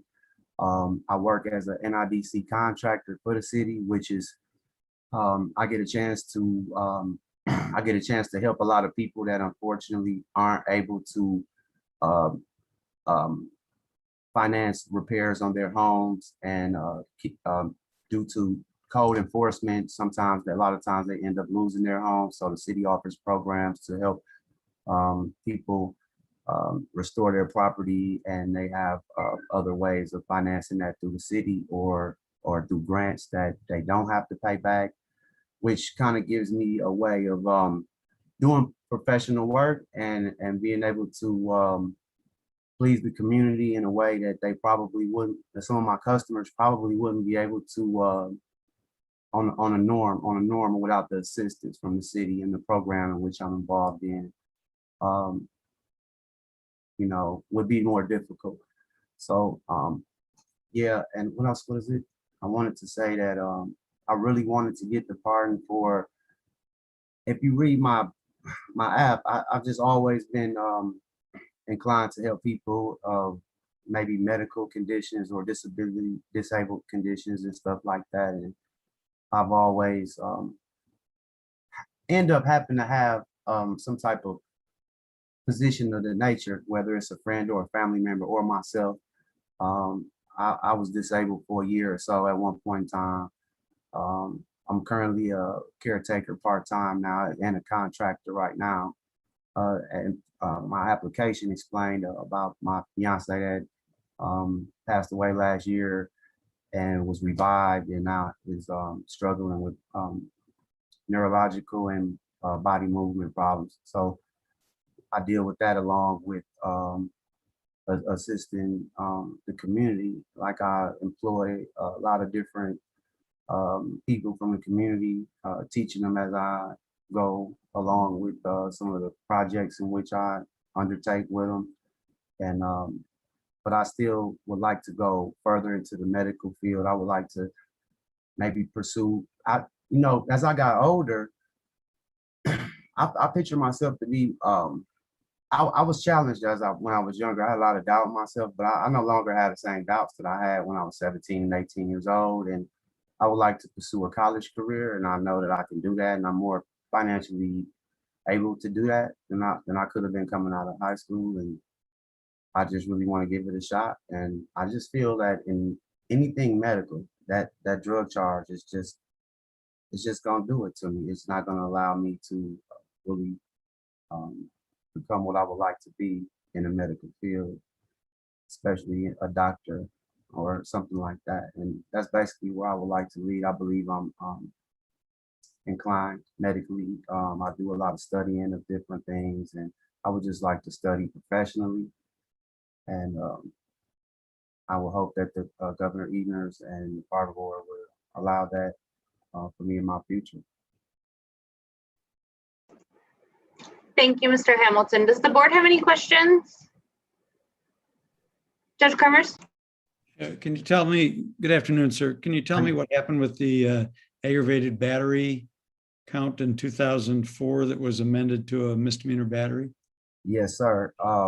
I was at a convenience store where I was saying, it was actually the owner that wrote the letter for my pardon, Habib Manji. He's actually the owner of the store, and he was the owner at the time of that incident, which the employee was his employee.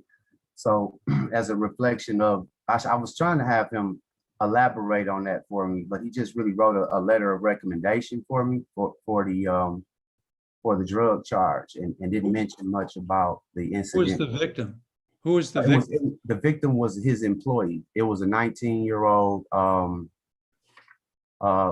foreigner from his country that recently came here and was living with him at the time. And to elaborate on the nature of the incident is, I was younger a little bit, and it was all over video games. I gave him a lot of video games, and I guess he was embarrassed about the fact, and cause the owner was there, and I just told him, yeah, you know, he owed me for some video games or whatever.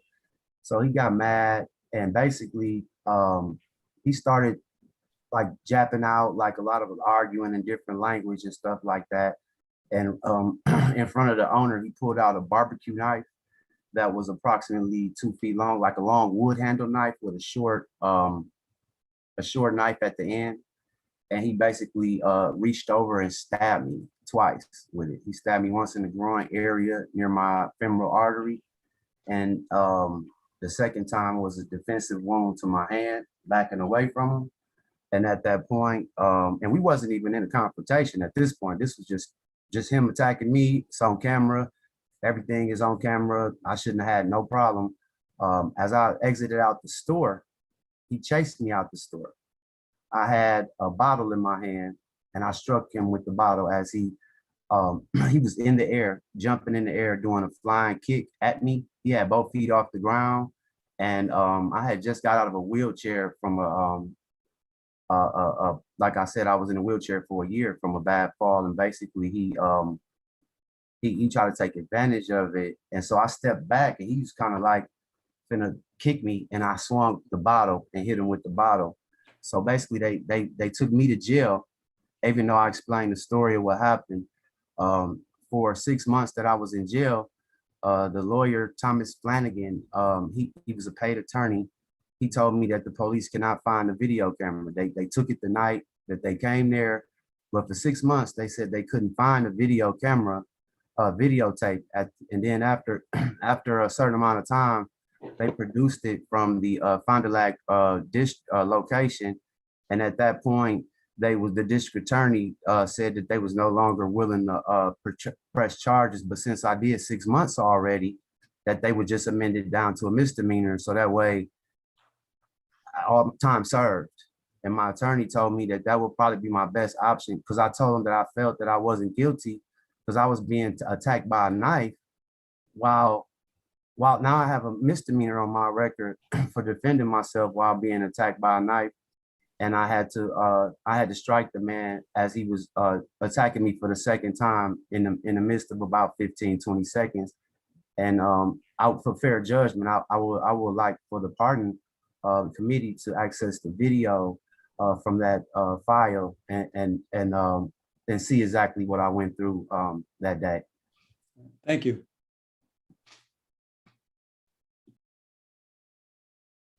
Any other questions? Oh, any other questions? Mr. Hamilton, is there anything else you'd like to add before we go to the final applicant? I would just like to say that I would like that off for other reasons as far as a contractual standpoint too. I've been doing well as a contractor, but a lot of times people CCAP me and I get judged behind it as if, it's a drug charge. So, I mean, I would really hope to get that chapter closed in my life. And like I said, I've been doing the best as I can with it on there.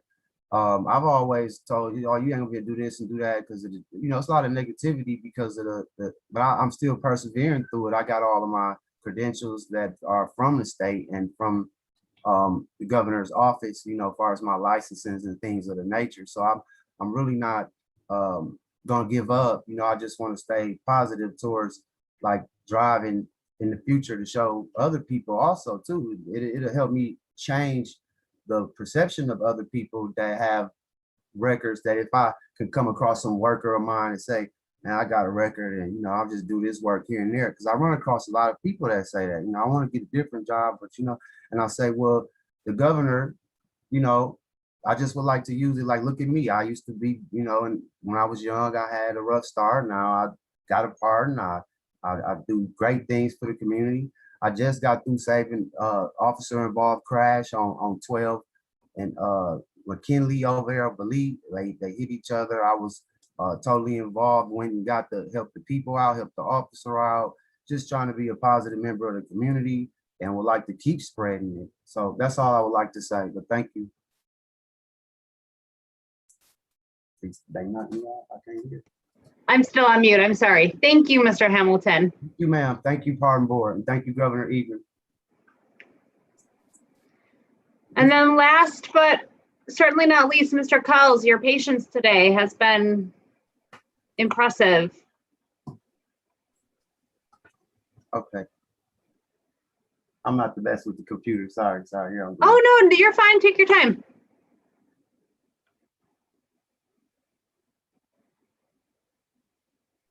Mr. Culls is still muted. Yep. Mr. Culls, could you unmute your microphone? Can you hear me now? Yes. Okay, I want to thank everybody for accepting my application here today. I kind of wrote this down, what I got to tell you. 1995, I was committed arson to a building. And it was my uncle's hunting shack. And well,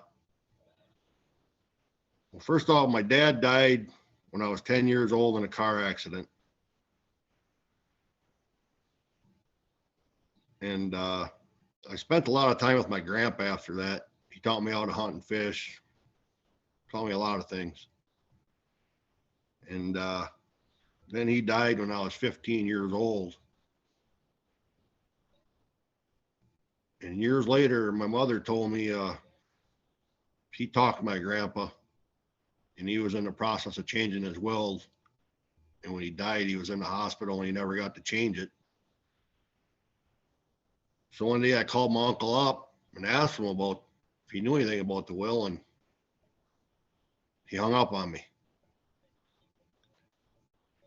So one day I was out riding around drinking and drove by his cabin.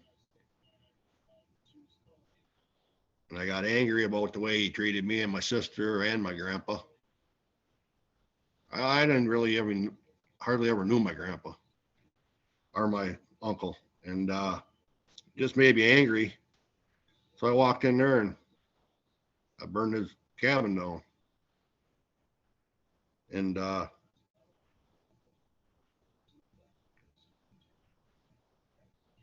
3 weeks later, Captain Jerry Gibson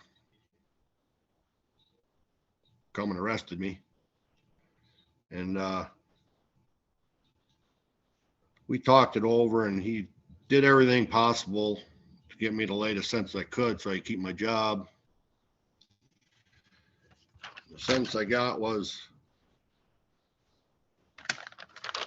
6 months in jail, 10 years probation.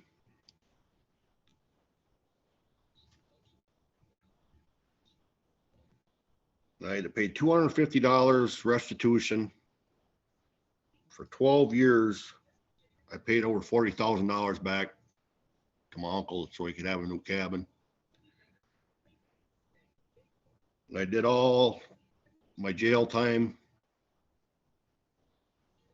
I did 6 months in Fond du Lac County,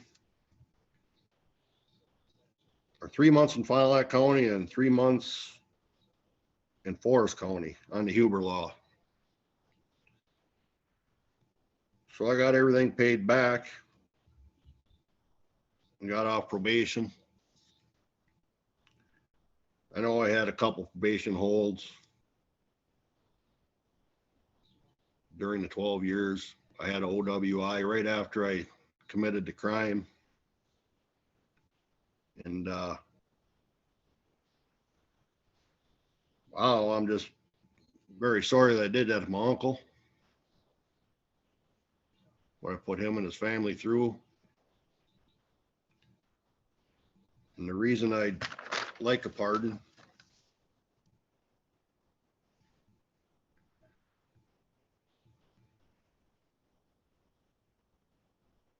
I'd like to be able to get like a passport so me and my wife can go on vacation out of the country. She has 3 boys that I could never teach anything to, how to hunt, none of that stuff. I got 3 yellow labs that I can't do nothing with.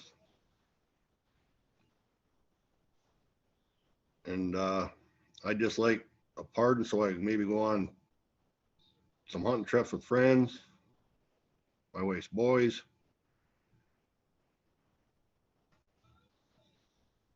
I mean, there's just a lot of stuff I missed out on because I committed this stupid crime. I regret it. And I'm very sorry that, like I said, to what I did to my uncle.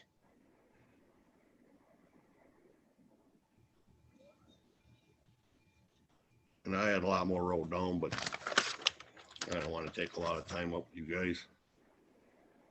There, certainly if there's anything that you want to tell the board, this is your time. So there's no need to not get to things that you feel are appropriate to get to. Well, And if you don't want to, that's okay. We can just start asking questions. no, I mean, like the question here that you want me to fill out about what I completed after my sentence. I worked on the railroad. I got 24 years of service. I'm on disability now. I got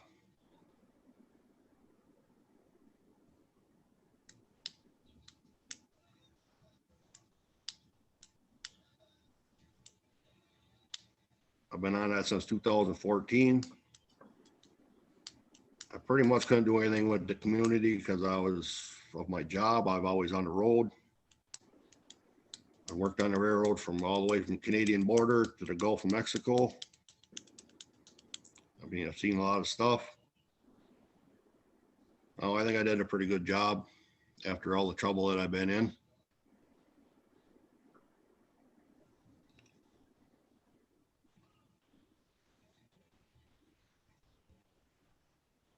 I know there may be, if you don't mind, if we ask. Sure. Cindy?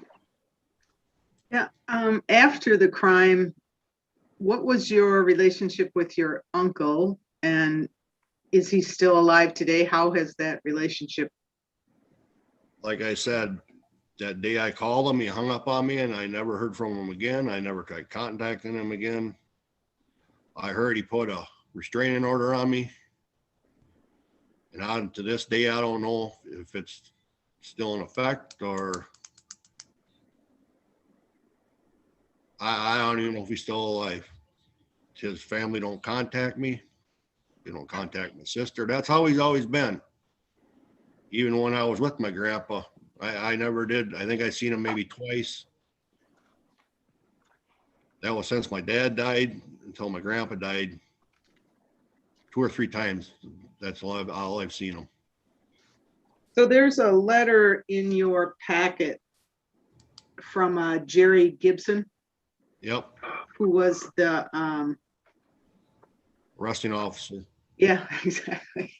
But he says that basically the final disposition and the restitution was mutually agreed upon, sort of indicating that, you know, your uncle was contacted about that, but you didn't have any involvement in that. I didn't have any involvement in that. No. Okay, it was all through attorneys or? Yep. Okay. My attorney was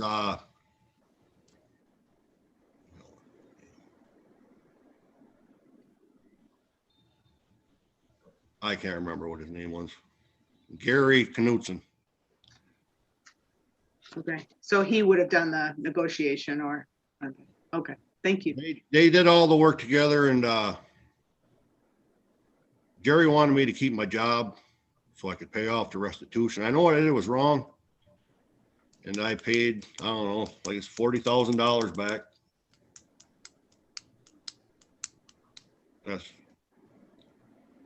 That's the kind of deal he got for me.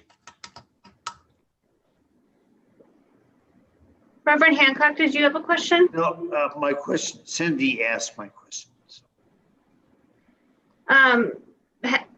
Did you know if the cabin was unoccupied at the time? Yeah, there was nobody there. And so this happened when you were 27, your grandpa died when you were 15. That, you know, that was 12 years later that you were, I imagine, carrying around a lot of frustration and anger about what had happened. And then the arson happened. What have you done with those feelings since? I mean, burning the cabin down is arguably not the most productive way to deal with those feelings of anger. So how do you now, years later, deal with that? And what have you done to deal with those feelings? I pretty much, I don't know, I just kind of put it out of my mind. I really don't think about my Uncle Don because I don't think he cares about what happened to me and our sisters. So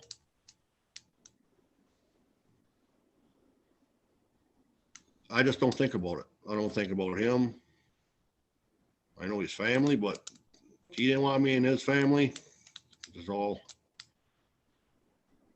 I don't know.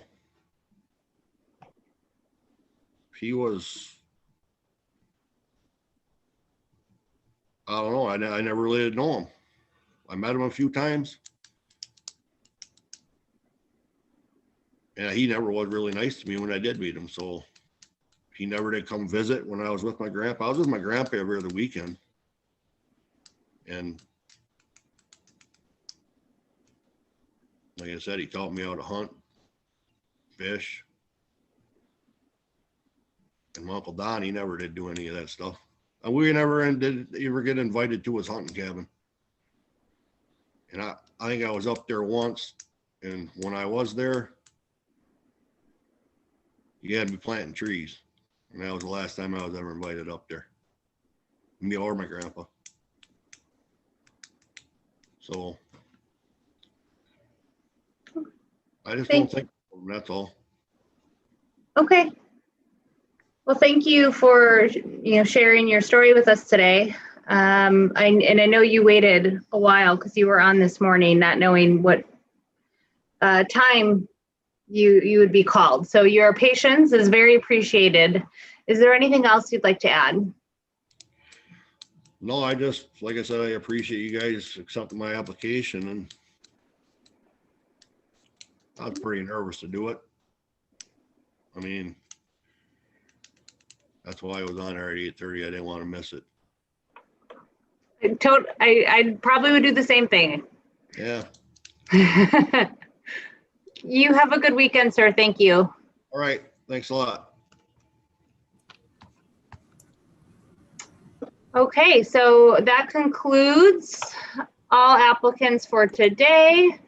At this time, I move to have the board meet in closed session in order to discuss specific applications and for purposes of considering financial, medical, social, or personal histories of specific persons.